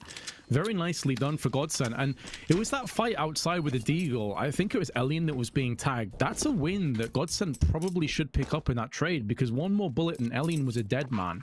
So that could have completely changed the tide of how this round comes down. But whichever way you spin it, that's still mission accomplished. Absolutely. This is gonna prompt GODSENT to go ahead and get this full buy-in. AKs across the board, plenty of utility. Farley could even afford an op if he wants to, but decides to go with the AK instead so we can get the utility and head armor. So they are a fully decked out T-side against a bonus by Windstrike, who still have the Scout and MP9 in play. It's a great chance for GODSENT to jump with double digits with the superior firepower. So they are going to use some utility to put a little bit of pressure. Incinerators came out quick, though, from Windstrike on Door and Hut to prevent any type of fast upper push or at least an upper pick. Oh, Lack, he may not realize that he's got him dead to rights here in the corner, just not quite finding the final bullets he needs. I cannot believe Sticko's still alive. What is that? Oh my god, that's like some Neo in the Matrix stuff right there. Yeah, it's died to a nade right afterwards, which kind of puts an abrupt end to that, but still, yeah, I can't believe he lived through that. To be fair, Keanu Reeves didn't dodge grenades in the Matrix. It's just bullets. True. So. And to be fair, Sticko didn't also dodge them. He actually just got hit by him, but just not quite enough. Either way, Maiden does respond with the frag of his own to keep it equal in a 4-on-4. So still some hope for GODSENT, despite the fact that they got absolutely crushed at the radio room initially. Jesus, Crystal's got all kinds of room. Downstairs and not really being stealthy about it either. Knocking the window out, that's something you can clearly hear from up on A side. But they don't know where the rest of the teammates are. Now Crystal getting around the back of Blackie. How has that happened? Windstrike, surely you knew once he popped out the window that Crystal was downstairs. And now they try and go aggressively, but Bondit gets the upper hand onto Madden. So even though Crystal's done so much work in this round, it still may go the way of Windstrike yet. Post-plant has come upon us though. And Farlig now helping out. The cavalry seemingly has arrived. And our spears have been put into place to try and skewer the oncoming Windstrike. Molotov down onto Decon. Keeps the CTs at bay. Spray is good, but not good enough to yield the frag. Farlig can stay alive a little bit longer on a third of his HP, and Crystal pretty much at the same mark. So a lot of this comes down to Zen more than likely. Crystal's now been dealt with. Farlig up on top of the silo, gets one, and now Zen trades out. It's all on Zen and takes the head off of Bondik. Excellent hold by GODSENT, but so very close. Oh, that was definitely a little bit more labor than I expected. I mean, Crystal had such a great play. Basically, it's a freebie kill on ramp. He gets full control of the lower bomb. So I think Bondik catching the kill when he was rotating through vent was kind of a big one to keep Windstrike in the hunts. But then it just got to a certain point where GODSENT were able to kind of push it through. Now they're up 10-8. Windstrike's economy pretty low. Chance for GODSENT to build onto this lead here. Alien, though, with that one big piece of firepower Windstrike has, putting it to work. He's found one kill, not quite the second, but his teammates will be able to come in and finish the job. So they do have the man advantage here. They finished the job, but Crystal again. Crystal again doing work with the AK-47. Oh, Chris, pincering behind the CTs. They must be sick of this guy. Also, Krezen literally just jumped into the corner where he would basically leave himself to get trapped. But then somehow, they still might win this round because Sticko's in a 1v2. This round doesn't make any sense. I'm just going to go ahead and put that out there. It doesn't. Sticko still has to retrieve the bomb out into the open. His crosshair looked on the head to me. It was a bit unfortunate, but Bondit gets the upper hand, and as the Windstrike, that's a round that Crystal again has so much impact, and GODSENT this time can't do anything behind it. Yeah, I really don't understand this. Like, I don't get why Krezen just jumped in that corner. Basically just gives Xena a free kill. And then I don't know how that all happened in backhauls. That was so weird. A head-scratching moment that could cost GODSENT so much in return. Solid concise aim and grenades being put down range. That's at the cost of 2 more lives. GODSENT looking like they may tie it up 10-10 come the end of the next 1 minute 30 or so. Alien with the scout misses out and actually gets dinked, but you can see just how trash the clock actually is. You hear the dink noise, you're like, oh my god, he must be... Oh, he's still on 70 HP. All right then. And Alien's finally found Fall. He's been sitting there for quite a while. Alien just didn't quite notice, but now does, and does get that frag. Of course, this is a round that GODSENT isn't really posing too much of a threat. Those Sticko and Crystal all of a sudden get a couple of Deagle frags and at least make it a little bit more costly than Winstrike we're probably hoping for. Probably not really wanting to have to do any rebuying, but nonetheless, they should find victory and tie this game back up 10 apiece. Sticko trying to see if he can work any more magic with this Deagle from afar, but to no avail, as it will indeed go 10-10. AKs will be carried over by Winstrike, as well as the one FAMAS for Nickelback. Yeah, there's a flank coming out anyway for Lackey, so Sticko was a dead man regardless. We do have our first tactical timeout. Called by Winstrike. Not a bad time to take one, considering the margin here. You also have to they have to think to themselves, you know, hey, if we get this, we get to 11, we wreck GODSENT's economy, force them to save, we could really build a big lead here. So I'm sure they're trying to orchestrate all that while also trying to figure out, you know, how much money they should be spending. They don't want to put themselves in depths either. So good time to take some extra time to chat, but now we are going to get into it. You have 4 of them, so why not? Don't be stingy with the timeouts. So many teams don't implement them. So let's see what Winstrike have come up with. Nickelback. A Scourge in the vents, nearly sprayed out and killed, down to 50 HP, cut in half. No way, of course, of GODSENT knowing that they've done that damage, and now, not for the first time, we will see them trying to get down secret. Alien is sat in position. He's upgraded the scout to an AWP, so will not require the headshot, but lands it anyway, and able to actually then force his way back. Flashbang connects. But GODSENT have taken a casualty and not really gained too much ground for this. No, not at all. Alien's done a great job stalling them in these back halls as well as getting the pick. There's a couple of players here to his far left, and he will check it, but he still misses the shot. Big one from Madden, and he only saw once. Well, he's not even totally able to communicate that it's a full commitment. In the meantime, Sticko is perhaps in the perfect angle to deal with this lobby aggression. He's only good for 1, though. That's going to be huge for Winstrike to stay in this round. I thought Sticko was in prime position to really pull the wool over their eyes, but they only got 1 casualty from it all, so still a very tight race here. Was that a derpy Molotov? I didn't quite catch that. Oh, yeah. Bounced off One the of the wall. worst. Yep. Yeah, that's an awkward one.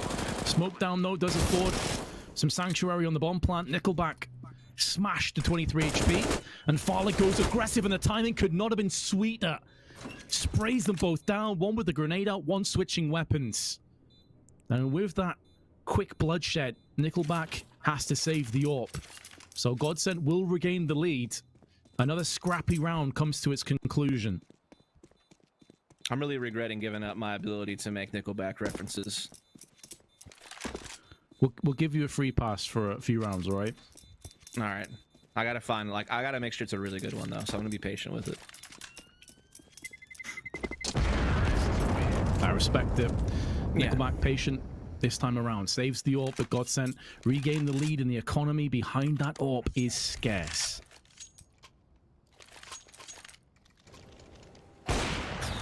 It's getting intense, man. We've been getting to some really close, fun, scrappy games. I think it's really the best way to sum it up. And this one, no exception to that rule for today, as we are going to see GODSENT waste no time plowing to this upper bomb site, however, with Crystal leading the charge. Now hiding in the smoke, trying to be a little bit patient, but now he's been stabbed in the back by Prison, who will have none of those shenanigans. I think he heard Crystal was being tagged, like he heard the body just absorbing bullets. He's like, right, screw it. Right click, right in the head.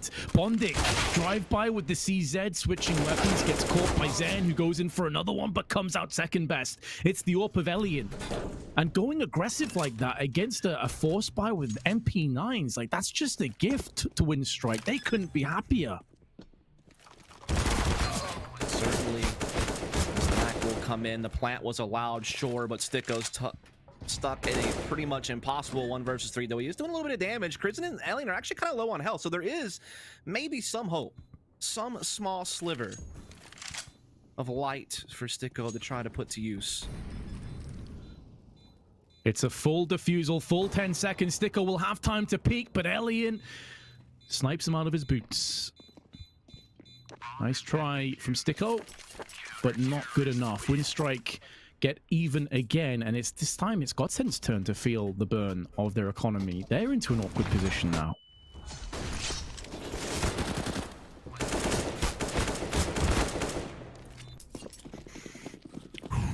This is really back and forth now at this point. These last 6 or so rounds have been on a razor's edge. It really feels like no one's in control of this half right now. I mean, yeah, sure, Winstrike has had the benefit of winning both pistols and being able to capitalize on them for at least a second round in both cases. But outside of that, it has been very scrappy here in this second half. Both teams, I mean, look at what both teams have to work with this round. Both teams are having to rely on one player with an SMG. Crystal's going wild right now outside of one of his own SMGs, but does get caught by Lackey. Lower has been taken, though, in the meantime. It was all a ruse, all an interference play. Out comes Bondic, out comes Nickelback, and they both meet the same fate. Farlig and Zen put them down. Crizzen gets one before delving back into Decon. And all of this action happening in rapid succession, so still just shy of a minute to play with. GODSENT don't have to rush into anything. The downside is they do not control the bomb. No, they do not. That is for certain. Madden trying to hope that he can find something. Stick with does a jump down, does get the kill as well. The first one out, Decon, and the second as well. I thought he might just slip on that second player, but he was definitely ready. And that will put GODSENT up to 12. Again, still very much a heated contest. The last 4 rounds have been back and forth. No one streaking together more than a couple in this half, period. The to and fro of this game is keeping me on the edge of my seat. Not really sure where this is headed, if I'm honest. But I'm along for the ride either way. I think for me, the fact that both pistols went way of Winstrike and they got like 6 or so rounds off that. When it comes to rifles, I think GODSENT have just narrowly been in the lead. So I feel like that probably will come to the forefront as this game continues. But as you said, they have been unable to string 2 rounds together. That's another reason, though, when they have struck 3 times this half, that the economy of Winstrike is in rough shape. M4 and AWP, the only 2 weapons they have at their disposal that are primary. Lackey's been tagged up, going to be going in for a peek. I think he realizes that Crystal's position behind the box, but he doesn't know about that second player that could be pushing him at any given second. So he plays more disciplined, more passive, and does keep his life as a result. But all 10 players still standing. One of the slower rounds that we've had. And even with that being said, pretty forward positions for GODSENT. Yeah, they definitely are going to have, you know, complete control of ramp, but that's all they have. But with that pressure, they can at least cause Winstrike to have to kind of divert their attention multiple areas at once. A lot to be responsible for, especially for Lackey, who's being sieged upon right now. Look to press in. Crystal, a little bit of a shaky battle there, but does come out on top with the MAC-10. Is going to start allowing his team to get this bomb into a plant position, but Bondic responds back with a couple of M4 frags, and all of a sudden it's up in the air. Farlig goes back in for another one. Crizzen laid in wait with the Deagle. The bomb's not planted his side of the silos, and so he will feel pretty hard done by. How things could have gone differently. And that position's been slightly different, but woulda, coulda, shoulda doesn't mean anything in Counter-Strike. And now Alien has to save the AWP. Not for the first time, Winstrike turned tail, tucked their tail between their legs, and look to just save. GODSENT, 13 rounds to 11, and for the first time on the T side, they've put 2 rounds back to back. Yeah, it does seem like GODSENT has figured you out, Winstrike. It does seem like they've been able to connect the dots here and start building up a little bit of consistency here on the T side. They've won 3 of the last 4. They're up to 13-11, and they have the economy of Winstrike in a very vulnerable position. It only gets worse with Alien being caught there right at the end. That's grim. They have nothing. No, not at all. A flashbang, $200 investment on Winstrike when you're eyeing up 14-11 is incredibly rough. It's a bitter pill to swallow. And to make matters worse, they're running over the fire and the flames, and they are being sprayed out. It's only the MAC-10 that drops. They won't care about that godsend. They got plenty of money to burn. And now Windstrike back against the wall. Oh yeah, it does seem like it's coming down to those final moments. Windstrike, though, will have one last full buy ahead of them, trying to see if they can't put a stop to all this madness. This is really and truly their last chance, though, you have to imagine. So they're going to try to get aggressive towards outside. That's going to be the play that they hope can work. Oh no, Alien, though, absolutely just caught in awkward space. He was flashy, never really had a chance to take a shot, and Madden will add on to it. They're taking down Nickelback.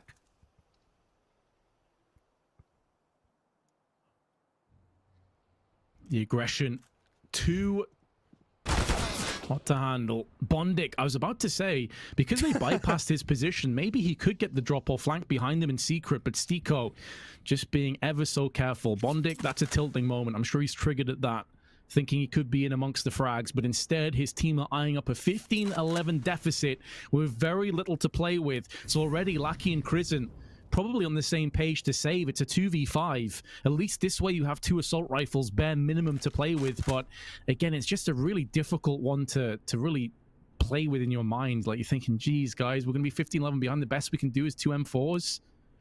Yeah, it's tough. I mean, honestly, this game was really up in the air up until about 2 rounds ago. That's where it seems like GODSENT was able to clamp down, you know, really doing a great job, honestly, in the lower bomb side. It seems like they've been able to have Crystal and company be able to get those back calls, get to lower, get ramp room control, or both, and then just be able to leverage that onto the lower bomb site time and time again. And they've been, you know, handling the post plants pretty well also. And now Sticko, Chris missed his chance to get the freebie. Oh my goodness, this is a labored exchange, and Sticko comes out on top. That was depressing to watch, if I'm going to be real with you. That was not it. That's it. Oh, no, no. Oh, like, no, no. Oh, no.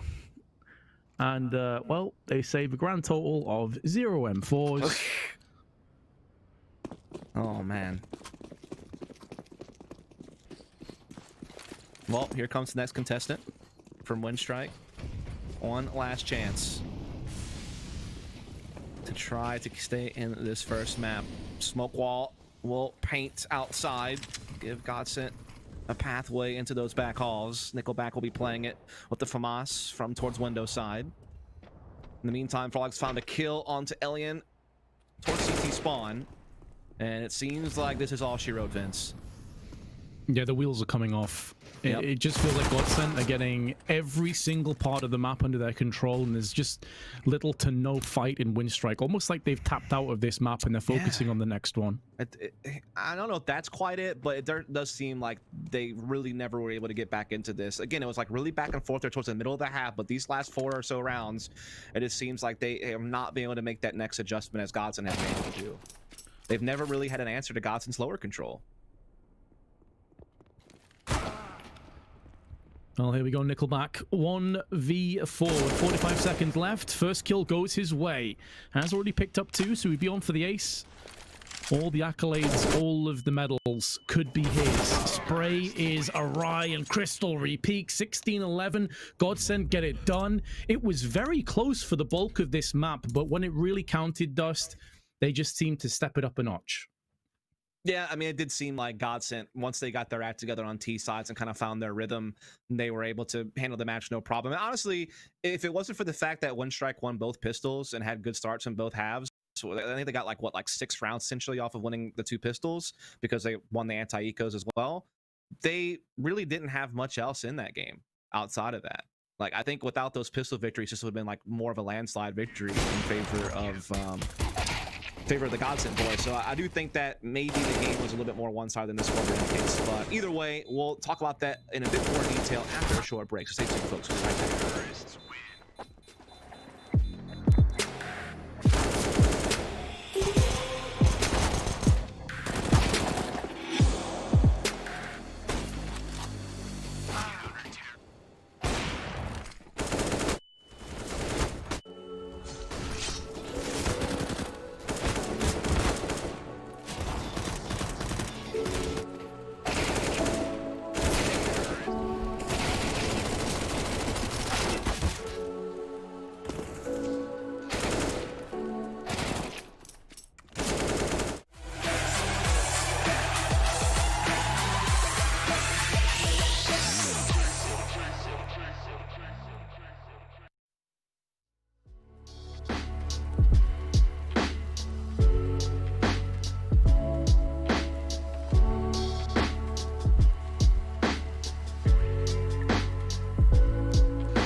Nuke would begin the proceedings here in the upper bracket series at the Pinnacle Cup. And being GODSENT's pick, it may be no surprise that they sealed the deal. What may be a surprise, however, was how close the scoreline came. 16-11 to the squad as they managed to edge it out over Windstrike. It will be their map pick of Vertigo coming up next, but before that, we've got to break down map one with the help of Vince and Dust. And initially, Dust, it was a little bit of a slow start for GODSENT. That initial 5-1 lead for Windstrike, Nickelback looking like a rock star. What did GODSENT do to kind of turn it around after that early disadvantage on that CT side? I honestly think it just came down to like economy. You know, when you go down 5-1 and you're on the CT side of that equation, you're not really going to be able to afford much of anything. And Nuke requires you to have proper utility to be able to shut down fast attacks, limit T's options, and set yourself up to get your own aggression towards outside if you so choose. And they didn't have those abilities early on. Once they did, I mean, they swept it. They won 8 of the last 9 rounds of that first half. They're absolutely dominant. So I really think that the fact that this score was so close was just inflated by the fact that Windstrike won both pistols and was able to get a 3-0 start in the first half and a 2-0 start in the second half. But, you know, without those rounds, I think it's a landslide for GODSENT. Yeah, exactly. And I mean, that back and forth nature that we were kind of talking about there, Vince, the fact that, I mean, you could just see at the top just below the leaderboard how back and forth that it really was. But talking about GODSENT right at the end there, I believe it was 13-11 when they managed to hit a double T round in quick succession. Was that kind of a particular turning point for them there? Was there anything that they were doing? They kind of found a hole in Windstrike's defense at all? I think they found a hole in outside. I mean, Crystal, even in some of the rounds that they lost early in the half, he was getting downstairs. He was hugely irritating, I think, for the CTs. And towards the end and the middle portion of that half, they started to plug in those gaps. But in doing so, they left vulnerabilities and weaknesses elsewhere, like outside control. We saw them try and go aggressive with their AWP outside. Didn't really work for them. There's like 3 flashes on his head and they just got rushed and fragged straight away. So it was really cool to see that GODSENT noticed weaknesses. They probed them, they got filled in, and then they changed their dynamic and they changed their attack style, and they made the most of the vulnerabilities that came up as a result. So it was really cool to see. And the fact that it was back and forth, as you touched on there, that's always going to favor the Ts. The CTs, as Dust said, when you can't get a bunch of money, you can't get that utility, it forces you into more desperation plays. It forces you into taking the fight to the Ts. And you saw GODSENT do a really good job of just sitting back. Sticko did this time and time again on top of Silo or Squeaky and just shut them down as they push into him. Yeah, I definitely want to touch upon Sticko in just a second, but I love that you brought up Crystal just earlier, because there were so many times where he managed to make it onto that B site coming through outside, then go up onto ramp and just be completely behind the guys on Windstrike. And I mean, you look at the scoreboard, I mean, it doesn't scream too much for Crystal. He went 16-19. Again, I don't think it really exemplifies maybe the impact that he had on the server, Dust, because he was really just a pain sometimes. Yeah, when you look at that run when the game was tied 11-11, and then you saw them, you know, win from that point forward every single round, they got the opening kill pretty much every single time, and Crystal was the opening kill in 2 of those situations by getting in behind through the lower site through back halls. So I think those 2 entries from Crystal to get those instant 5-on-4s in that stretch was really important, right? It also, not only does it win those rounds directly, but it also caused their economy to be askew, and basically you get a couple of freebies off of that as well. So yeah, maybe his overall fragging for the game wasn't great, but the impact he had those 2 particular rounds towards the end of the game definitely really helped seal the deal for GODSENT. There's no doubt about that. Yeah, it was incredibly impressive indeed. And I think we need to take a look at our updated Pinnacle odds with this as well, because they were siding with us before the game. They were on that GODSENT side of things. And perhaps maybe even more so now that we've seen them take that map quite convincingly. But we've got to make sure that everybody knows that this is going to be Winstrike's map pick coming into this. But still, 1.7 to 2.18. I mean, Vince, I think that's pretty good still for the guys from Winstrike, considering that it's going to be their map pick coming into this. Yeah, exactly. I think that's one of the reasons why the odds aren't more top heavy in favor of GODSENT is they won Nuke. That was their choice. Now we move to Vertigo. It's an entirely different kind of map. It plays very, very differently. And we saw at the start of that, the Winstrike weren't scared to get their hands dirty with rushes. And I think that's really a play style that can yield a lot of results on Vertigo, especially if you can keep GODSENT at arm's reach and keep their economy down, as they did at the start of Nuke as well. It only was off the back of GODSENT coming back from a 1-5 scoreline where they started to actually take the lead in that first half. If they can keep that in Vertigo, but keep the pressure applied and not make a couple of small mistakes, they could run away with this map, absolutely. Yeah, I think the Pinnacle odds were very fair there. Just to quickly touch upon the community odds that we just saw come through, 90% going with GODSENT to be taking this series. I mean, that's pretty swinging in the other direction. But what were you going to go ahead and say there, Dust? No, I'm just saying that, like, even though this is the map pick of Winstrike, and Vertigo is definitely going to be a comfort of theirs where they have a pretty solid record. I mean, I'm definitely not going to take anything away from them in that regard. The fact of the matter is that GODSENT also have a pretty good record on the map, right? I mean, I think they have like an overall 4-3 record, which on the surface doesn't seem that amazing. But when you consider the fact that they've beaten teams like Bow Sports and like Big, who's been absolutely dominant in this online era, Mouse Sports, who are a great Vertigo team, they've been up to snuff on it, and their losses have been incredibly close. Like, they've been able to get double digits every single game that they've played on Vertigo. I think that their resume is overall, a little bit more impressive, to be honest, because some of the teams that Winstrike have beaten on Vertigo have, for one, been labored, and then for two, are against teams you've probably never heard of in some cases. So I think that this is still very much a possibility for GODSENT to go ahead and get to 2-0. Yeah, no, I think that is a very good point. The fact that you just brought up that with their loss, it wasn't actually that bad at all. It was 16-12 against G2. That's their worst loss on Vertigo. So this is going to be a huge one going into it. And I don't think we can wait a moment longer to get into the action. Let's see if GODSENT can take it into as we head into Vertigo. So with Vertigo being our second stop and could be our final stop if GODSENT are successful here in our upper brackets matchup, it wouldn't spell the end for Winstrike Dust. They would go down into the lower brackets, but this would be a giant leap forward for GODSENT and their chances of potentially qualifying out of their group. What are your kind of thoughts coming through into this map in terms of play style? Are you expecting to see more aggression here, or do you think it might be a bit more of a methodical map? I'm expecting a lot of A hits, Vince. Just straight up, let's walk up A ramp and throw smokes on the site, and then let's plant the bomb on the A site, and then play retake from sandbags and scaffolding. Dude, let's be real. Vertigo is literally A execute simulator. Like, it is absolutely ridiculous. I'm actually teed off that no one's really evolved this map more.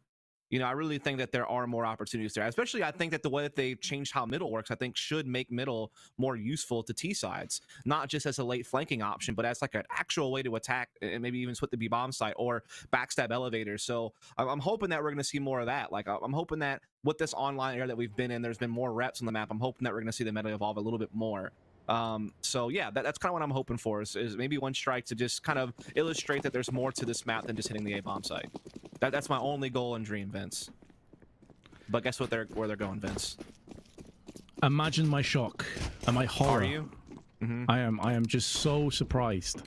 Here we go. A good counter flash at least stops the initial charge up and ramp, and Winstrike still have options. They also have Lackey, who is watching for a potential flank, but also could pivot off him later on if they decide against this A hit. The bomb was also dropped, which is a declaration of intent. They won't be rushing just yet, so I may have to wait a little bit longer before this round comes to its conclusion. Stiko, watching the side, seeing nothing but hearing plenty of footsteps all around him.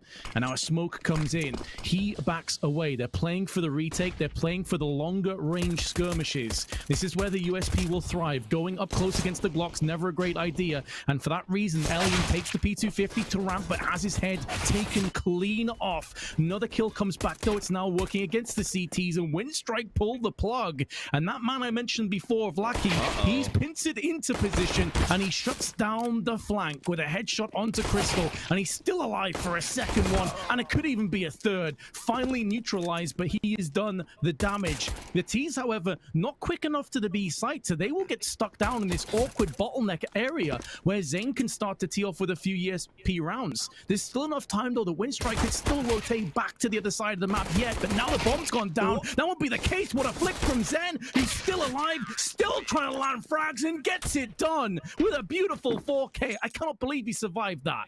That run boost I thought for sure was going to like really throw him off guard, but somehow he got it just fine and winds up getting the quad kill. I mean, Lackey, I have to commend him. He did everything that he could to try to reel this one back in for his team, but Zine was just having none of it, man. I like that run boost, though. It was a little bit crafty. It just didn't really have the result they were hoping for. As GODSENT will jump up 1-0. We do see Deagle's a plenty for Windstrike. They have a 1 Galileo, so they're actually full on force buying into this, despite the fact that they didn't really get anything out of that previous round. Pretty sure this is going to be redone, though, judging from the positions. Seems like there could have been some technical issues, maybe a disconnect. Oh, yeah, probably. Makes sense. But I wonder if this is still their intent once we do get into an, normalcy to just go ahead and force buy into this. Yeah, that definitely seems to be the case. So looks like we may have a bit of a technical issue for the time being. Hopefully it gets resolved and remedied shortly. Obviously, we don't have a great deal to break down from the first round.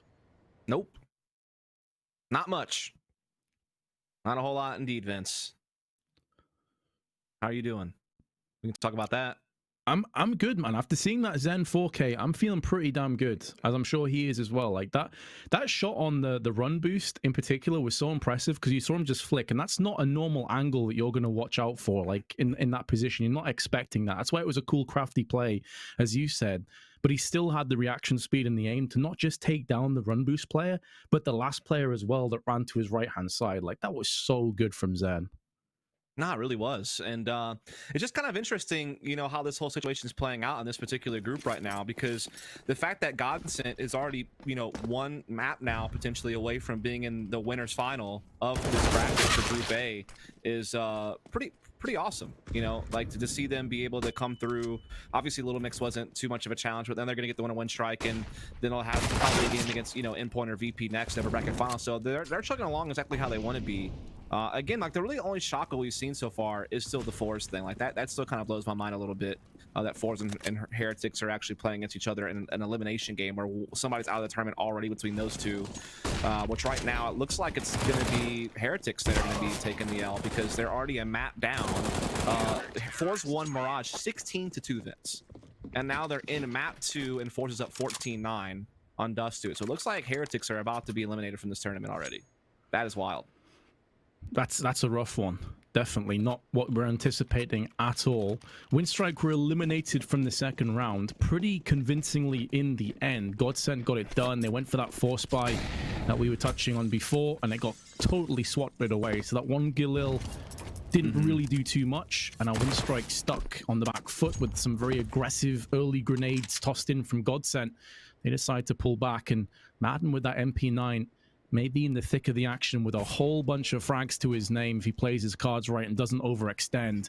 He'll be getting peeked in. Oh, gets his head taken off straight away, and that's going to be some alarm bells starting to ring in. Grenade doesn't really do a great deal. Now Farlig with the FAMAS tries to spray in, gets himself a couple. Unfortunately, there was enough in the supporting cast to yield the round, but 2 kills with basically no investment. That's not bad going from Windstrike. No, that was pretty solid. I mean, now they'll have the full buy, the op on Alien, they'll have the full utility, AK's aplenty. Op's going to be in play as well. Double op, in fact, for GODSENT. The second op's going to be on Maiden's hands. Definitely a map where double op can make sense, one to each site. Definitely could see it come out and be useful. Alien, though, is going to deliver that first kill on that 8-ramp duel. Had the better timing there, so that's going to be a big shot to hit. Sticko will go pick up that op to try to keep the sniper in play on that side of the map. In the meantime, Farlig's found Lackey on the opposite side. It's a bit of a nightmare scenario when you get double ops in play and then you lose the first player instantly. So the fact that Farlig was able to even the odds, bit of a relief on GODSENT. Still not out of the woods just yet, though. Another op shot rings past. Still FAMAS and a Galil in place. So firepower-wise, certainly favoring the T's. 3 assault rifles. More mobile approaches out. I don't know if they realize that the ops already crossed the sandbags as well. Sticko might be in for some real troubles. Alien's already found like a really solid angle here. They do eventually get away, however, so at least they're going to be able to maintain the man count. But this bomb is slowly creeping its way into the site here, mostly coming off of that sidewalk position. Smokes are out as well, limiting CT's vision to be able to really put a halt to anything, but the utility exchange is just back and forth right now. This is so weird watching this. Worst part for the T's is they've actually depleted all of their grenades. Apart from an incendiary that's now been picked up. So they used all their grenades. They haven't really got too much from it. Now Nickelback entries onto Crystal. Right idea for Farlig, but slightly off now. Denies the bomb plant, goes into the Molotov to bridge the gap. It's a 2-on-2, and the HP on all players pretty low. Falls upon Farlig. 8 seconds to play with. White swings in, and Bondik is sniped out of his boots. A 4-0 lead for GODSENT. Probably should have gone to Windstrike in the end, but they just slipped at the last hurdle. Yeah, that is wild. Just watching basically 8 players sitting right next to each other in the A site with a bunch of smokes in their faces, waiting for the right moment to strike. And we see this bomb was almost planted, but Farlig does great work with the guy. I was a little bit surprised he pushed through the fire. That was a little bit risky, but it wound up working out in the end. And in the meantime, Windstrike now are back onto a deco other than an AK on Nickelback. Farlig and Maiden will keep the double op system in place coming into this round.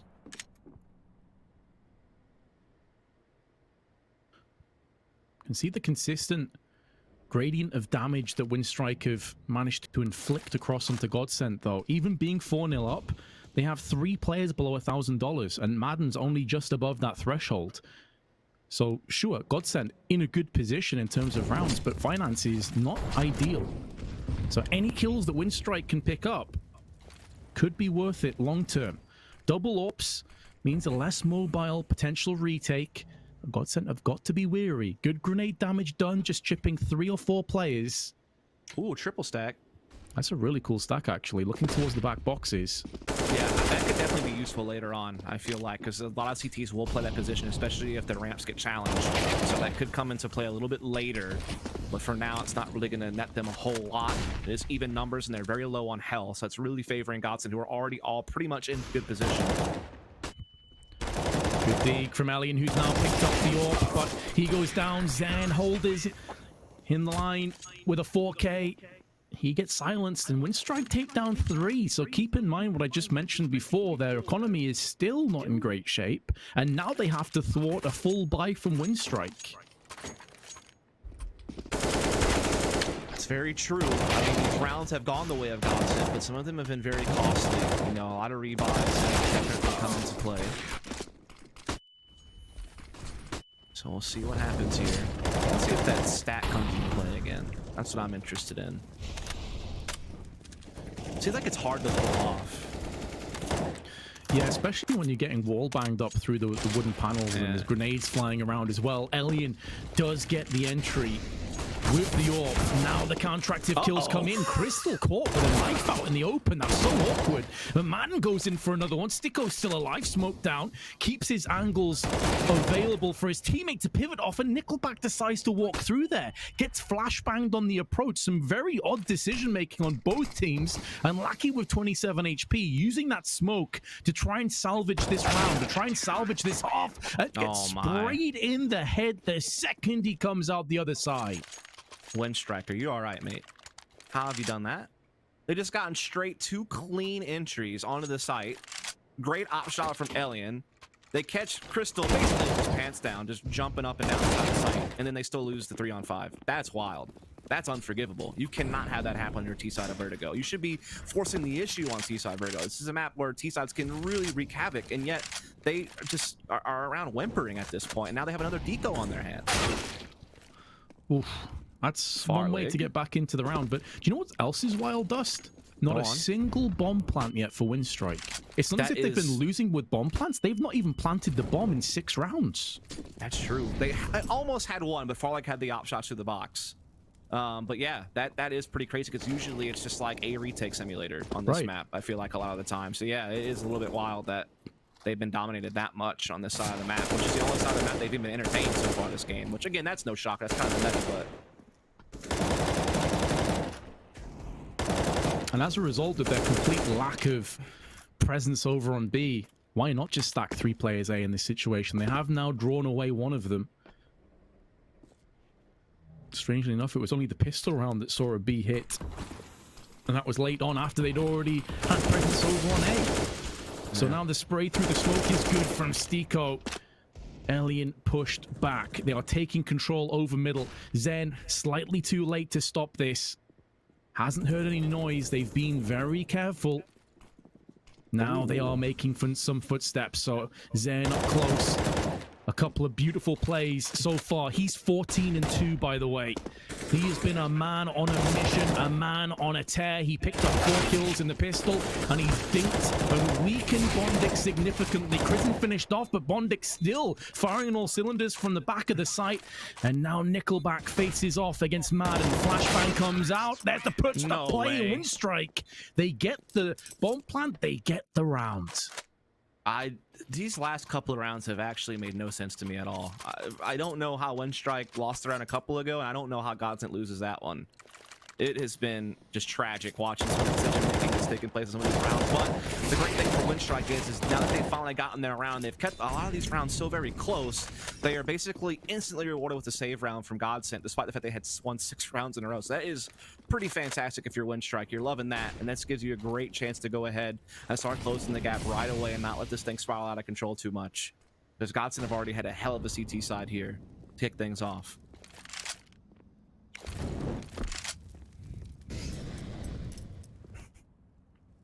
One round should, you'd feel, become 2 or 3 if Winstrike play their cards right, but we'll see if that ends up being the case. Now we have a boost on the other side.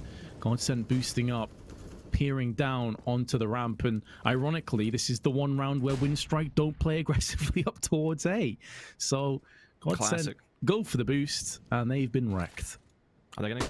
Ooh, a little boost action here for Alien. Did spot one inside the side as well. Waiting to see if there's going to be any type of re-peak, but to no avail. It's going to be more of an A stack right now, which, to be fair, if you're GODSENT, you have to gamble around like this. Can't play standard with pistols and expect to have any chance of winning. Unfortunately for them, they have guessed wrong in the rock, paper, scissors game. And Kristen will get the entry on the Zine. The bomb will make its way into the B site, and it will be planted momentarily. And so this should be all she wrote. Winstrike will be taking their second rounds, and you see GODSENT just looking to save these deagles and armor and utility into the next round. Definitely can still be very useful to them. They still wouldn't really have money to afford weapons, so keeping all these deagles and utility would at least give them a chance to throw something gimmicky out in the next round and have some hope of at least causing some damage and maybe flying it into a victory. You never know, but certainly a full save would leave them really no options. So they will indeed just kind of back off towards A. Good news for Winstrike, not just the round win, but also winning on B for the 2nd consecutive time. That puts a few doubts in GODSENT's mind, and it also potentially sets them up for more A-centered hits. So if GODSENT take their eye off A, could be punished as a result. But yeah, these are the kind of plays where GODSENT maybe try and run something a bit gimmicky, maybe some middle control, just some aggression with some of these nades they have. But then again, they're good enough players with Deagles and Kevlar to actually make this sting for Winstrike. So let's see what they have in store.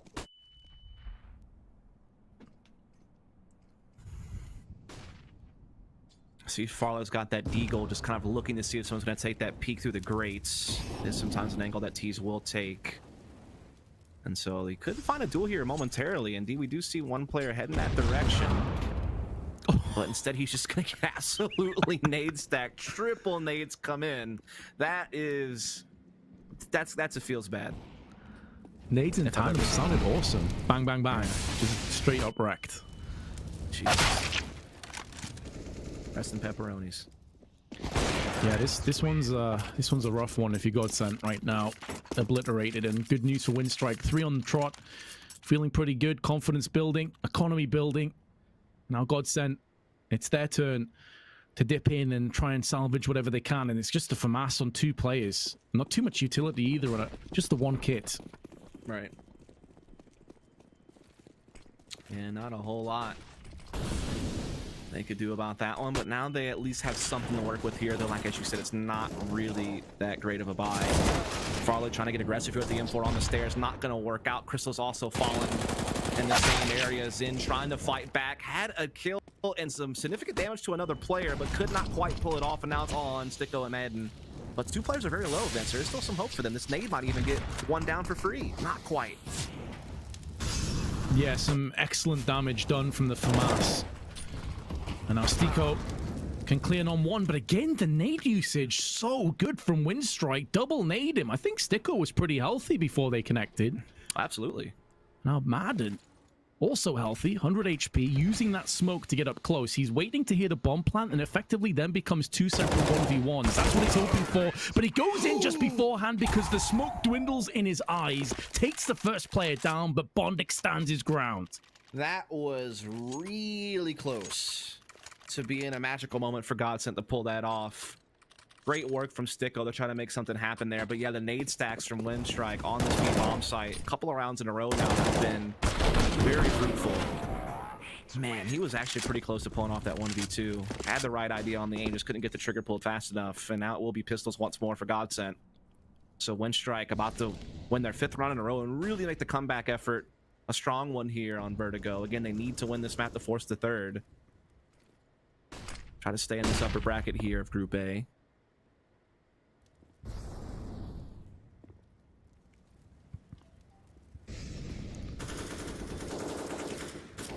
Great effort from Winstrike to bounce back and keep GODSENT submerged these last 4 rounds. After not too much to really get excited about. Feeling like this could have been a complete stomp. Sure, they were keeping themselves close, but they were never getting across the finish line. Right. Suddenly 4. GODSENT back into pistols.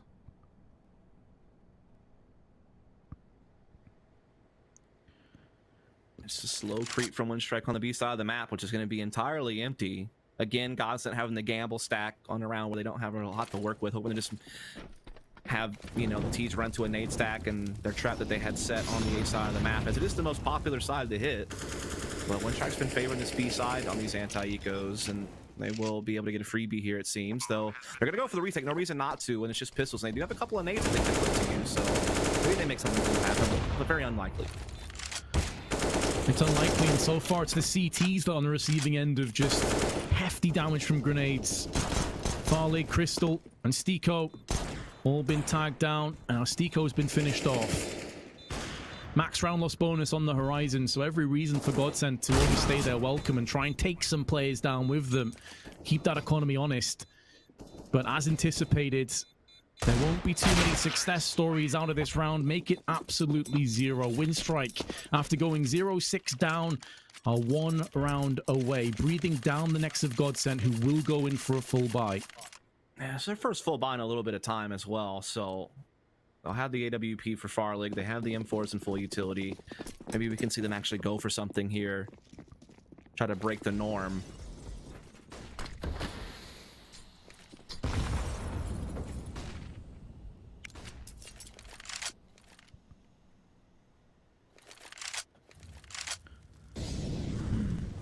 I'm pretty surprised as well at just how disciplined and methodical these T rounds have been from Winstrike. I was expecting a much faster pace from these guys, and credit where it's due. They're not just a one-note kind of team. They don't mind mixing it up. Right.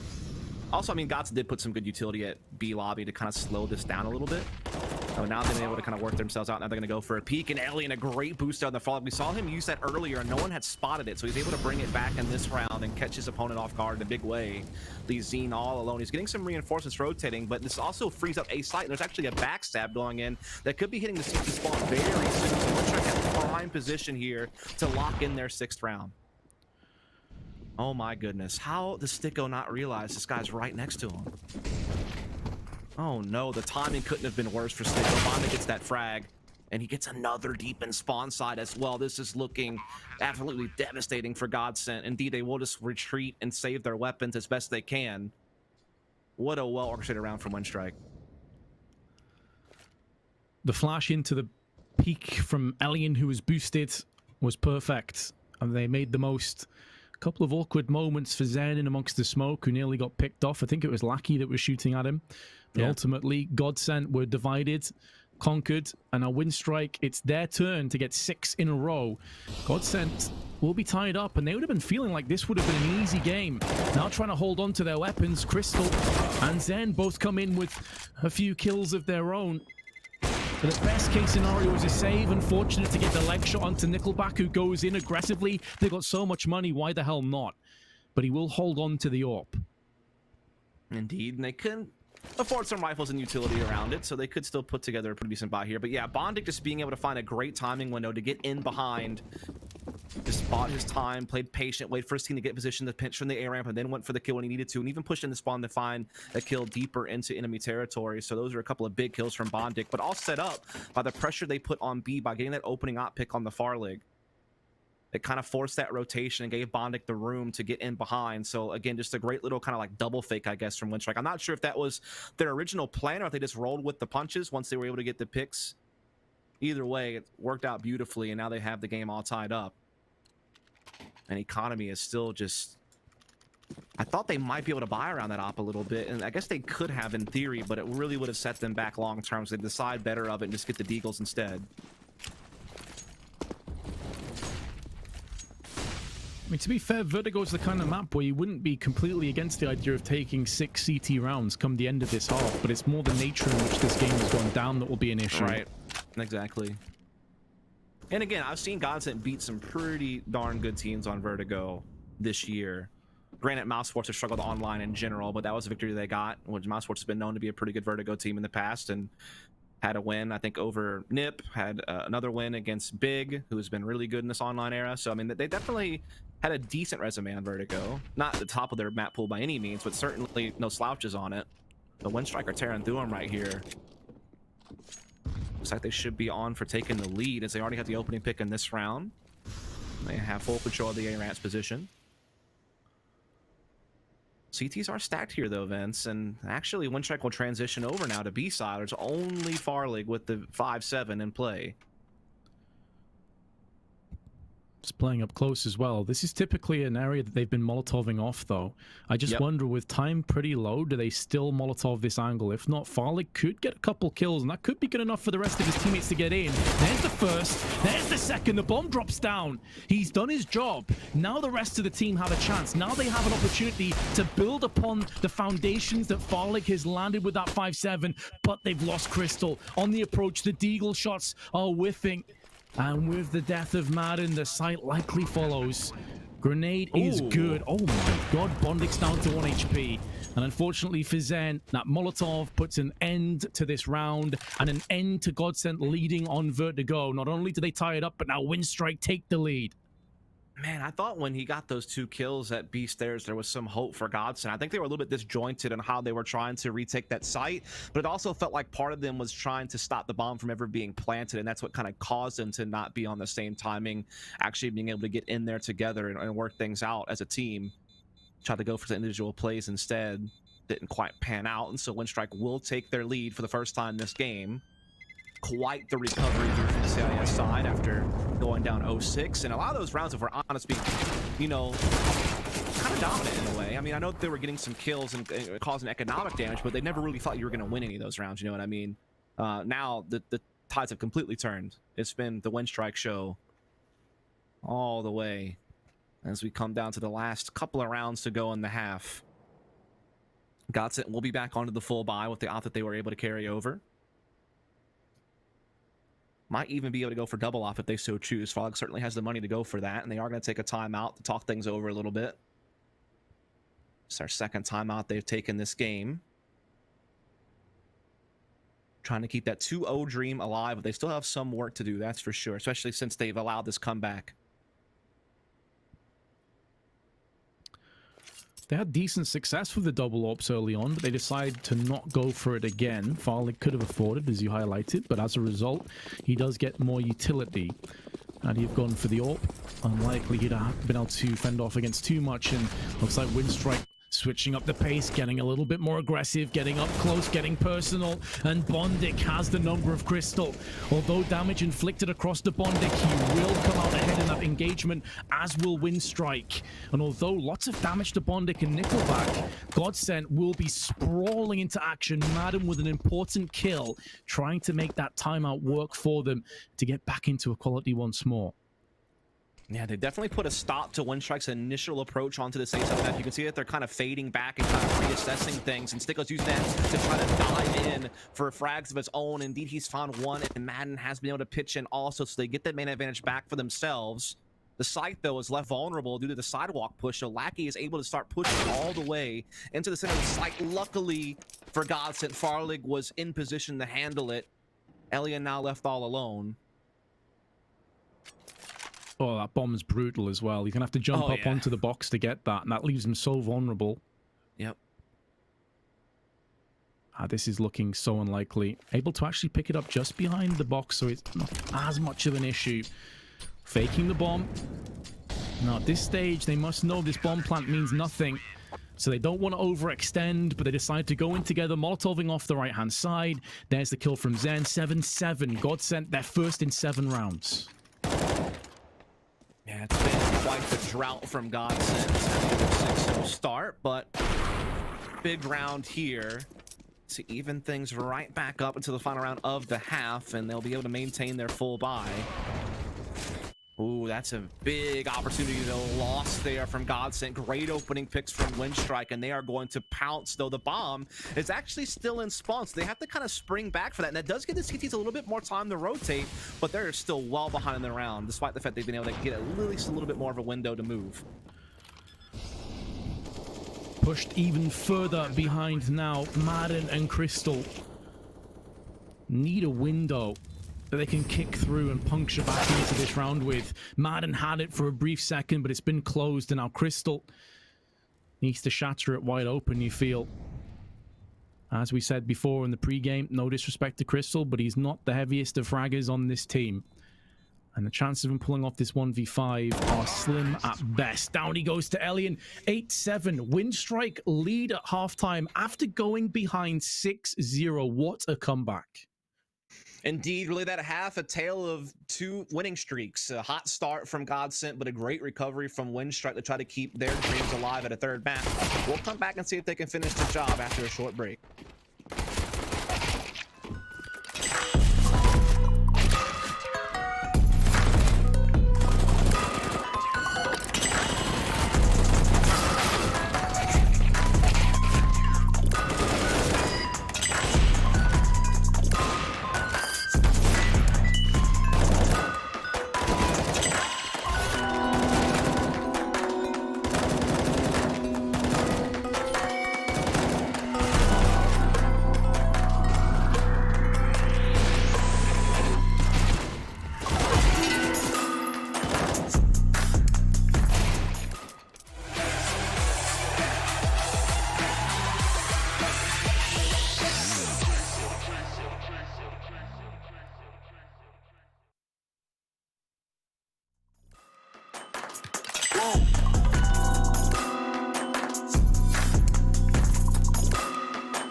Welcome back, ladies and gentlemen, to our live coverage of the Flashpoint qualifiers here between GODSENT and Winstrike. We're kicking things off in the second pistol round. It's been a real up and down game. Strangely enough, though, one-sided in how up and down it's been with all these streaks that we've seen, Dust, and it's going to be a very aggressive hit, actually, from GODSENT. They're not playing this one slowly. Lackey, oh my goodness, that is incredibly awkward, incredibly rough, and he's been punished with his life. And our Crizin definitely won't be helping his teammate because he's gone down as well. What an awkward exchange that is. Somehow Winstrike is still in this round, though. 2v3 retake is on the cards. If Nickelback can just connect the dots, then maybe there's a way back in. But Madden closes the door, and now Alien is the last to fall. But Lackey, you want to forget that round real quick. Yeah, that wasn't probably one of his prouder moments, I would imagine. He's looking a little bit like me when I dual dualism in the USP map. That is a specific shout out to a very nice group of people. You know who you are. We got to give our closest followers a little bit of something every now and then, Vince. A little yeah, it's like an in-joke, isn't it? Yeah. I think it's fun to throw in there every now and then. Shout out to all the Vent subs. Oh, what's a flashbang that could have been a costly mistake for Alien. One is really wants to get in amongst the action with that scout and see if he can weaken them up for the crossfires that have been put into play. But Zen's Mach 10 silences Alien. That scout won't play any further part, at least in Alien's hands. And our Bondic, not just with a kill, but picks up an AK as well. These aren't the expendable Mach 10s that are being dropped. These are the big weapons. Molly frag onto Bondic, so the AK drops with him at least, but it's a 3-on-3, and some weakened GODSENT players at range being tagged up from the Deagle, but they can't get the finished job. Lackey last man standing with his Deagle, and he's going to be hoping his aim's a little bit better than last time around. We'll see, Vince. He's going to take a little bit of a peek here from CT side with the Deagle. C's have not committed to site just yet, though they are starting to collapse on it as we speak. And he's not even going to get the pull trigger, Vince. He's been absolutely eradicated right away. So 9-8 for GODSENT. Another hot start to a half. Last time they got 6 in a row. Curious if they'll be able to do something similar now, as Winstrike still don't have the money to really contest against them. So GODSENT will seemingly win the race to double digits. Does seem like that's going to at least be the case. Look, Dust, you don't miss if you don't shoot. It's a 5-head play right there. I think we have more technical issues. But you also, you know, miss 100% of the shots you don't take. So it kind of goes both ways with that. I thought we were going to have a technical issue, but now we're good. It seems like the plays have started again, so we're all good here, guys. Winstrike basically with a P250 and a Deagle, $1,000 invested across the team. Lackey's USP getting up closer. 4-player stack on the B side. This could get a little bit awkward if GODSENT aren't careful. But now in come the flood of CTs. It's a rifle that's dropped, and it's actually an AK-47. Down comes Crizin, and the Galil will spray him out. And hey, good guy Crizin delivering that AK back to the T's. You absolutely love to see it if you're GODSENT, to have that one come on back. We're going to keep the Mach 10s in play as well. And like you said, I mean, when there's ever a stat like this, there's always that chance that maybe you step a little bit too far into it and you wind up getting caught. But GODSENT were able to play that nice and disciplined. And what's happened to Sticko? They tried the run boost and he fell to his death. Oh, no. Why have you done that? Oh, it's just too good. I want to replay that. Can we get that? We'll see. Rest in pepperoni, Sticko. What a time to do it as well, though. Like, you're up against the buy from Windstrike. They lose this. You're in such a good position. It still may work out for them, though. The wide swing from Madden gets them across for one, but Krisen straight back with Nickelback. And in doing so, Zen and Farlig, huge task ahead of them. We know that Zen can up when it's required. There's two. Could be more. Is more. The third. It nearly goes in for the fourth. And Farlig, the other side of the map.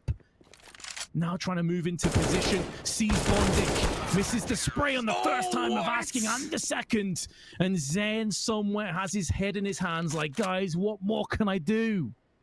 I mean, he really has put in the effort, hasn't he? Just absolutely teeing off, making up for the fact that Sticko wasn't around. I don't even know how he's done this. The CTs are making huge blunders getting in this opportunity. He was running by himself. That was not far off from missing that final op shot he was looking to take. What a wild round. Look at what it's caused. Windstrike have won, but they have to play with 3 NP9s. That's absurd. Welcome to the counter-terrorist side, where it can be a very cruel mistress at times. But hey, it doesn't matter. They've put the MP9s to use here, Dust. They've got themselves 2 kills with the grenade on top of it. What is this game of Counter-Strike? I really am just lost half the time, I feel like, in this match. There's so many weird things that you wouldn't think would work are somehow working. It's been a bit crazy, but I've been enjoying every second of it, you know? Maybe for all the wrong reasons. Right. It's like a guilty pleasure at this point, I feel. Right, exactly. Farlig, ooh, okay. Onto Krisen, I think that was a no-scope.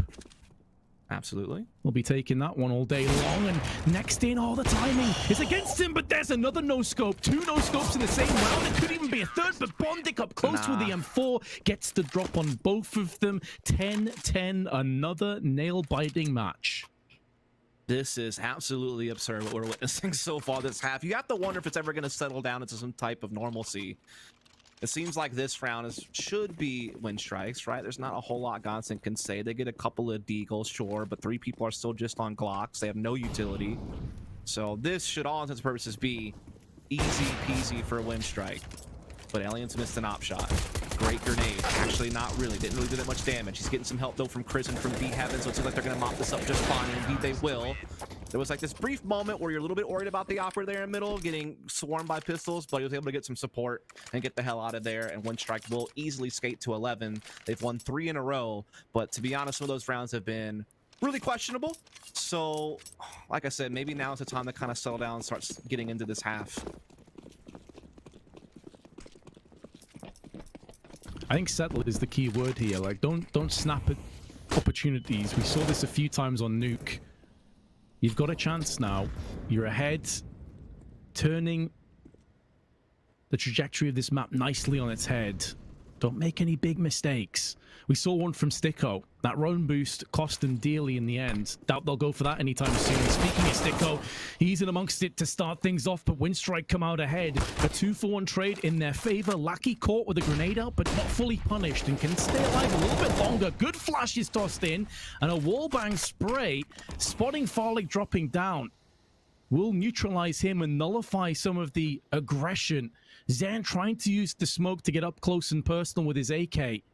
With Crystal just behind him, still plenty of time left. But if they're to win this round, Dust, they need Zen to get this entry and transition into a second. There it is. And it's pretty clean at that. Only losing 22 HP, going back in for seconds, but enough time has elapsed that Windstrike can now maneuver into position and bolster up this site. This is asking so much. They're going to have to be crisp, brisk entry frags from Zen in particular, because his teammate of Crystal is pretty low on HP. He's being gradually just whittled down, death by 1,000 paper cut style. With 28 seconds to go, Crystal has also been suppressed. 12-10 to Windstrike, and GODSENT into an awkward position financially. Honestly, it just feels like this GODSENT offense lately has been running around like a bunch of headless chickens. It just doesn't seem like they really have any clear direction or gameplay. Like they're trying to do all these gimmicky peeks and sneaking around smokes, and It just doesn't seem like there's any organization to it all. It just seems like absolute madness, and I feel like it's finally caught up to them here. Windstrike are starting to match it, and Kind, they're starting to counter it with their own utility. They're you know, making good rotations. It just seems like GODSENT needs to settle in. Great little nade stack will get them moved into on this B bomb site, but I mean, they just don't have the firepower to really do much off the back of it, as it will be a flurry of kills coming in from Windstrike in rapid succession. Almost a flawless victory, only losing that one player to the nade stack. Now they're up 13-10. GODSENT will be back onto a full buy, but they don't have many of these left, Vince. I mean, you have to feel like this round is kind of their last chance, because if Windstrike win this, they get the 14, and then if you're GODSENT, you have to make a decision on what kind of force fire schedule you want to go on. So this is really their best chance of getting back into this. Right, and even then, Windstrike have so much money backing them that GODSENT, it can't be a one and done. They have to win this, and then they have to start stringing some rounds together. We need to see a streak that took over that first half as well. Madden tagged, fragged through the smoke, and it's Elian's Deagle that plays him to rest. I don't get what he's trying to do there. He's just cannon fodder. He's got no support system. People are just walking in one by one. This just looks so sloppy and just uninspired. I just don't get it. I mean, I get that there's a peak there that you can do through the grates that you can catch someone off guard with, but it seems like he's really trying to force the issue in the smoke, and it's just not panned out both times he's tried to do it. And now, I mean, they're at last second buying everything that they can. Man, oh man. This looks grim. Overpass looms on the horizon, but it is getting closer and closer with every passing round. Windstrike just too shy of taking us there for our third and final stop of this evening. Still GODSENT could bring this back around. It's not out the realms of possibility, but I think, Dust, judging from what you've been saying, it's just the nature in which they've been losing these rounds that doesn't fill you with confidence, at least, and I'm right there alongside you. It feels uninspired. It feels like their heads have gone. They're absolutely lost. Like, I don't know. The rerouting feature on their GPS is not really kicked in. They don't seem to have a response. They're just jumping around like madmen. Look how disjointed this is. Where's the team play? Where's the, you know, chemistry? There's just none of it. Oh, Crystal. That kind of just epitomizes everything that we were talking about, honestly. Well, Madden. This is just whack levels of Counter-Strike, man. I hate to be that, like, it's just, what positive can you pull from GODSENT's offense? I challenge you. We get a third map? Yeah, okay, yeah, there we go. And it's Overpass, a map we haven't casted yet today, so I mean, I'm down. My favorite map, so I, you know, this, every cloud, sure. you know, silver lining and all that. Yeah. So this could be the final round, Vince, of Vertigo, that is. Windstrike will have 5 map points to force the third. And considering what we've seen from GODSENT so far on the attack, I think that that's pretty probable. Especially this round, they only have 3 Mac 10s and a Galil and some utility. Hyper-aggressive plays coming up, and Crizzen not just gets 1, but 2. I was sure he'd get countered straight away. Now the nade's being tossed in. They can at least retrieve the bomb, but these are small, very tiny rewards and positive notes for me to really touch on, because other than that, they have been obliterated at every turn, and it seems like the last round will follow suit. Windstrike end it with 8 consecutive rounds to take this 16-10, and GODSENT had every opportunity to take this map. I am so perplexed at what I just saw. That was absolutely a garbage T-side. Just terrible. There was nothing good about it. Like, even that last round, Maiden's just jumping in the middle by himself with a Mac 10. Like, what are you doing? Are you just getting the game over with? I don't get it. It just seemed like they got lost there. Either way, we can talk about it more after a short break.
Although Nuke went the way of GODSENT, Windstrike were the ones to turn the tables on Vertigo as they claim map number 2 of this best of 3 series. We're going the full distance in this final game of the day, but we may be forgiven for not initially thinking that it would play out like this, Vince, as GODSENT had a really solid CT side start with that 6-0 lead. How were Windstrike kind of able to turn it around on their T side to eventually close that half out 8-7 in their favour? Honestly, I'm sat here, Freya, and I've watched a lot of CS in my time. That has to be one of the most puzzling, strange T-halves I think I've ever seen.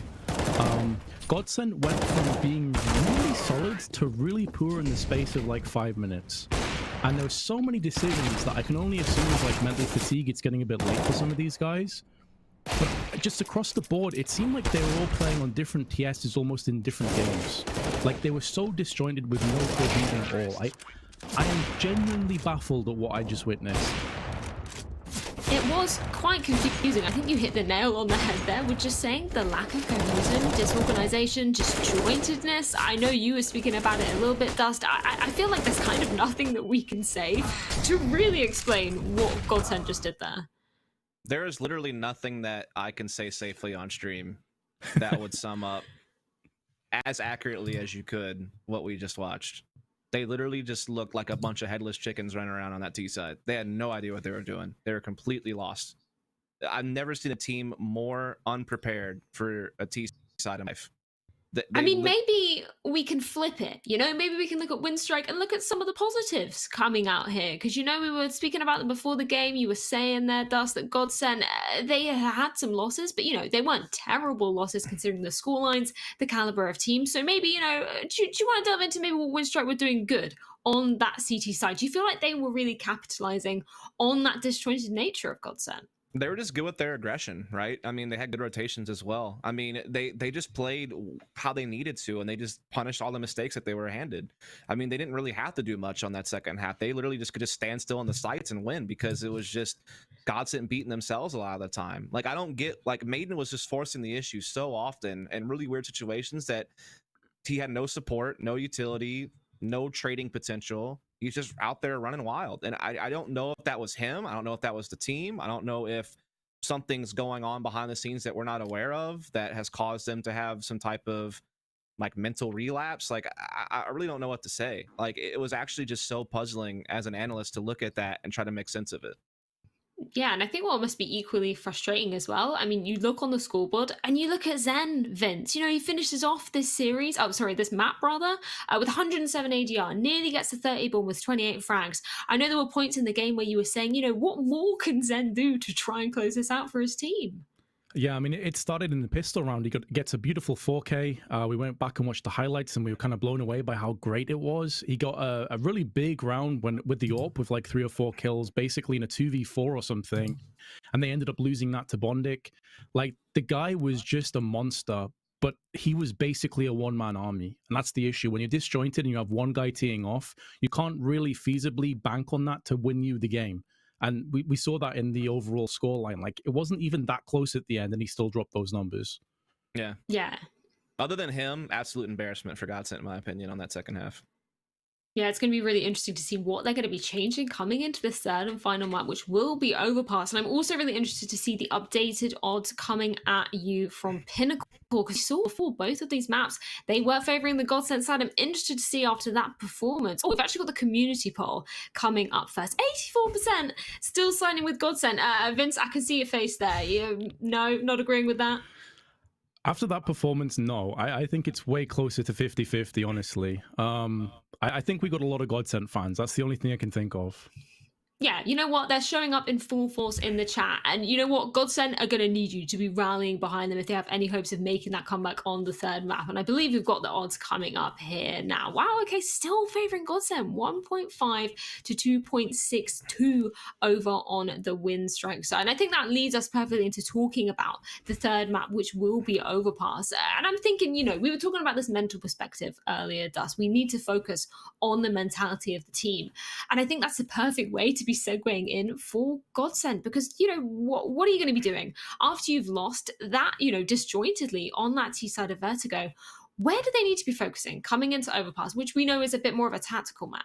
Yeah, I'm hoping that they can just put that one to rest, right? I mean, maybe that's why you saw them kind of being wacky the last couple of rounds of the game, was just to maybe like have some fun and joke around and like just kind of let it go and not harp on it too much, or, you know, let it weigh you down. That's really the only thing you can do after a game like that, is just kind of try to keep your composure as best you can, do a mental reset.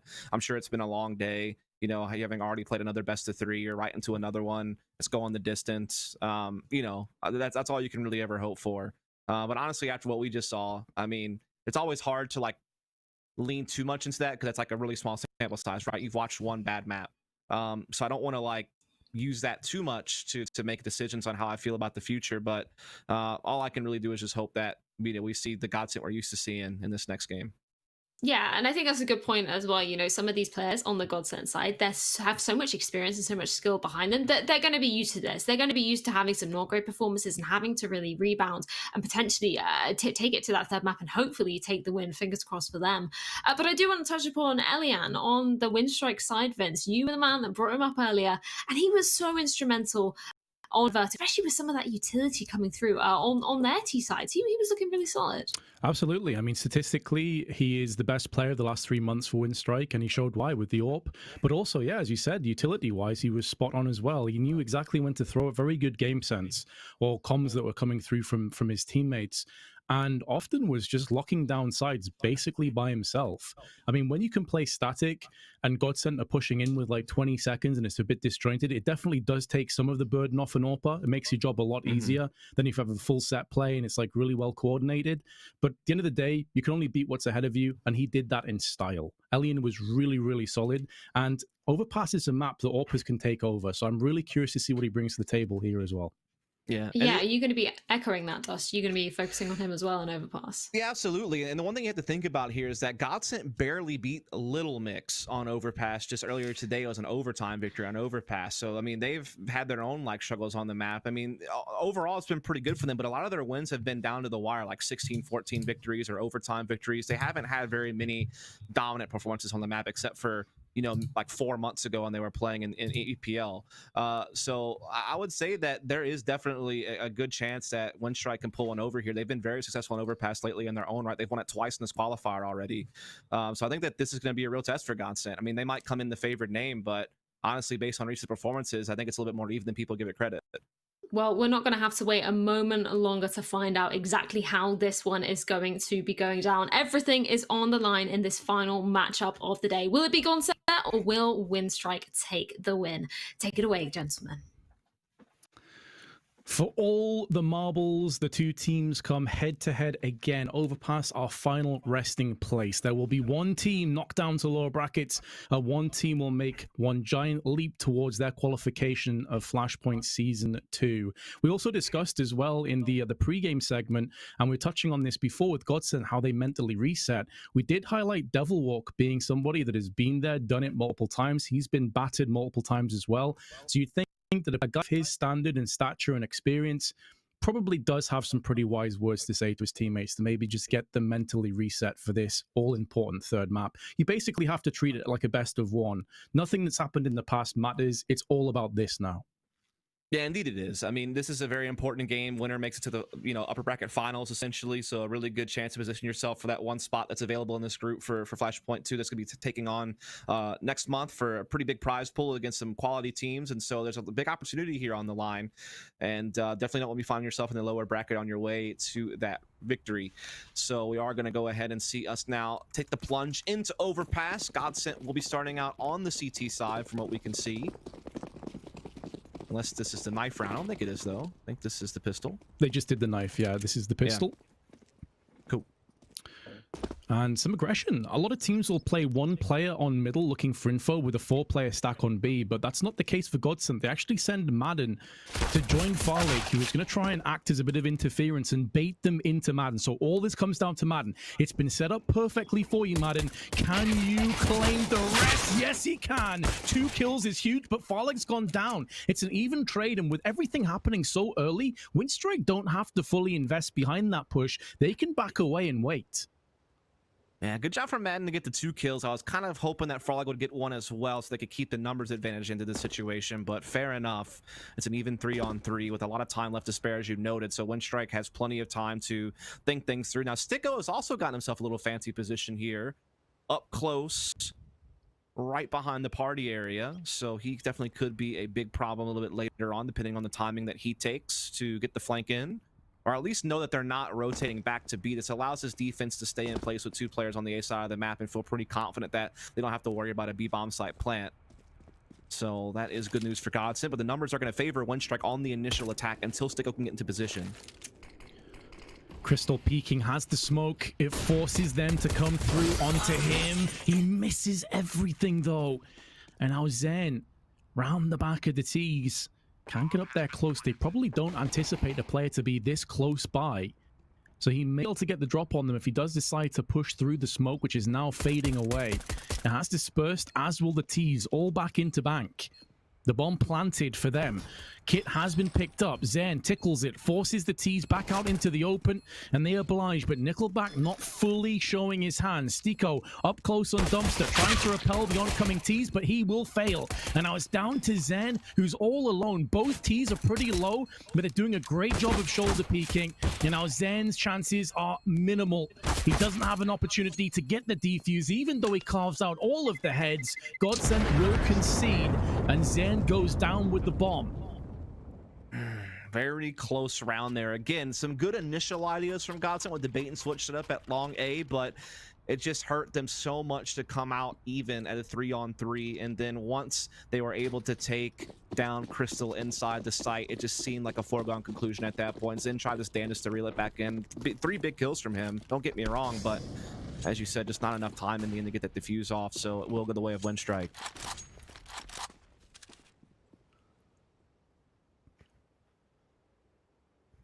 Big W on Winstrike after battling back from a 0-1 deficit.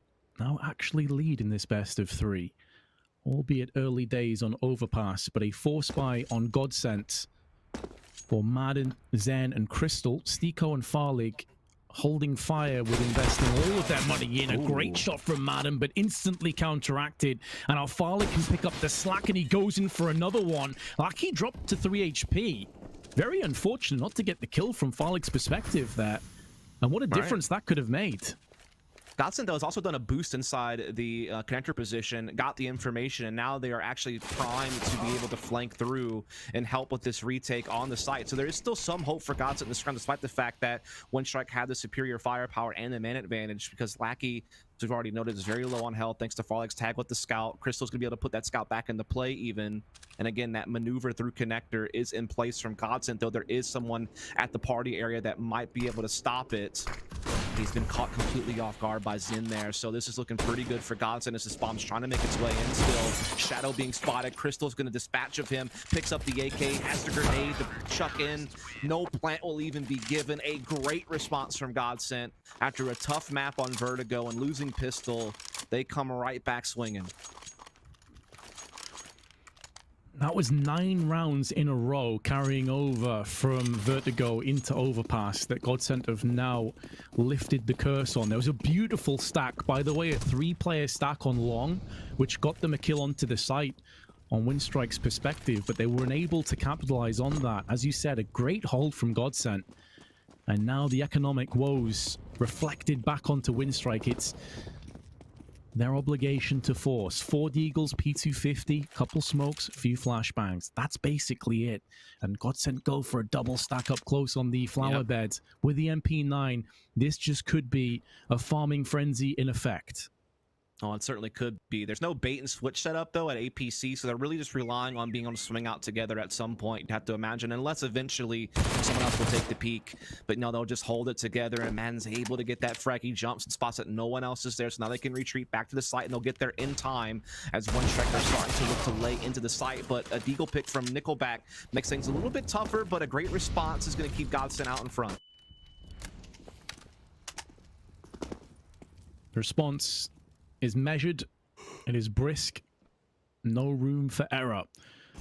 GODSENT may have conceded a player, but that's now become 2. And with Farlig low HP, if that Deagle could have just connected, maybe there was a way back in.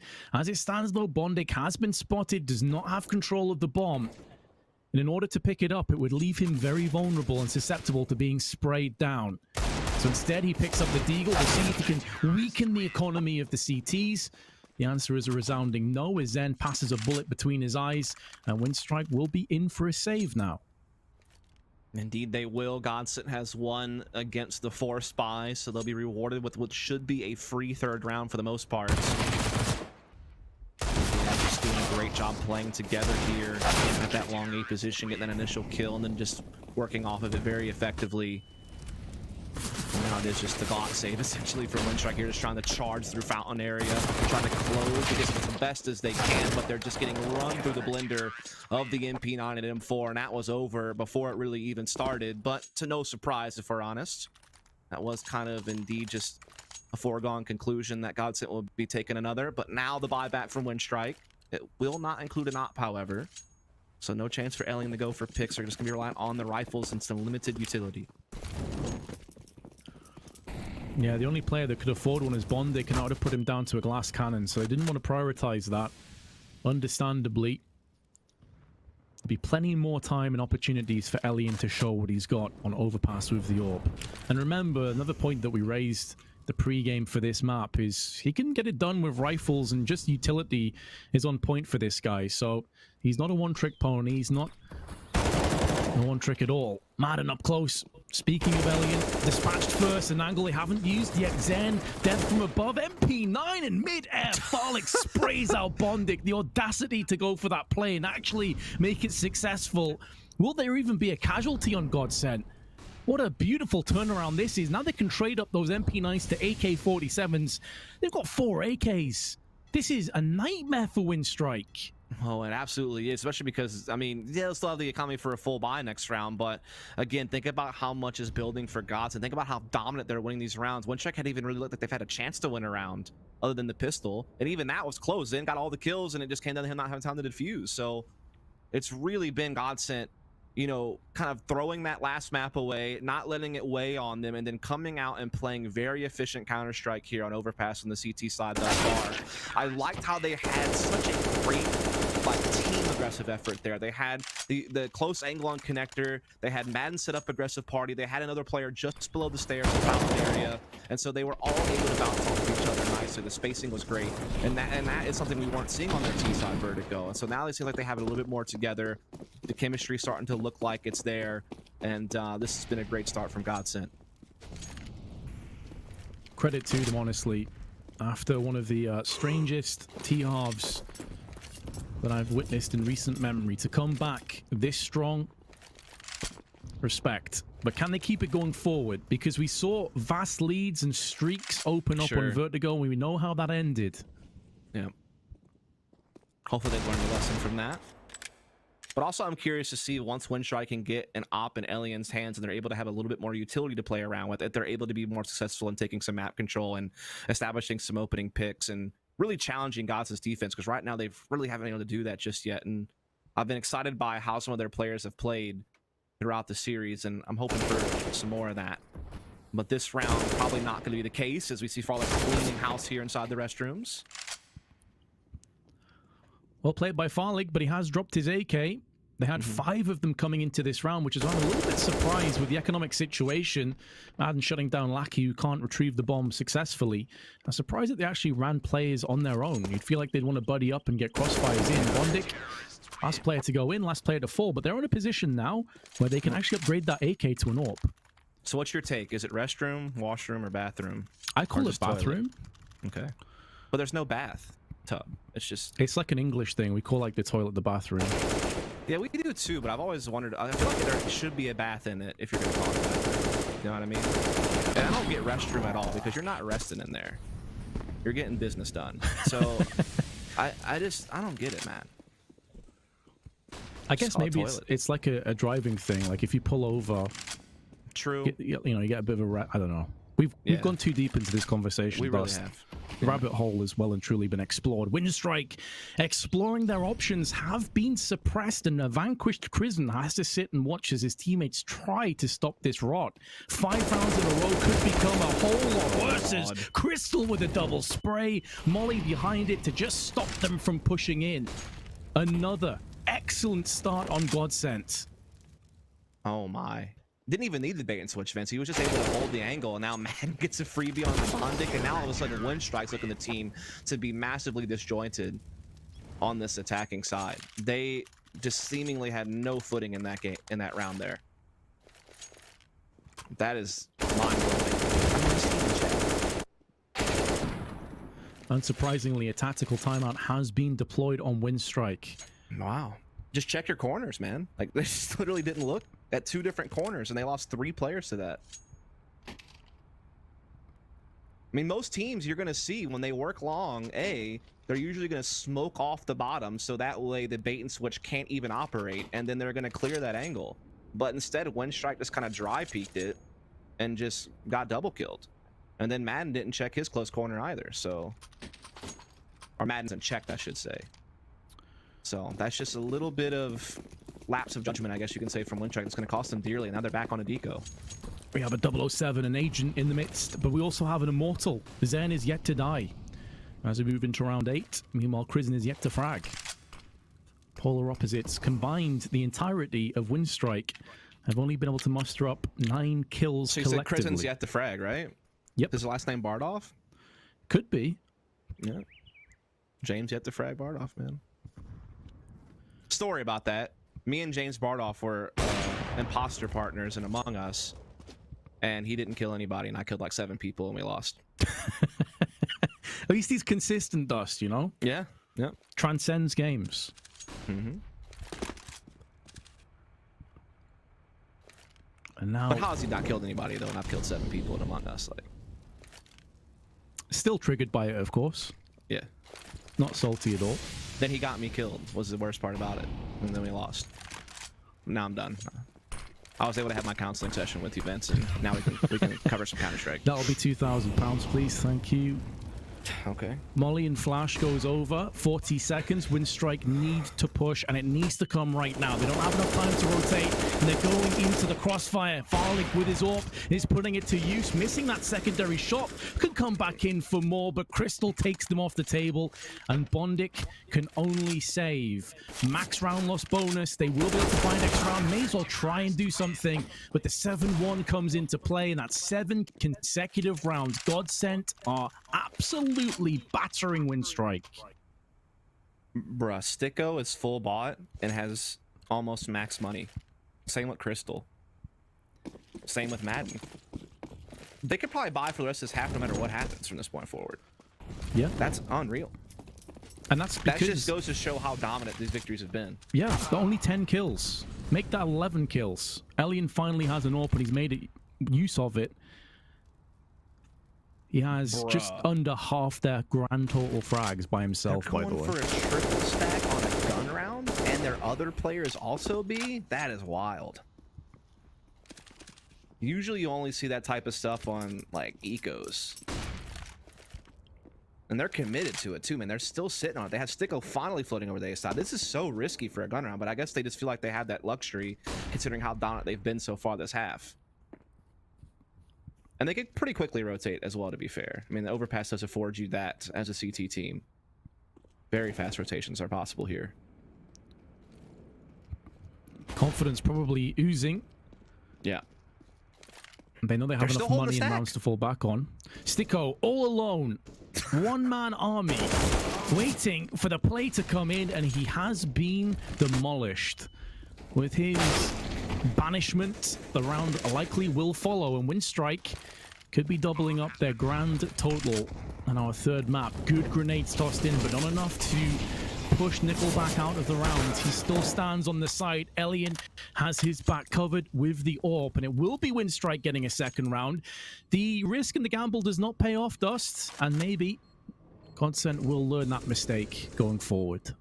Yeah, it did feel like it was one of those situations where they knew that they had the cushion to go for something like that. And imagine if they would have come B, and like there's no way Windstrike expect a triple stack in a full-on gun round like that. I mean, that could have easily just put them on full tilt. So I kind of respect it.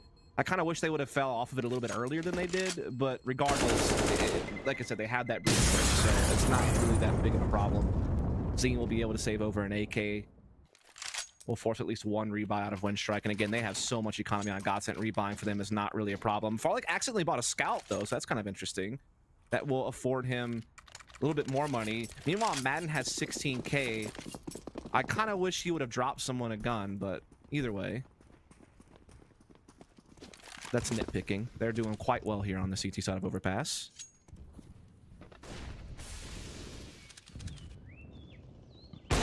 Oh, the slow peek. Farlick doesn't even land the leg shot. I was sure that hit him. Does that dude have like pencil thighs and just really baggy pants? The only time where skipping leg days actually works out for you. It does, I guess, dude. Never do squats again. Nah, dude, none of that.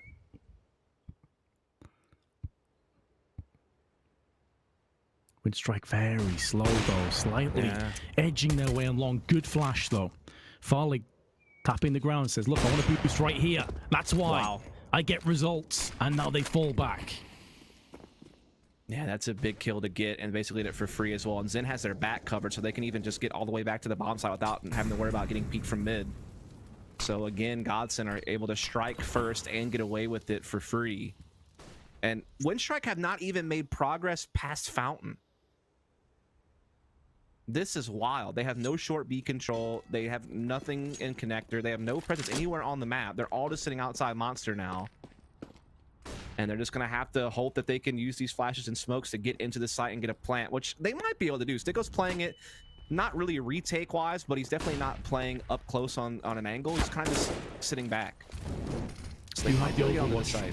From Graffiti, from Crystal, and now Sticko just needs to lay in position. That smoke affords him a chance to actually come around the corner and start to spray in. They're okay with conceding the bomb plant as long as they can get the upper hand in the retake. And they have put themselves a player ahead, make that 2.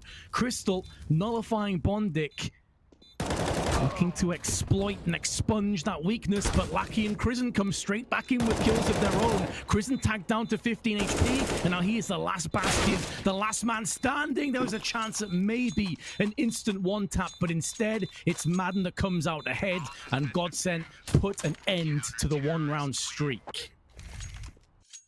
Yeah, I mean, they had that one little kind of gimmicky round. They went for the triple boost at short B, didn't work out. Then they come right back into something a little bit more standard, a little bit more orthodox. And I still can't believe that shot missed even watching it back, but he was able to still have a huge impact later on in the round. And while that round came close, that was definitely one of the more contested rounds so far this half. Still, it's GODSENT who come out on top and have a massive lead building and still have so much money.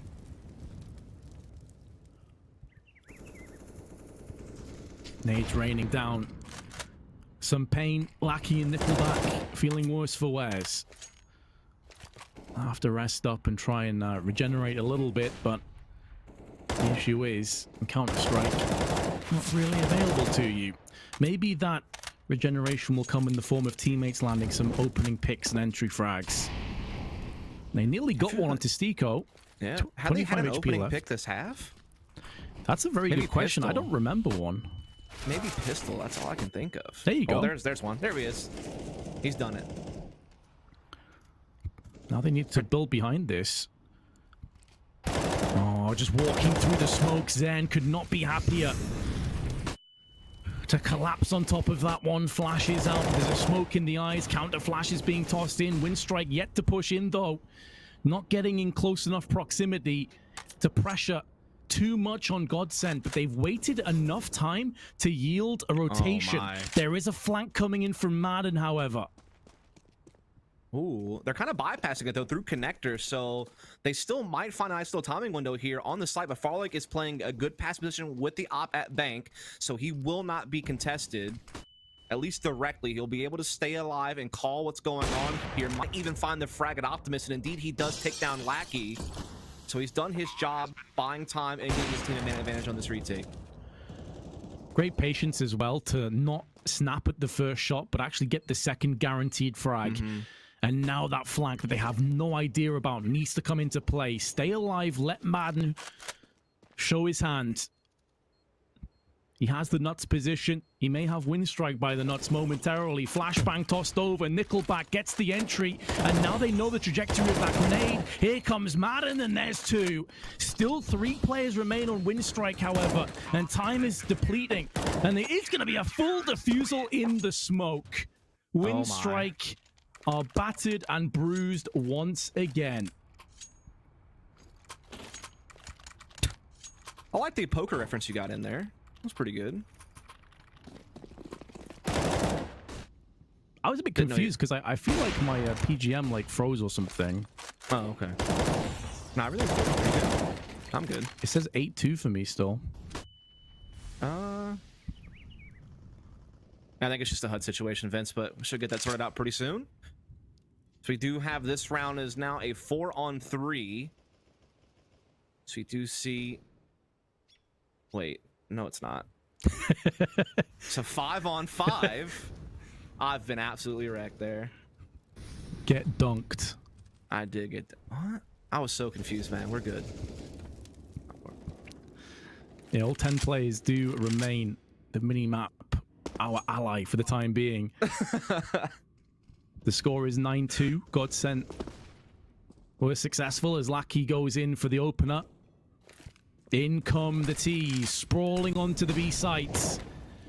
And only Madden is there, alongside Stiko. Stiko sprays in for one. And now Madden comes in throughout the short side. Big kill from Crystal, dropping the bomb down. It all resides on Bondic. And he gets sprayed down next. Next man up is Elian.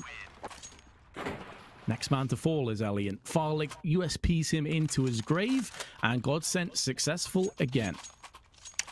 So now it's going to be GODSENT up 10-2. Again, we do apologize for some HUD situations, but I think it should be good now. Boom.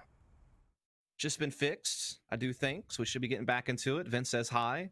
Vince looking good in that purple shirt. Looking like a cast member of Jessica Jones. Yeah, I'll take that. I like that show. You know. To be fair, all of them canceled now, of course. Hate to see it. All the shows are gone. All the Marvel shows. I mean, look, I was totally fine giving up Iron Fist because that show was straight cheeks. But look, Luke Cage had its charm about it. It was corny, but it had its charm about it. But bruh, Daredevil, banger. Punisher, banger. All gone, of course. I'm going to try not to make a really loud sound here because it's underneath some stuff. But oh God, I can't wait for this. Speaking of the Punisher. Oh, look at him. Okay. Oh, is that like some wall art you're going to hang up? Yeah. Oh, nice, dude. That's going to be sick. Big fan, big fan. We're sad when it got cancelled, but such is life, right? Do hate to see it. You really do. What else you hate to see? Technical issues?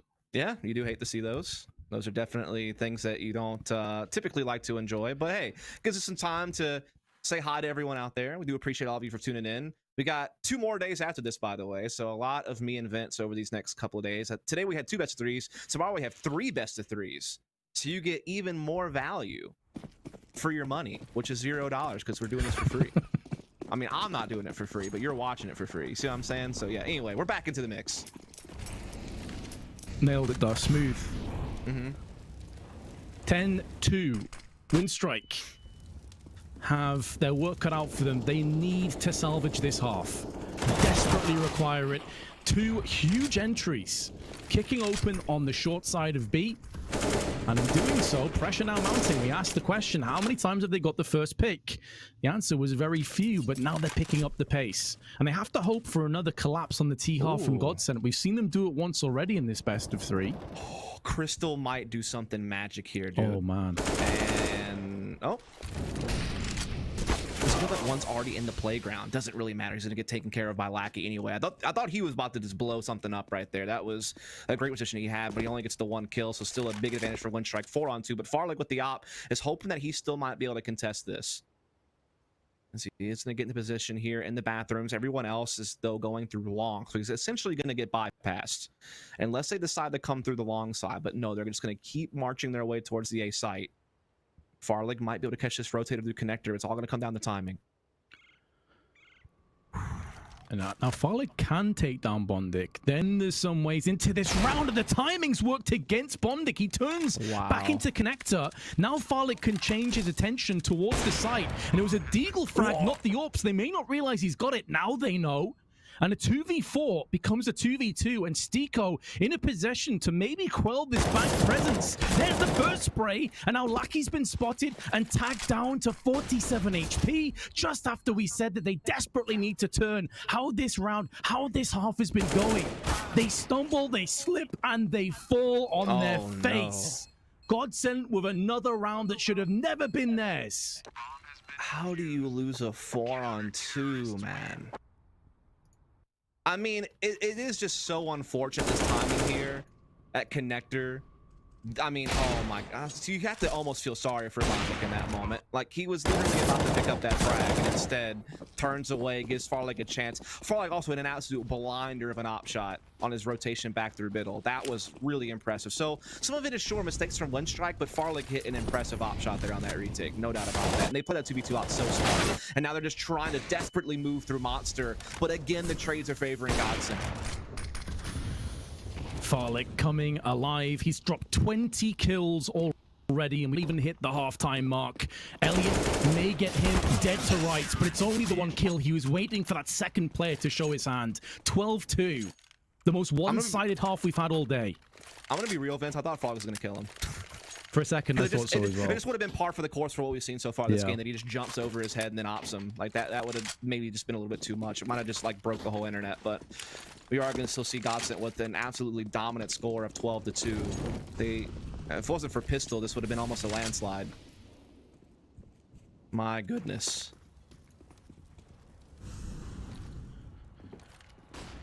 Winstrike back to the old faithful. B rush.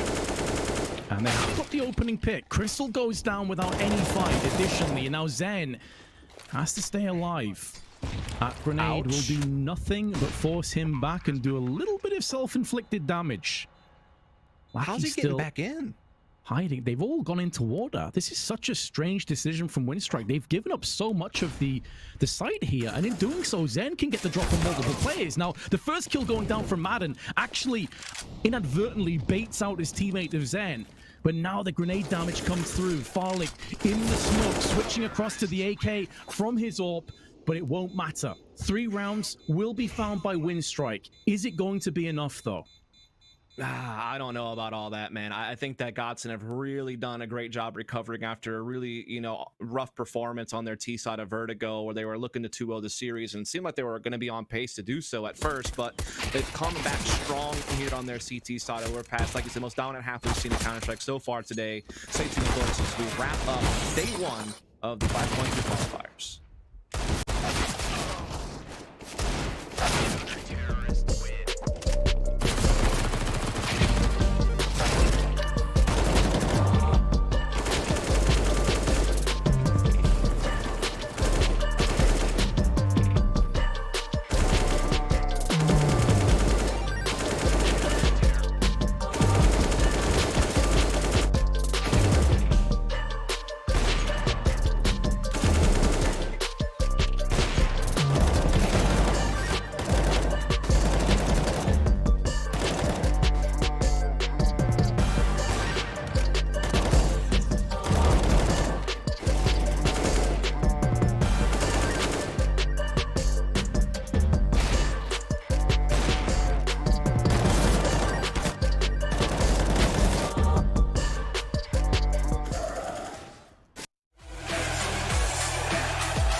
The most one-sided half of CS that we have seen today could very well spell the demise for Winstrike in our upper brackets, but GODSENT, a very poor showing on their Vertigo T side. Will history repeat itself, or can they put this to bed? Winstrike getting aggressive, straight outside of B. That's audacious as a play, but look at GODSENT. Super chill, super passive.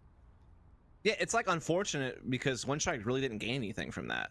They kind of just have to fall back, and they don't still really have any idea what GODSENT's up to.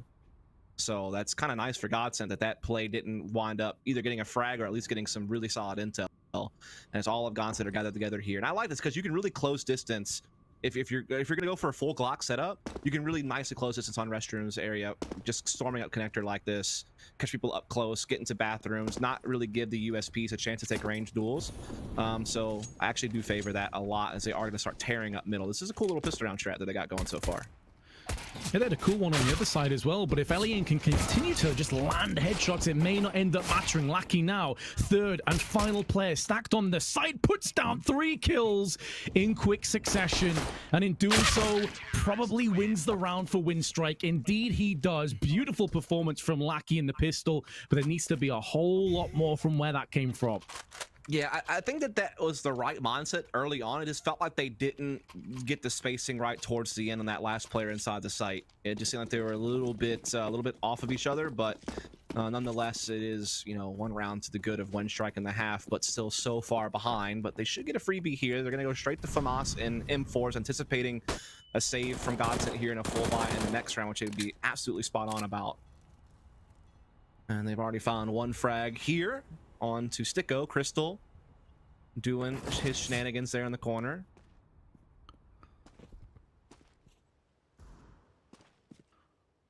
Floating momentarily and nearly permanently. Had those other shots landed. Down to 70, he falls. Now 51 and now finished off. Elsewhere, Elian with the FAMAS in middle.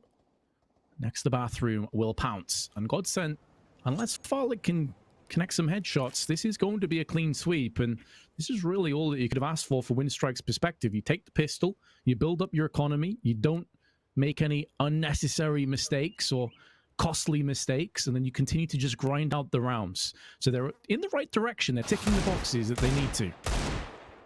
Yeah, and they're checking off those initial boxes, that's for sure. But they still have a long list of them ahead to really pose a threat to GODSENT. I feel like they have to at least get to maybe like 8 or 9 rounds before you really start to lead any credence to the fact that they could actually pull this one off.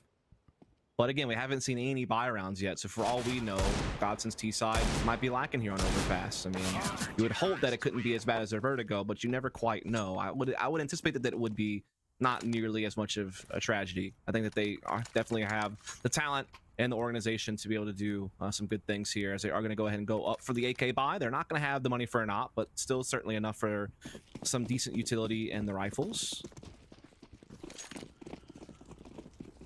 They come out in terms of the firepower, not so much the utility. 5 AKs play against 2 FAMASs. Make that 3 FAMASs, actually. Yep. And 2 M4s alongside it. Aggression from Winstrike. Through in connector. And now decides to fall back out of there, Lackey. As do the 2 players that were pressing up on the balloons. So they went for that early information as they did in the pistol round. They don't find it, they back away. Yeah,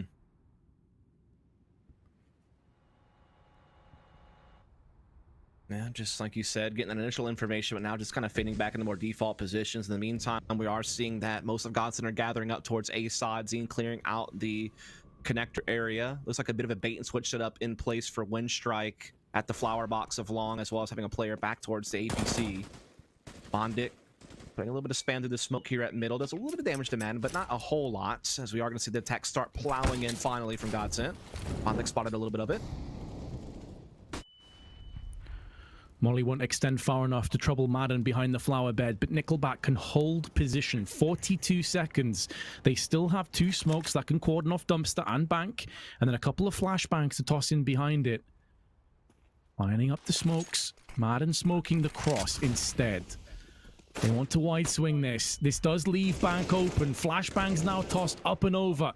It's good for Stiko and Crystal, but Nickelback is still using that smoke before he comes out into the open and has his head removed. And with his death, the site has fallen, as will Windstrike. 2 rounds they could muster up before they fell.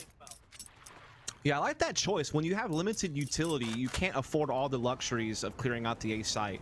You know, you can't smoke and flash everything. You can only pick a couple of options. But putting that smoke on the cross not only stops you from having to worry about someone who might still be playing the long A position, but even if a player is in bank, yeah, they can come out, but they still can't spot you, right? They still would have to swing all the way around the site boxes or push through the smoke. So you still basically get the benefit of smoking off bank without actually having to smoke it, and you're able to block off the long A cross as well. So I like that usage of the smoke. Good flashes as well, of course. You're able to use that just to swing on Optimus and jump through.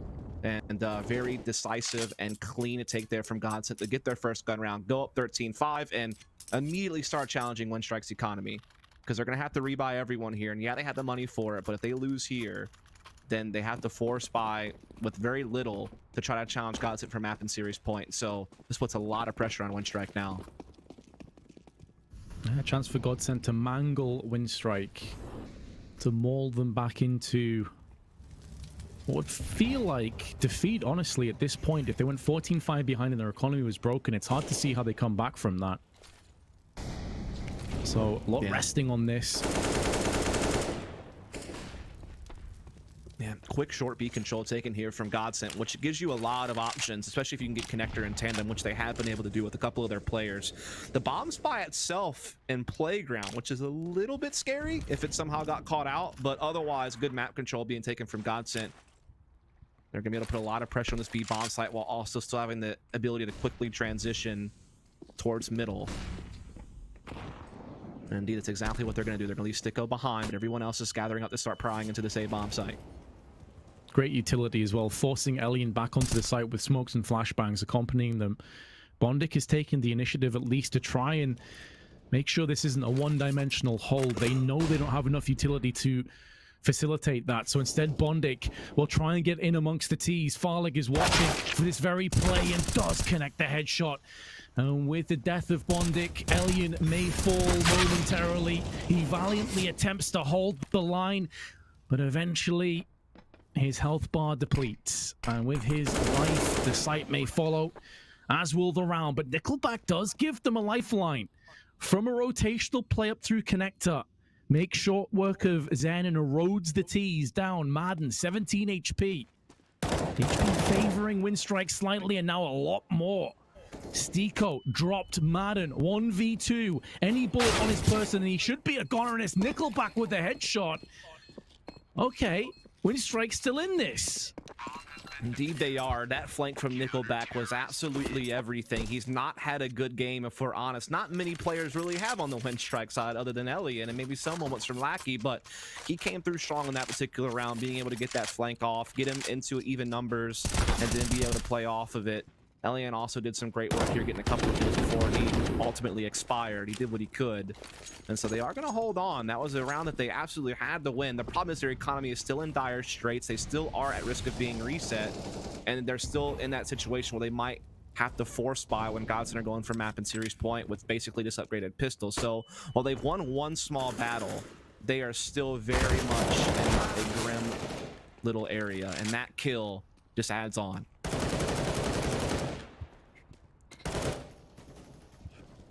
Becoming insurmountable perhaps for Windstrike, but hey, I thought the same in the last round, and Nickelback proved me wrong. Out he comes again, but that's into the hands of Stiko, who snatches the life from Nickelback, and potentially the round will follow now. Just by himself, look at how much of this CT side he's drawn across to the B side.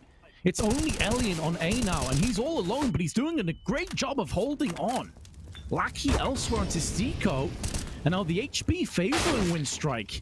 Farlig, though, downtown headshot onto Elian. But Bondic's had enough time to rotate to rummage back onto the A side. What a strange, scrappy round this has been. Yeah, and GODSENT are doing a good job, like, reacting in the chaos. They're now starting to get tabs when everyone's located. They're able to start gathering up together with the bomb. Madden will be able to continue to put pressure to keep Bondic in place on the A side. They'll be able to take a 2-on-1 inside the B bomb site. But actually, they decide to go for an individual play instead. Zine goes for the 1v1, absolutely loses, and now the two remaining players of GODSENT have virtually no HP. This gives all the edge to Winstrike now all of a sudden. Unless Farley can get the jump on Lackey. Oh no. How has Lucky gone down without taking any kills with him? That grenade, though, lands onto Farlig. And can Madden pick up the bomb? And Planet, he's stuck in the smoke. And the bomb's just dropped out on top of the sandbags. Yeah, he's he been tried to walk completely wrecked. Yeah, he tried to walk into the smoke and grab the bomb and plant, but couldn't because it was actually blasted up top. That's actually wild. But I also have to question why Zine goes for the 1v1 there. He had a teammate inside Monster. They could have swung out together. So a little bit of sloppiness, I guess you could say, from GODSENT kind of cost them the easier route to victory. They have to work a little bit harder for it now. They had the economy of their opposition absolutely squashed, and now all of a sudden they're the ones that have to take the save. That's all of a sudden cracked the door open just a little bit. Ouch. Speaking of cracking open, Stiko just took a sledgehammer to the head, and now Windstriker conceding players again. They're not out of this round yet, though. MP9 spraying into the kill on Madden. Smokes afford the luxury of relocating for Nickelback, who's now behind the barrels, just making sure that there's no T's hiding behind the pillar in the smoke. Mm-hmm.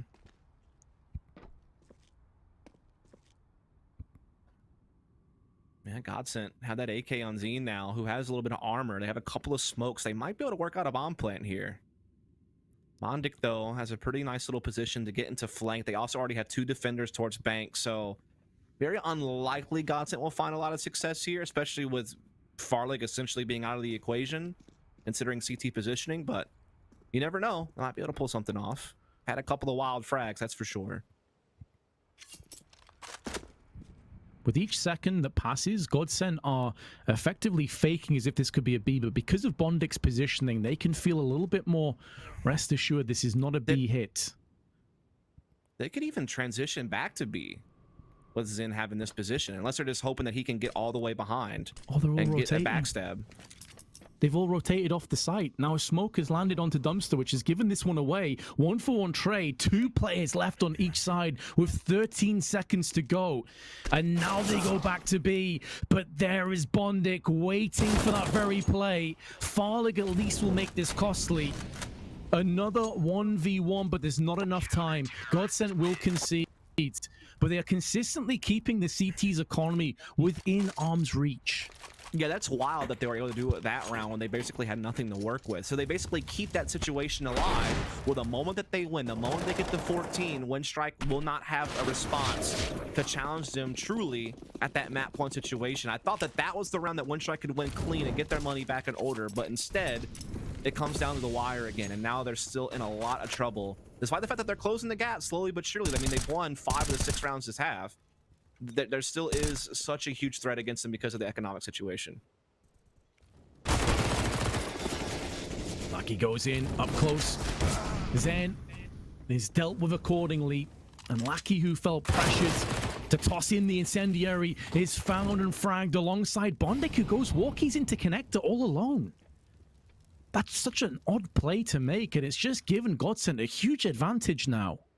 Indeed, it has. They have rifles on everyone now. They still have a good amount of utility. They all have head armor. They have a 4-on-3. And again, Windstrike's economy is up against the ropes. GODSENT are in prime position now to skate away with some victory. But maybe there's still a good response. There's a double defense on Monster. Prison joined by Nickelback. Exquisite flashbang yields both kills. Crystal and Farlig both toss in the flashes. And they reap what they sow. And it's looking like the reward will be a 14th round. Elian may try and puncture through the smoke. Their money in a position where they can buy in the next round regardless, but surely keeping this M4, dropping that to a teammate allows him to get an AWP. Actually, pardon me, I was looking at the wrong tally. They actually have no money at all. Scratch what I just said. Yep, that's exactly the situation we were talking about when they lose 4 players to that deco in the previous round. It puts them right back into a spot where they just have no money to spend. And so now, I mean, you feel like you have to force buy next round no matter what. You don't want to play for, you know, overtime essentially and give GODSENT a free map point. So you have to buy, but I mean, what are you really gonna have? Especially if Alien can't hold on to the Sim 4. Try to stand this way, he's getting pinched in, and there it is, it's gone. So all they're gonna have is pistols. Maybe a scout. Like, there's really nothing else that they can go for. Yeah, and they're in that threshold as well, where even if they wanted to save and try and play for overtime, they're still gonna have nothing. Yeah, exactly. So you may as well just go for a force and get 2 cracks at it instead. And that's what they've done. 4 Deagles and a 5-7 in play. No kit though, so retaking is pretty much an impossibility. If it wasn't already from the increasing firepower. Big pick from Sticko, wow. A ballsy one, but it works, and now they have full control of the B-bomb site. And Zen has the rotations cut off in connector. This is looking over. With that play down in connector and seeing it's a pistol, he has the right idea. The game sense on points, the timing working against him, and he nearly gets picked off. Molly down to isolate the oncoming CTs, and they drop in to an inferno. Why has he done that? Why have they done that? Desperation play, I guess, but it looks a little bit awkward for them. Alien comes down into connector to try and retrieve one of those AKs. Nice work with the Deagle. Okay, giving himself a chance and surviving. Now, of course, the round is done. Like, the timer of the fuse is too low, but he can save this AK, which is pretty significant.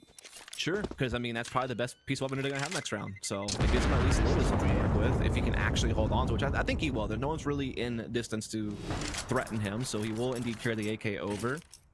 You could even drop an SMG to someone.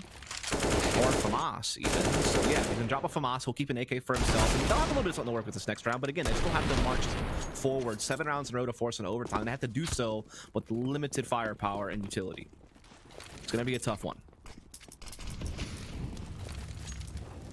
You'll have to think that impossible is nothing at this point. Trailing by 7 rounds. GODSENT 7 match points to continue their upper bracket streak. Lackey up close, flashbang tossed in, using that smoke as a little bit of cover. Now trying to push through there. You can see the shadow. It betrays Crystal. But Madden straight back in. Crism with the 5-7 opens fire. And capitalizes with one of his own. The HP actually favoring Windstrike for the time being, even though they're behind in firepower. But an AK trades hands, and it's Alien that is using that, saving it from the previous round. They line up and nearly a double spray, but instead Bondic drops the bomb. And behind it, a grenade will follow to just chip away Zen for 1 HP.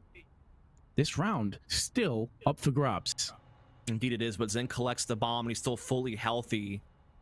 And they're able to kind of just work together into short B. Both CTs actually in the B side itself. They could transfer this bomb through connector back to A. It's with the defense 1 to each site. It's all going to come down to timing. They're hopping around here. The CT could peek sandbags at any moment. Indeed, he does. He's been caught by Zim with the headshot. And while they don't know where the final CT is, they can just run together with the bomb towards A, as they're, I think, aware that Bondic was on the B site. So they feel pretty confident they can get over here. And indeed, they will be able to get this plant. And they know that Bondic is going to be all by his lonesome. Bondic in a spot of trouble. As it stands, there's the first 1v1 falls upon us, and it's down to Zen. Post-plant, Bondic not entirely sure as to where Zen currently resides. To his right-hand side, if he were to peek, he may very well spot a player. And there is Zen, puts the bullet between the eyes, and GODSENT will have a 16-8 and take the best of 3 series. Well, there you have it. We've had a great day here, Vince, but GODSENT will be moving on to the finals. And I think we're going to kind of break everything down and sign off in just a bit, but stay tuned.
here at day 1 of the Pinnacle Cup. And with that, GODSENT ultimately prove victorious. 16-8 for Crystal's men as they claim the series 2-1 and continue a confident run into the upper bracket. But that doesn't mean Winstrike are out of the competition quite yet. Of course, they'll be returning tomorrow to fight for their tournament life. But for GODSENT, that was such a turnaround from that disjointed and disappointing end to Vertigo. Dust, I know that your mind was a little bit boggled, to say the least, after that ending to map 2.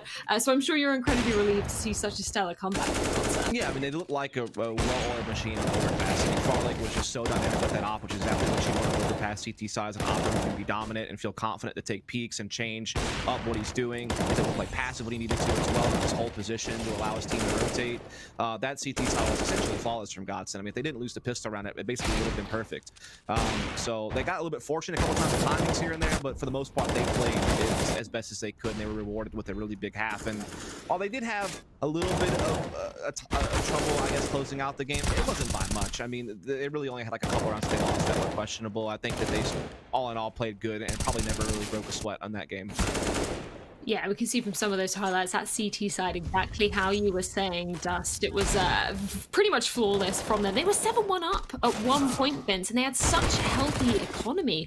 What do you think that was such a dominant start for them on that CT side?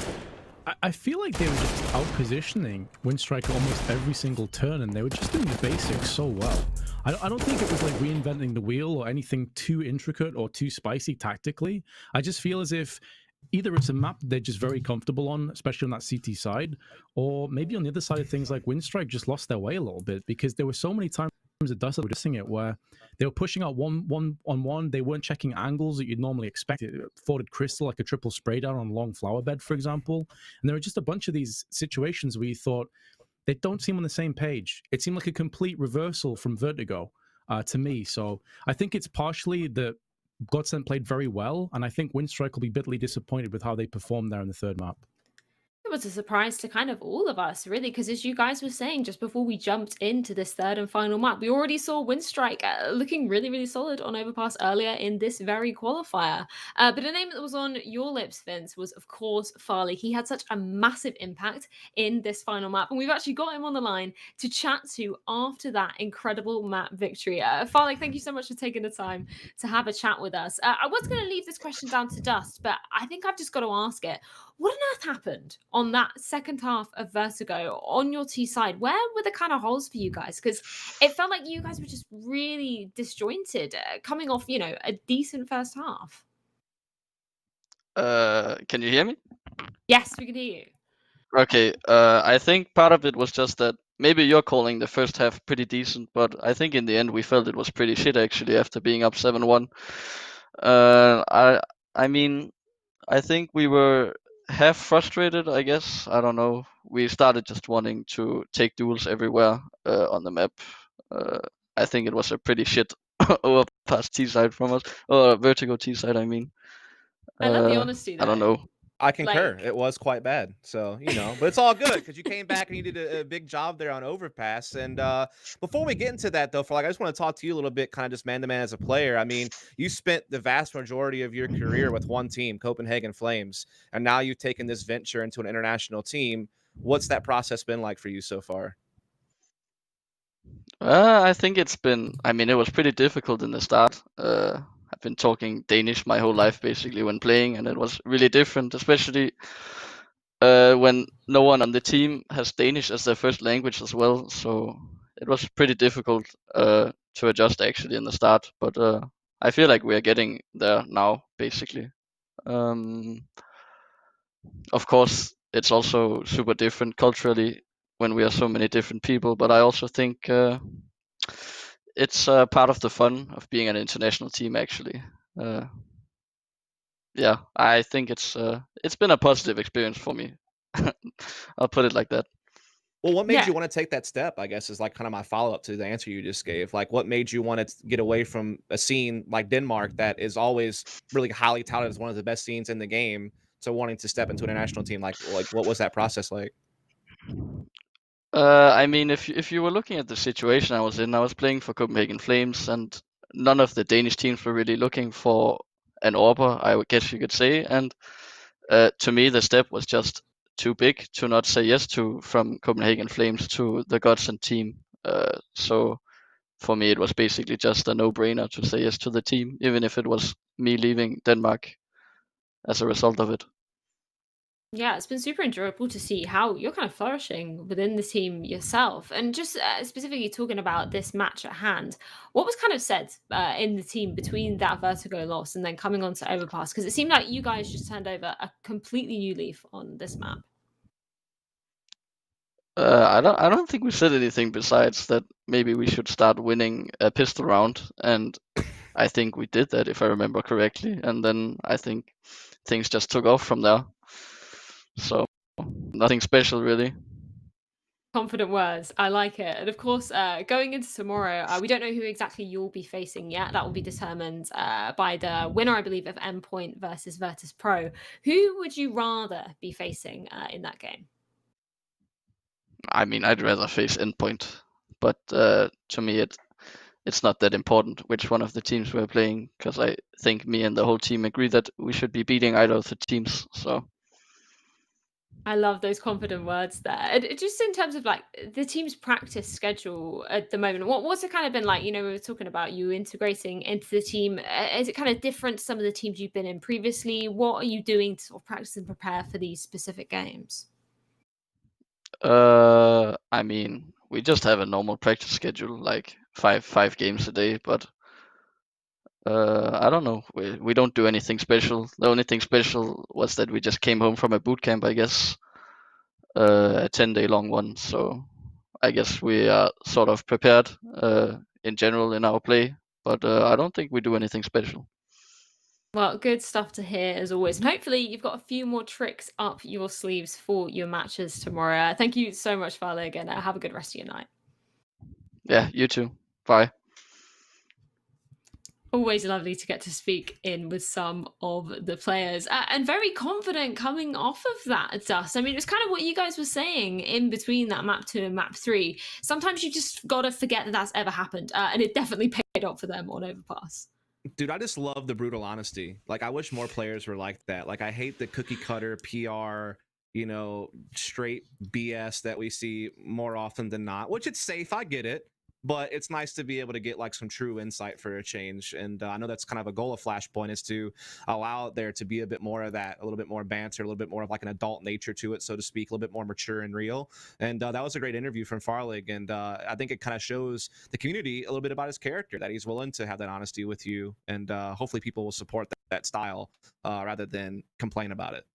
Yeah, exactly. And that's what we love. We love getting that authentic response from the players. You know what? Farlig is starting off these interviews very, very well indeed. And hopefully we'll have more of a chance to check in with him as we are progressing throughout the tournament, as we do have 2 days more of competition. And with that, we can check in on the bracket. I believe we'll be starting off with Group A, which is where we have found ourselves today with this game concluding. Of course, we saw GODSENT taking that upper bracket run there. That cements themselves in the upper bracket final. And of course, as we were saying, the winner of VP versus Endpoint will be going on to face them. And then, of course, that will be feeding into the grand final on our 3rd and final day here at the Pinnacle. The winner of that will be awarded the place at Flashpoint 2 this November. But just looking at some of the results that we may have seen going down whilst we were focusing on that match, of course, Endpoint versus Saw, that was a 2-1. That was pushing it, Saw down to face Aves. That actually ended up being a 2-1. That went the full 3 maps. And I believe with an overtime, Vince, do you feel like that might have been a little bit surprised that Aves kind of took it that far against Saw? It is for me, actually, because I've been a pretty avid watcher of Saw, like this Portuguese hybrid team, and they're pretty impressive players. So I actually thought that would be a fairly convincing 2-0 win for Saw. The fact that Aves took them the distance is a credit to those guys, and now they're against Winstrike. And after what we just saw today, that could be a very close game again.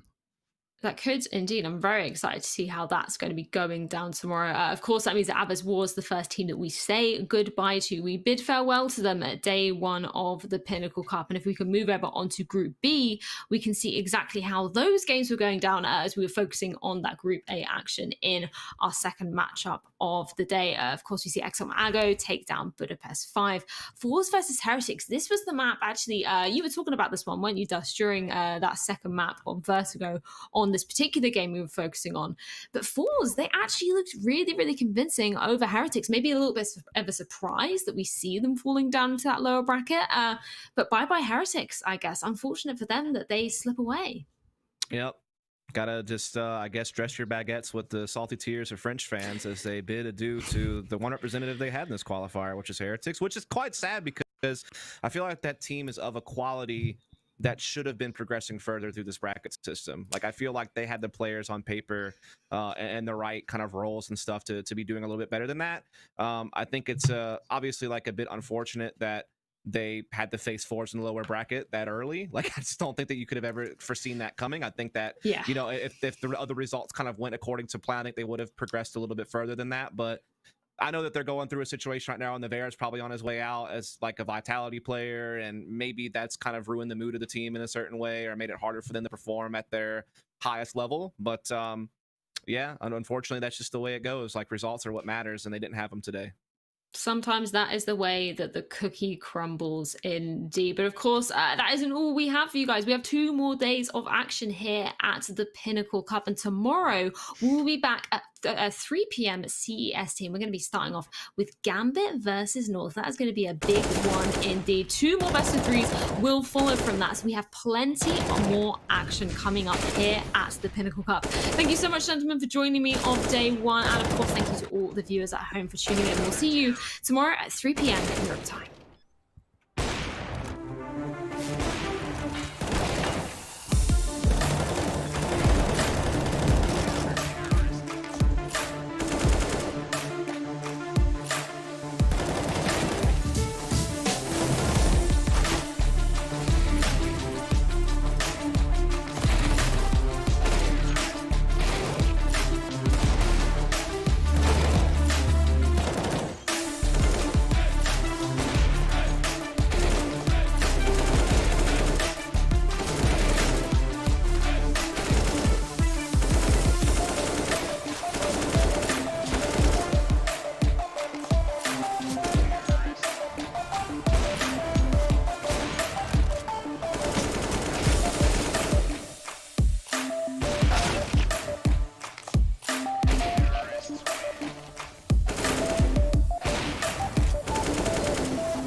Coming daily under pressure, bringing on the plot and the scheme. The true stock trademark is at the edge of your dreams. I'm talking one shot for the kill. The priest cut 3 up, straight dropping the chills. I'm talking taking over pieces and shares. A bomb rate sky high, check the movement is here. Yeah. It's one heart, one shot. Now the future is yours. Go. Yeah. It's one heart, one shot. Now the future is yours. Go. It's one heart, one shot. I'm turning dreams into reality. In the lab with the formula and chemistry. The memories spark and motivate and make the industry shake. We put the bars on the brakes. I'm talking one chance at best, yes. Painting pictures for the cause to keep the brushes fresh.